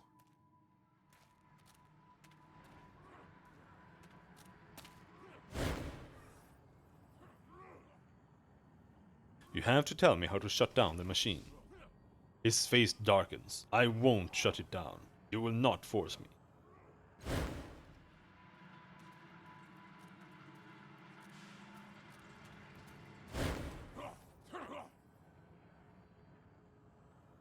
Don't you understand? Your real daughter is dead. Even with the machine, you can never truly have her back.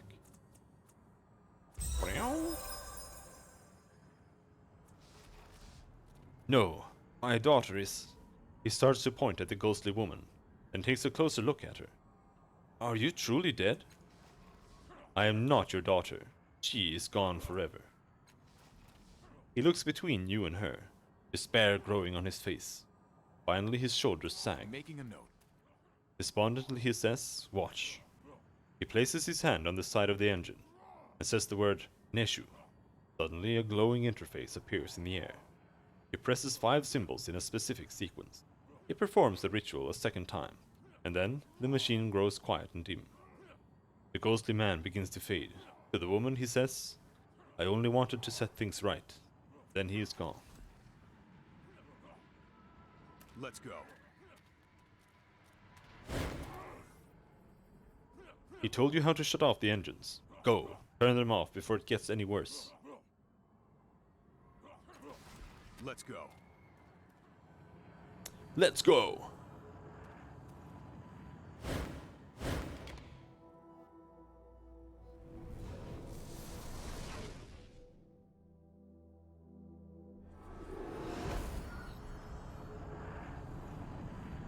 Of course.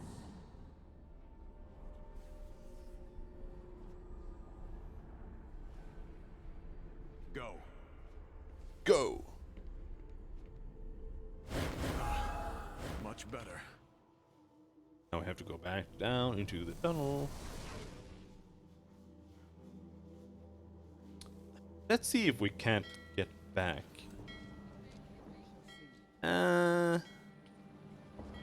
It doesn't matter. Cave of the Last Words. To action!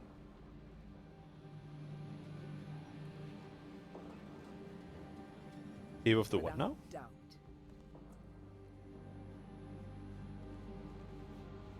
Virgiano del Toboso. Find 'em. Something to do.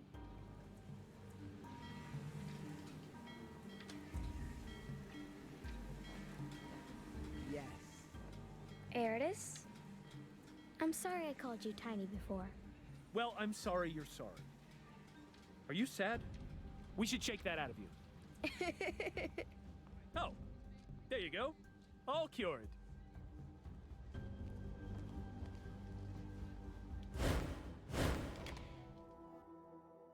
It's not really like I was thinking maybe we can actually teleport back down again from I'm ready. the clock, but this is just as close, more or less. Even if we could.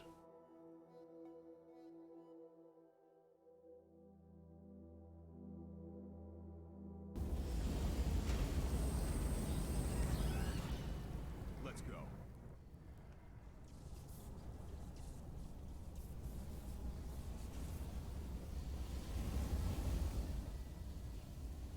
Look out below! Above! Sideways! Can you bring me to the ledge in Cliff's Edge? Oh. For some reason, we can see that now.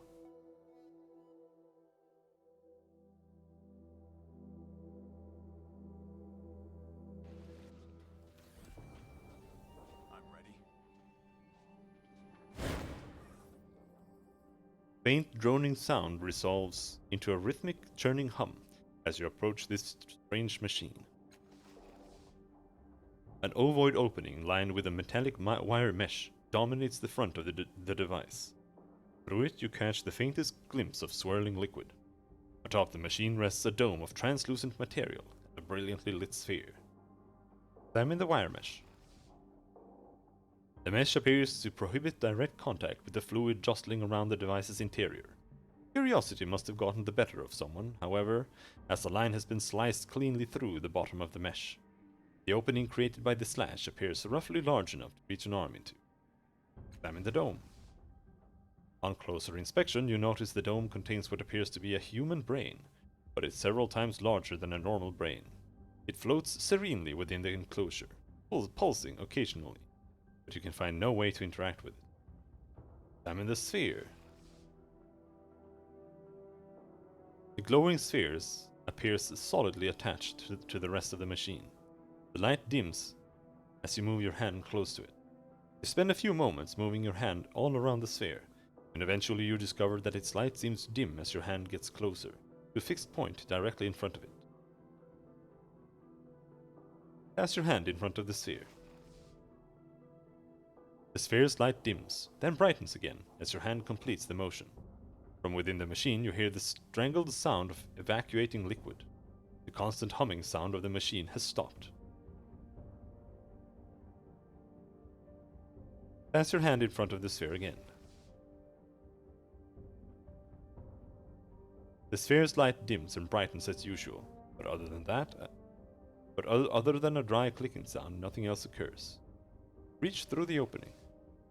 Your hand meets nothing but air. The sides of the inner tank are still slick with whatever fluid previously filled it. Tap the dome. You lightly knock on the dome, triggering a minor convulsion from the brain within. A swooshing sound erupts from the interior of the device, and it resumes its former rhythmic hum. Tap the dome again.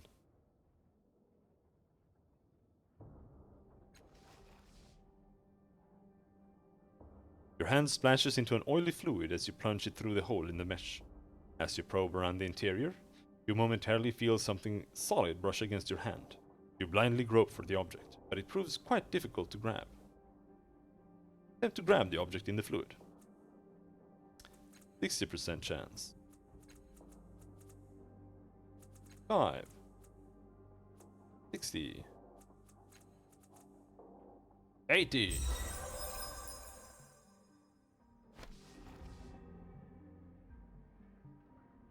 After a few near misses, you manage to get a firm grip on the object and remove it from the machine. Ring of El Amor. Cipher. Confers Ring of El Amor. Cancels the next negative fettle applied to the character. Excludes flanked and lasting damage. And deals 5 chemical damage to the attacker. Okay.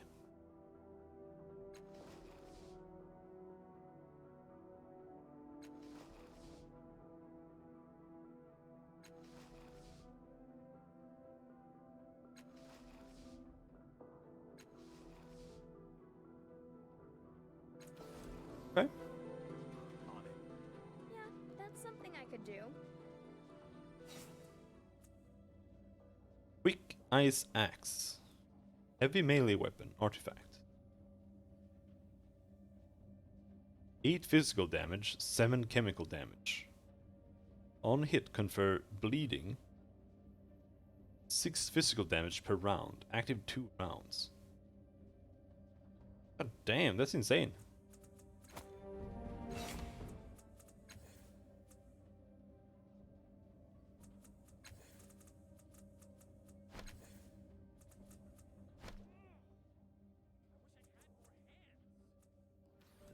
Ready.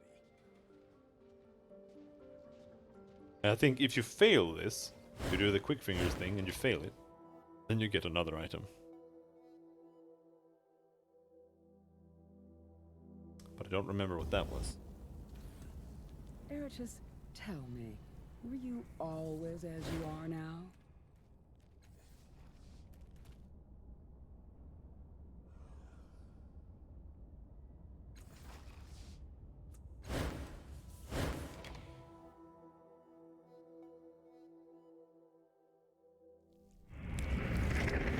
Yes, child.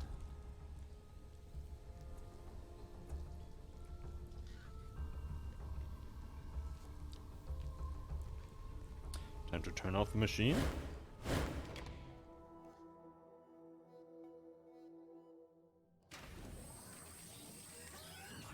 Find them! Something to do! Turn the probability engines off. You speak the word Neshu. The interface brightens. You press the same 5 symbols you saw the ghostly man used in the labyrinth. You're about to repeat the ritual a second time as he did, but you meet resistance of some kind. Your hand simply won't obey. It's not a physical resistance. Something in your mind won't let you complete the sequence. Concentration, tidal affinity. Fight off the resistance, whatever it is. I'll remember that. It takes an incredible strength of will, as though some other mind were fighting for control of your body. Finally, you overcome it, entering the sequence a second time. The interface disappears, and the machine quiets.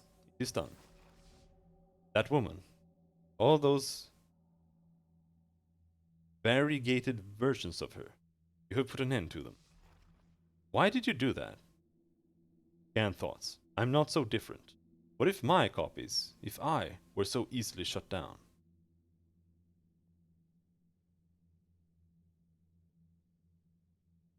What do you really want to ask me, Calistige? What indeed? She takes a deep breath and lets it out slowly.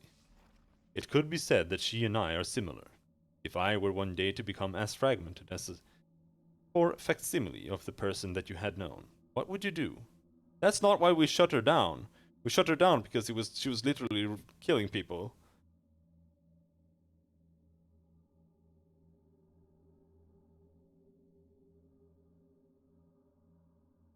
I would find a way to speak with the real you, to determine your wishes.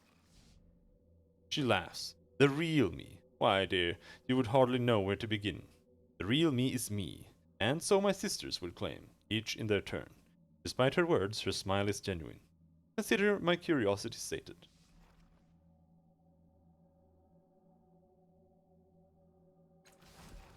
Okie doke. Alright, here I go. And now we have to kill ourselves. I'm faltering. I'm hurt.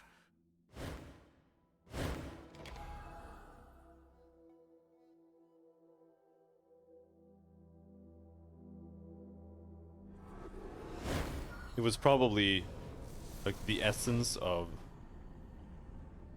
Yes. her father, because she was living in his head somehow. It was probably him who was trying to stop us. She idly flexes her transparent hands, humming a halting, tuneless little melody under her breath. The connection between no, that's not right. The connection between you pulses with the rhythm of her song. I mixed them up.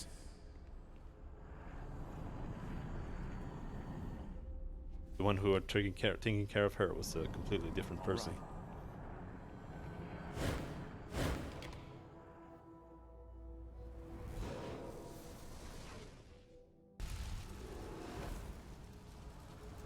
Yes.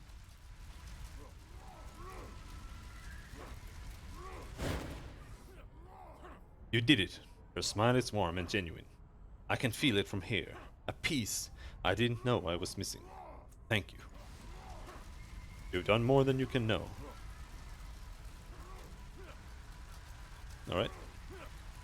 Ready. Thanks for all you have done. No one will ever know, but I do. Yes. Now.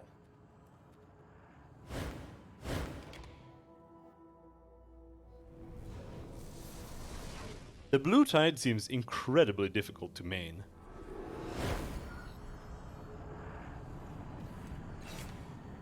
Because I'm asking like every question, Yes. and that's how you get the blue tides. But I'm still dominantly gold. I'm going. It's like you have to avoid the gold and the red and the silver options as much as possible.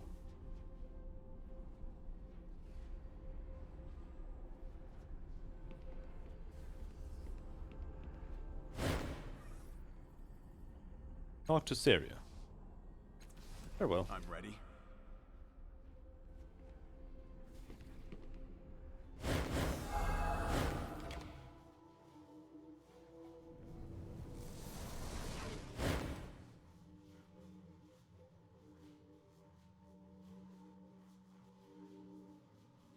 I don't think you understand what your deaths do to people. Post, quit your whining. Yes. Travel to Circus Minor.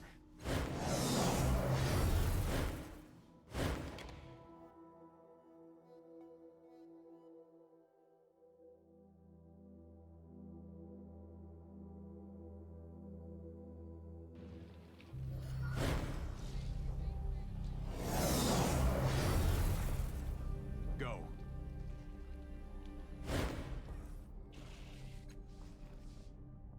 Thing there. In an instant. These dudes don't want to talk to me about it.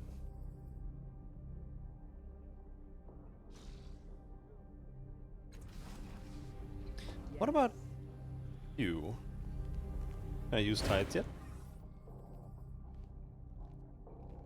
Train the title affinity skill. Nope. Look out below!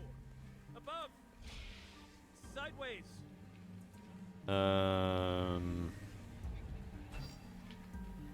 To Underbelly, that's where we want to go. I believe. Go.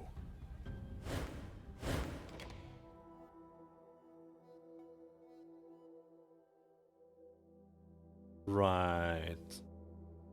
Now we can ask him for where the White Death is, but we also have a lead to the Dendra Uhur for the killings. Well, I feel better.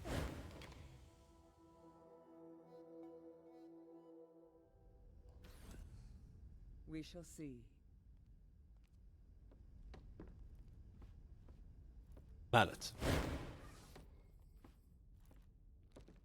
What's your character's sentence? Wait, what? The burly man sneers at you, flexing massive scarred hands that could easily encircle your throat. His tongue probes his stained, sharpened teeth, and a short blood-stained curve swings from a hook at his waist. So, what you doing down here, Schwilmeat? He says, playing in the dark. Your sentence? Intelligent nano who brandishes a silver tongue. Is it that one?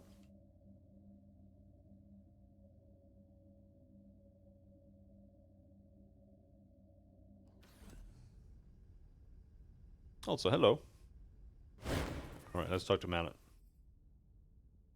There's a murderer loose in the underbelly. Do you know anything about I'll that? remember that. I know I'm not supposed to run my mouth about it, he says, folding his arms. Not unless Imbitu says so. Damn thoughts. Didn't lose anybody that matters, I say. Imbitu is watching the two of you, you notice, frowning. No, Imbitu.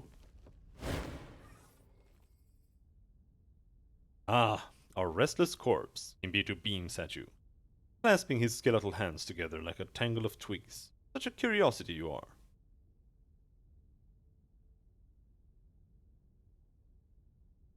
I'm helping Folsom investigate some trouble in the underbelly. Can I ask you some questions? Of course, he says. And do tell Folsom hello from me. We are dear friends. He raises a finger. Well, he frowns more than I smile, but we do have a grand time whenever we meet, which is often.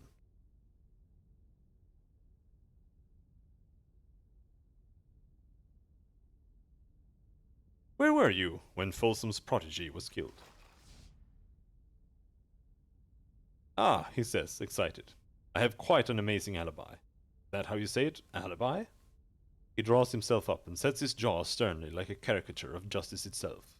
I was with Folsom the entire night. He can tell you as much. Scant thoughts.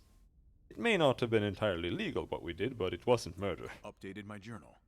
He leans in close to whisper in your ear. I promised Folsom I wouldn't tell anyone how he helps with things. You'll need to ask him if you want to know more. He winks and stands back. So as you can see, I am beyond suspicion. Scant thoughts? For one thing, the priest was already dead. I have evidence that the Dendra O'Hur are involved. Can I speak with your acolytes? Making a note. Oh my, he says. I suppose you have my permission. Do be gentle with them. He flashes his teeth at you. If they deserve it, of course. Do you think any of the other Dendra O'Hur could be capable of murder? Certainly not, he declares, then pauses. Well, they do come and go as they please, hunting for bodies left in the gutters like broken leaves. He smiles mistily up at the air, as though reminded of his younger years. The devourer of wrongs was standing vigil these last few days, but any of the others could be responsible, I suppose. He runs his eyes across them, humming a fretful little memory. Humming a memory. Oh dear, he says. They really are a suspicious lot, are they?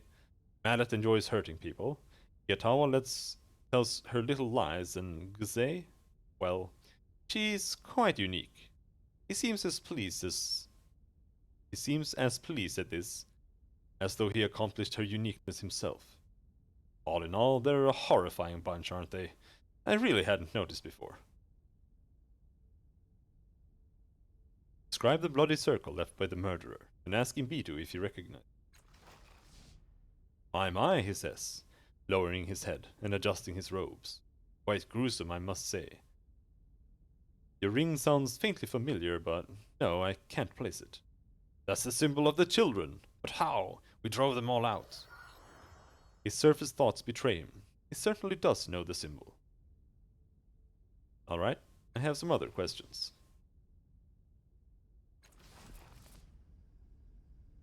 At last!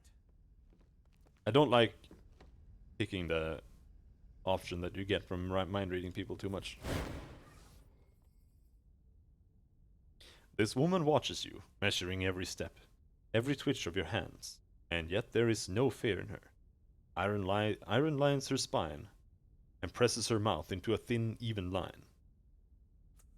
Iron lines her spine. You take a wrong turn, she says, studying the nails on her right hand. Don't see many people down here for the light of the company. She steals a cautious glance at the hulking cultist nearby, then returns her gaze to you. Want something? Her eyebrows arch curiously, and it's that simple movement that makes a strange connection in your mind. You've seen that expression before, on a somewhat similar face. The ghostly woman in the fifth eye. Oh, really? Another one. Remember that. Go on, she sighs. Imbitu says I can ask you about the murders in the underbelly. Yeah, she says, looking over at the old man. He nods. Good. I have to say I'm not surprised the murderer's trail led you here. What do you want to know? Do you have any idea who the murderer is? I'll remember that. No, she says, resting her hands on her hips. But I have seen what they left behind of Folsom's boy. A mess. Blood on the walls and floor, no body. Picks a strand of her hair out of her eyes. That's the kind of death you see when someone's sending a warning, or holding a grudge. I saw it all the time before I came here. Scan thoughts. The circle's not a warning, it's a sign. Why do you think someone killed Folsom's protege? Why, she says, with something approaching a grin. Why?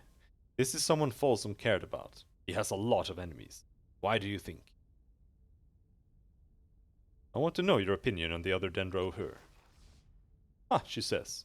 Well, all right, but don't expect me to hold back. What are your opinions on Imbitu?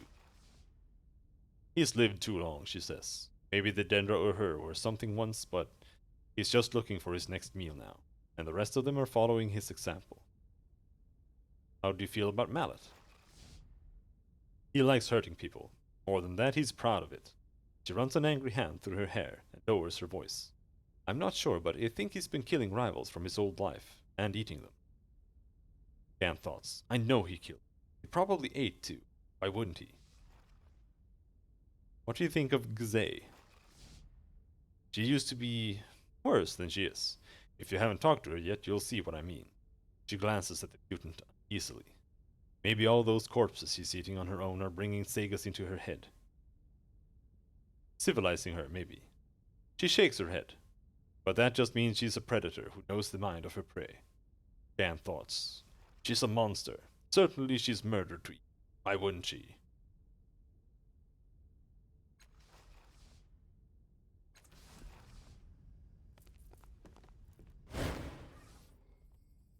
This short, squat woman rakes absently at the swollen red tattoos decorating her pale, naked scalp. Her claws draw blood, but she doesn't seem to notice.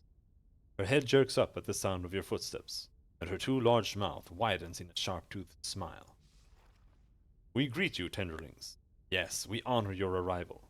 Her eyes rove over your body, hungrily. What brings you to the Dendra O'Hur?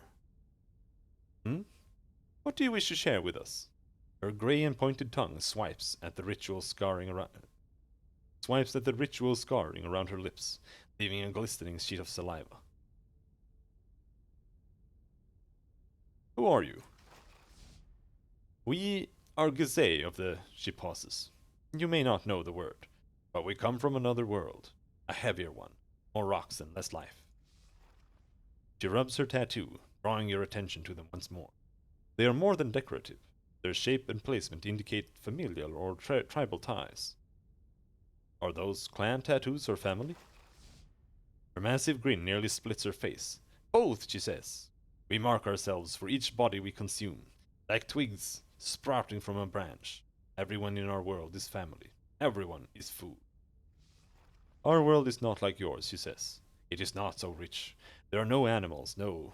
She pauses, frowning. Vegetless? None of those. The only flesh is our flesh. Sighs. But we are blessed. When we eat bodies, nothing is lost except the corpse. The soul is preserved. She spreads her hand. The dead ones become part of us. It becomes we. The word is vegetables. Yes, she says, raising an eyebrow. It does not matter. We do not eat things grown in dirt. Shrugs. And this is not why we are here. We here heard rumors of the Dendra O'Hur magic, she says, concentrating. Your language's tenses clearly give her trouble. It does not stop at the soul. It pulls memories from dead flesh and soaks them into the mind. She gives you a rapturous smile. So we came through a portal in the bloom to learn this magic. We found our ways to sages, and asked to join, she sighs. Now the portal is gone, we hear. But we will make another, in time. How many bodies have you eaten? We do not share this, she chuckles. We prefer our feasts to be private. But many, we find our feasts on our own. Mbito says I can ask you about the murders in the underbelly. Her small eyes glow with humor, but flicker first to the leader of the Dendra Uhur. He nods. Ask your questions, Tenderling, he says, stroking the back of her hand with her claws. Even this gentle motion draws blood. Scan thoughts. Murder? How can it be murder with no body? What do you know about the murders? Oh, Tenderling, she chuckles, delighted. You use the wrong word over and over. There is no murder if there is no body. This was... And she uses a word you do not recognize. A gruesome combination of clicking teeth and growling consonants. And so, nothing was I'll lost. remember that. We do not know who is responsible, she says, scratching her cheek. Blood spills unheeded from the wound. Yatawa and Mallet sneak about during the night. They swallow their secrets. They are Dendra Uhur to serve their power and hunger, not to honor the dead. Not for... She uses the word again, snapping her jagged teeth with great satisfaction. They are not capable of such kindness. Anne thoughts. Why is he so interested in a soul that was not lost? Very strange. What is that word you used to describe the murder? That clicking, growling word? Word, she says, blinking. Oh, yes, your language does not have the word, so we use our own. She clicks her teeth together, thoughtfully, then answers. We know of murder, of course. To leave a body to rot is to say that the soul inside is not worth keeping. This we punish. This decision is not for anyone to make. The word we speak of is the opposite. On my world, when one of us dies or is killed, we eat their flesh and take their souls into our body. We feel the light of them reach our corners. She raises a claw, smiling. They becomes we. You understand? I see. You only think it's a murder if the murderer doesn't eat the entire body. Yes, she says, clapping her hands together with delight. You understand? This murder is no murder, she pronounces the word with obvious scorn. We know the details. A skinned hand in blood. Circles on the wall, she says, making a tisking sound. Tenderlings play with their food. Perhaps your murderer is young. They do not know they should finish the hands. Strip the memories of hard work from the tendons. Crunch the bones. Slurp the blood from the floor. She shakes her head fondly. Tenderlings. Perhaps this tenderling thinks what I do is murder. He is wrong. You don't think Kiatawa or Mallet killed any of the victims? We never said that, she says, playfully biting her tongue. They kill. But they do not honor. They do not understand who they are. Done asking about the murders. I have some questions about the Dendra Uhur. No, she chuckles, then covers her mouth with a barbed claw. No, we are not the voice of the Dendra Uhur, Tenderling. Speak with our leader Mbito instead. Savor his words and drink of his thoughts. Don't want to tell me about the Dendra Uhur? Want?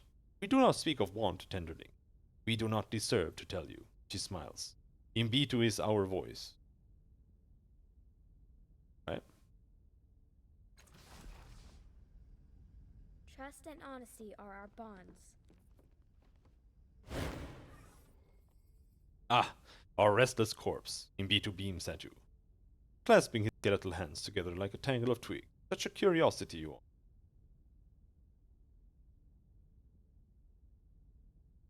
I have more questions about the trouble going on in the underbelly.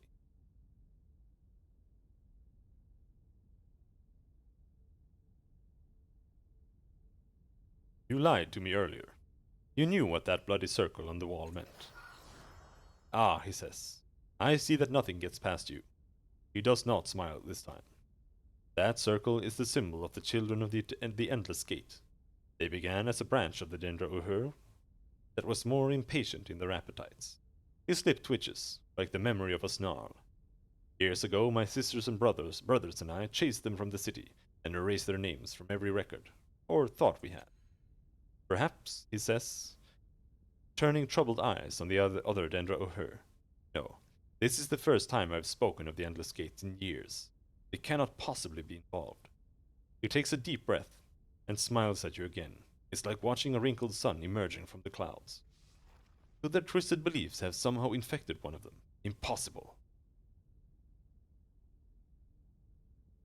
I'd like to question your acolytes about the Endless Gate. Oh my, he says. I suppose you have my permission.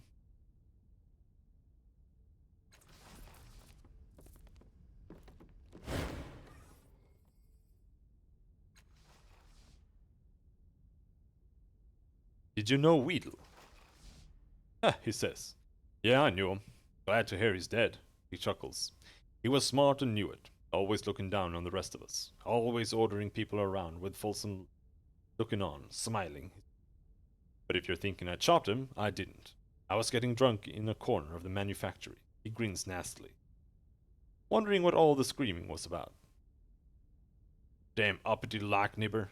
I should have been Folsom's man, not him. Making a note. You know who you should ask? He says, leaning in. Iatawa. I saw her hunched over some corpse in an alley, all by herself. Doesn't matter what the meat is, people who eat on their own always got something to hide. He nods at the other cultists. Ah, Gazay is one to watch too. She ain't like you or me. She's a mutant, and not one of the nicer ones. And everyone eats on their own. Everyone's got something to hide. I want to talk to you about your eating habits. Is that right? He says, scratching one of his sharpened teeth.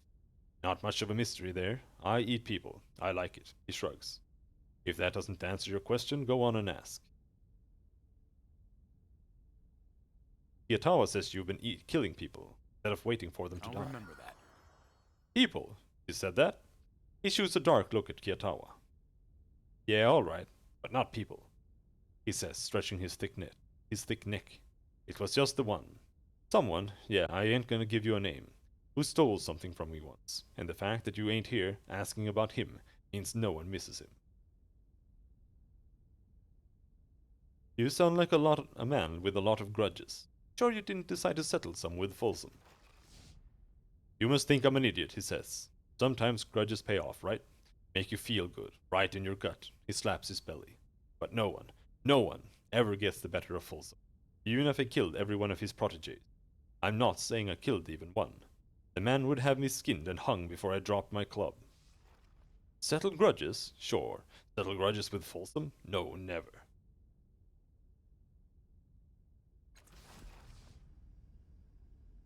Wait, we didn't ask him about the Endless Circle. Trust and honesty are our bonds.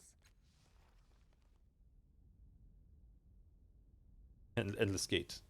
Have you ever heard of something called the Endless Gate? No, he says. Strange name, though. If it don't end, it ain't much of a gate, is it? It's more of a hallway. All right.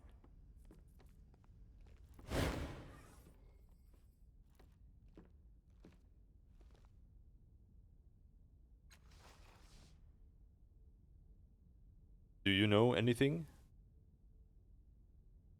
about a group called the Children of the Endless Gate? We know it, she says, frowning, but we are not sure how.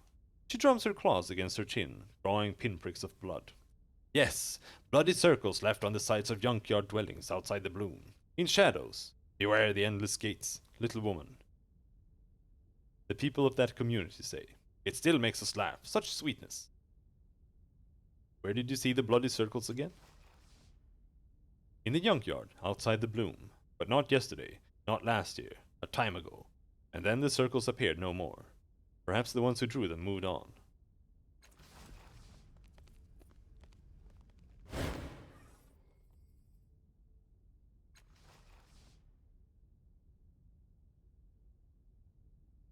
Mallet says he caught you eating a corpse on your own. Yeah?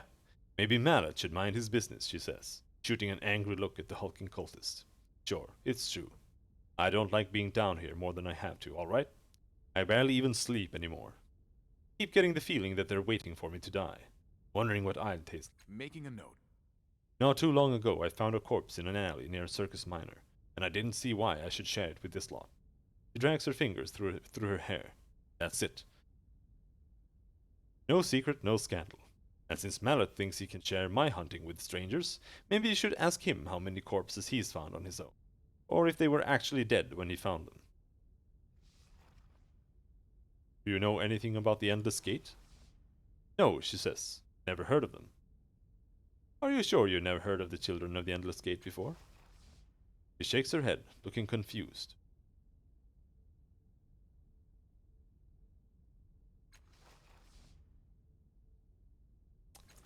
Yeah. Go.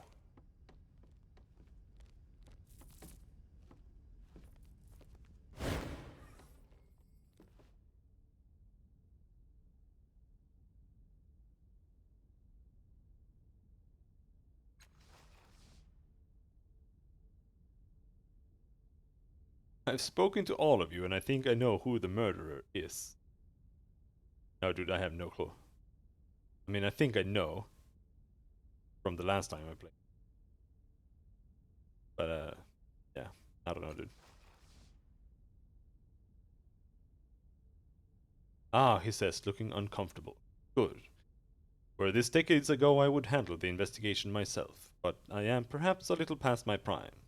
He drops his voice to a whisper. His breath is sour, and a wild light dances deep in the places of his eyes. Bring your suspicions to Folsom. He will take the correct actions. He always does. Finally! Something to do! But they said they saw that it was a woman. And they would have definitely seen if it was the big guy. He's a big ass guy.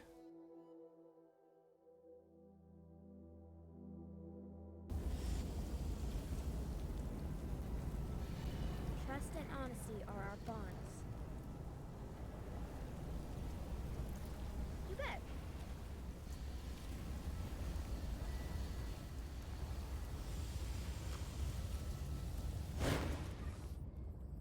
A short, solid man stands behind a smoking grill, turning pieces of meat with a pair of grimy tongs. Sweat is pouring down his grizzled face, yet he's covered head to toe in grease-spattered clothes. His sleeves are tight at the wrists, and his collar pinches his neck. Nearby are 3 large vats that are filled with living meat, great amorphous masses of it, with appendages growing from them like the limbs of animals drowning in a meat swamp. The first vat is filled with thick, throbbing muscles, red and raw. The second is a flapping monstrosity of leathery wings, and the third sprouts hundreds of lactails, all wriggling obscenely. The cook looks up from his work and gives you a sweaty smile. Hey ho! I'm Muke, the meatmonger. What do you have? Why are you all bundled up like that? On account of the toes. Nobody wants to see a man with toes growing all over his body, especially if he's cooking their food. Not even people in the underbelly got strong enough stomachs for that. Did you say you have toes growing all over your body? Hey, we all got our problems. I got it better than most around here. Ain't my fault anyway. Well, I guess it's a little bit my fault. What? Why?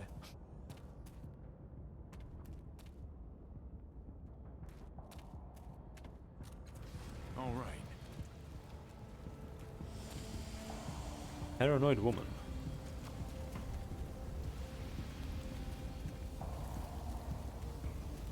Of course. Jagged dream. Or did you get last time? I don't remember exactly. I think I made it to the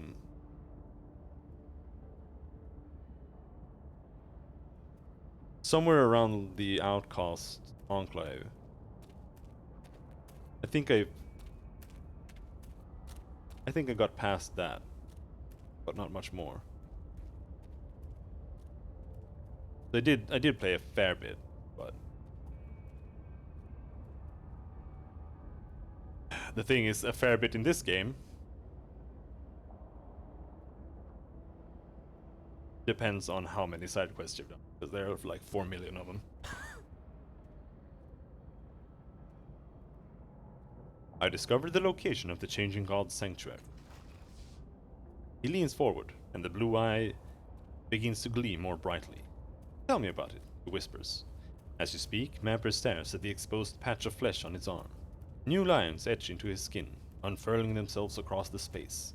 He smiles tightly and shifts in his seat. Yes, he mutters. Yes, he points to one line. Here, in the void beneath the city. What's this in the mural? He looks more closely at his arm and recoils. Ah, gods, it's terrifying even from here. What, you can like see like that? That's weird. He rubs at his skin, as if trying to rid himself of the mural's image. His blue eye looks anywhere but at himself, and he shivers bone deep. I don't envy you seeing that, friend. No, not at all. He slaps his face a bit, bringing some flush to cheeks, smiles again. Anyway, I owe you a map, don't I? He takes a big breath and says, the White Death is hiding in a place called the Cave of Last Words. It's an old thieves' bolt hole. They say Sheila herself used it, but they don't say where it is. He smiles. Persistence pays, though. That's always been my watchword. Making a note. There's one way to get to it through the caravanserai, but it's sealed tight, and I never found a way in. But you can get there from the underground. The Stitcher know. They dug there. They can dig there again. Okay. Have you been to the Stitcher lair? I can tell you what's in there. Are you joking? Can you really? Tell me. He stares avidly at you, his blue prosthetics gleaming. As you speak, a space clears on his skin, and new lines pull themselves to the surface. He moans as in the throes of deep pleasure. The Stitcher lair, yes, like I was there! The eye clicks and whirs for a moment, and then he stares at the new tattoo. That smell! Did you notice the smell in their lair? Like lightning and dust. He smiles. My thanks to you. You've done right by me. Farewell. Fine.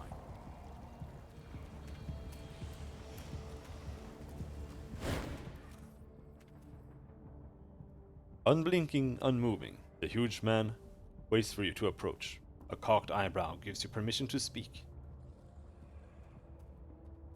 Imbitu says he was with you when the first murder occurred. Is this true?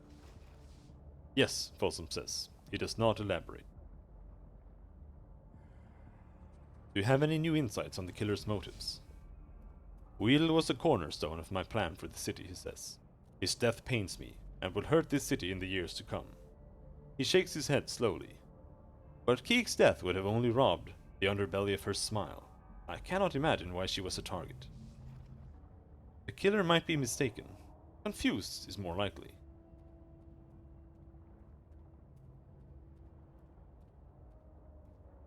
I've discovered that the Children of the Endless Gate might be involved in Weedle's murder. Interesting. Imbitu told me the group had been crushed long ago. I would count it a favor if you continued your investigation. Speak with Imbitu and his acolyte. Tell me if you believe one of them is responsible. Imbitu called this sect an infection once. Perhaps they have relapsed. Do you have any new insights? Let's go all, you and me.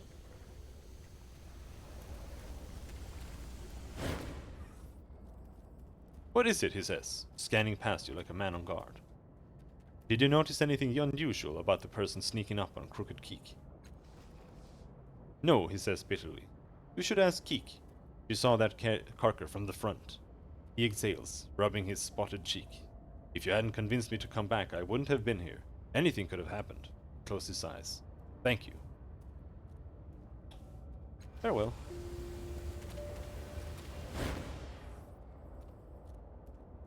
Still no fish, there's always tomorrow. What did the person sneaking up on you look like again? He was wearing Denra her robes. He had something shiny in his hand. I didn't see anything else. He ran off when Pico started shouting. She beams at Pico, taking a deep, delighted breath. He blushes. He hit his foot on a rock and groaned like a girl.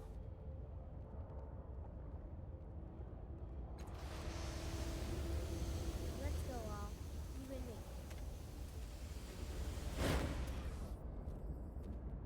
You can't catch faint hints of movement at the heart of every sphere in this towering obelisk. You lean in to take a closer look. A flicker from one of the orbs above you catches your eye. You look up just in time to see the image of a woman leaning toward the surface of the glass from the inside.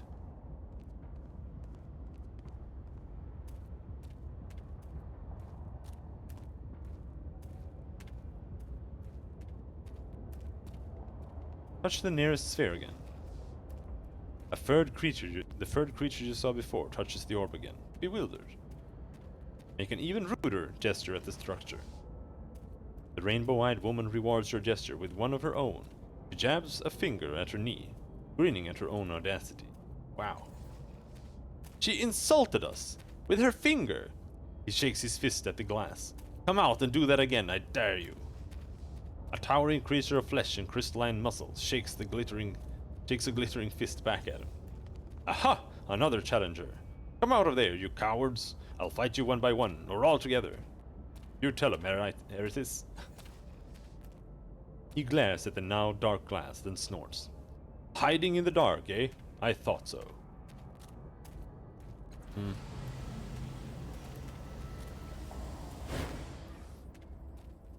The cultist glances over at you casually. His eyes widen when they reach your face. I heard you intended to explore the city, but never imagined you'd find your way down here. What an honor. He folds his hands before him. How can I help you, beloved vessel? Examine the cultist. The man is pale, dirty and nervous. He is stealing glances at your tattoo every chance he gets. He flinches when he notices you studying him. Never have I seen it so close. What have I done to earn this blessing? I'm helping Folsom discover who killed his protege. Have you seen anything? I haven't, he says, his brow creased with regret, but I will absolutely tell you if I do. I'm looking for a woman named Matkina. Have you seen her? The cast-off? Not recently, he says, but she does work with Folsom from time to time. He may know where she is. Useless!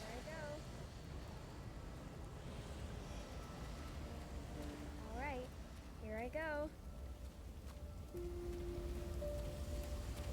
So yeah, Yes, child.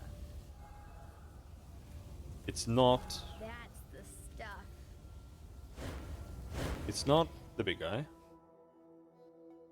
And it's not the leader either, because he's also a man. In an instant. One of these two.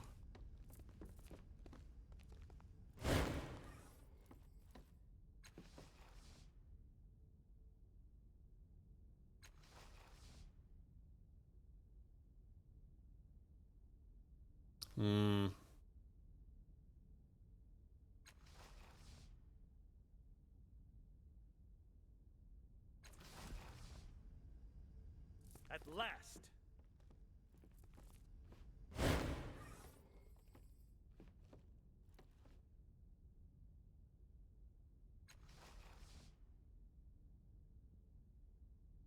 Which of your acolytes might be capable of murder again? All of them, except for the Devourer of Wrongs, he says, shrugging. They're a fairly nasty bunch, I'm afraid. Our lifestyle doesn't draw the cream of society like it used to. Talk to them, you'll see what I mean. All of them have their secrets, but they do love spilling them if you help them along. He frowns thoughtfully, tickling his fingers. Gazay is quite willing to share her hopelessly barbaric, but quite marvelous philosophy, if you press her hard enough. Yatawa holds her secrets close, but plays with her hair when she's hiding something, and our dear Mallet cannot seem to abandon the grudges from his old life. Ready. Oh, as a tell. Are you sure you've never heard of the Children of the Endless Gate before? Shakes her head, looking confused. Aw. Don't get to see what we asked last time, or what you did last time.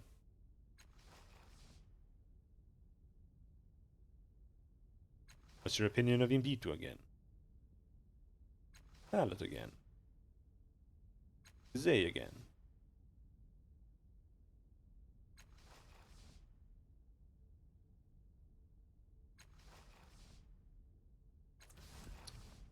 Yes, child.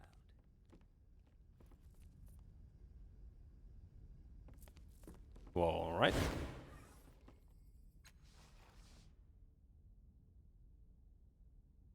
Who do you suspect again?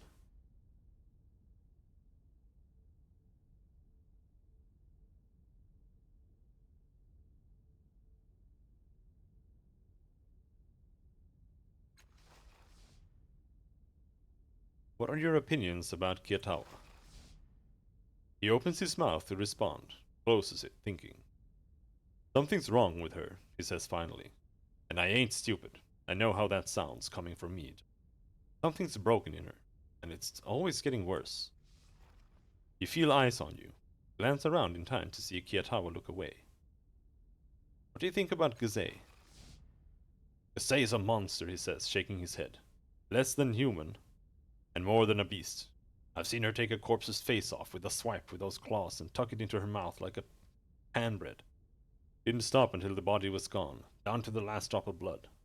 He bites his upper lip, drawing ribbons of blood. Talk to Gazay if you want. Figure her out. Me, I keep my distance.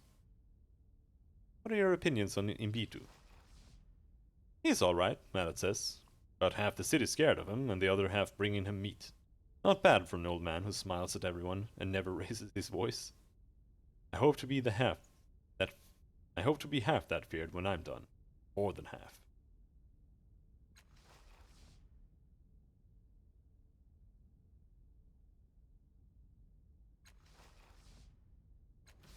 Why not?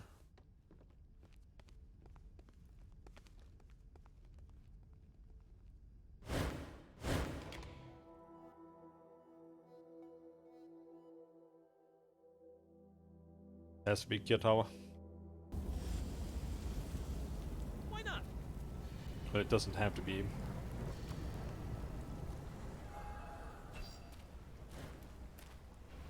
But the fact that there's a hand left That's the is like stuff. against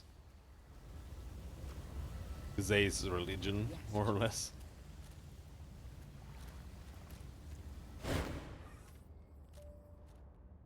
I know who the murderer is. Do you? He says. A gleam in his eyes. Tell me. Young woman, Making Kiatawa. a note. Interesting, he says. A quiet woman, somewhat fragile. I have sensed instability in her, but not the aptitude for violence. I will be interested to learn what my people can extract from her. He signals to his bodyguards. They slip from his side and flit towards the Dendra O'Hur chapel at a flat run.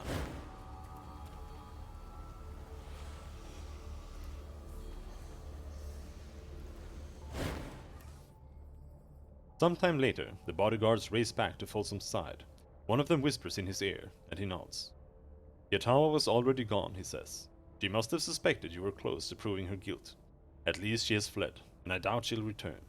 He growls deep in his voice. If you ever see her again, feel free to do the same thing to her she did to my people. He gestures to one of his bodyguards, then she hastens forward with your reward. Folsom looks away. All right.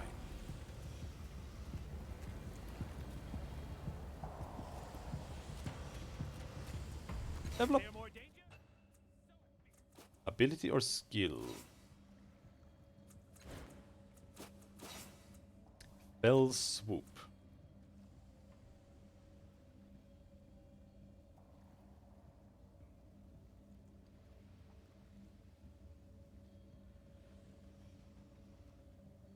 Yeah.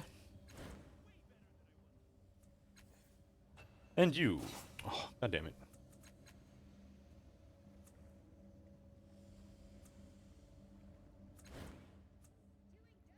Cloak of All. All other party members gain +5 on stealth tap, evasion, and esoteric attacks. Choose 1 point. Innervate. Taking innervate.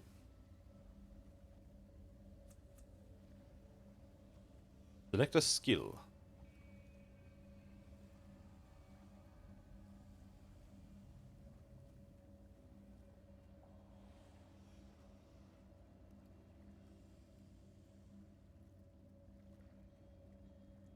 But we can't pick healing.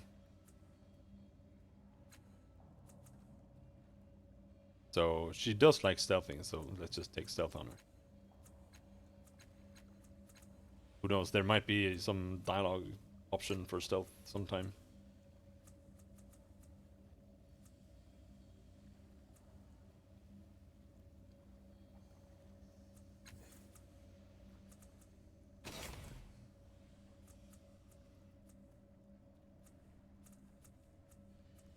However, that is Emeritus? A curious thought occurred to me. You know I've warned you about those. Unfortunately, it for Really, today. Eratus. Ooh! We managed to do a bunch of main story quests actually this time, or just progress the plot a little bit. But we'll continue tomorrow, and I will also be streaming art tomorrow from noon Sweden time, GMT +1. So yeah, thanks for hanging, and have a good night. I'll see you next time. Bye bye.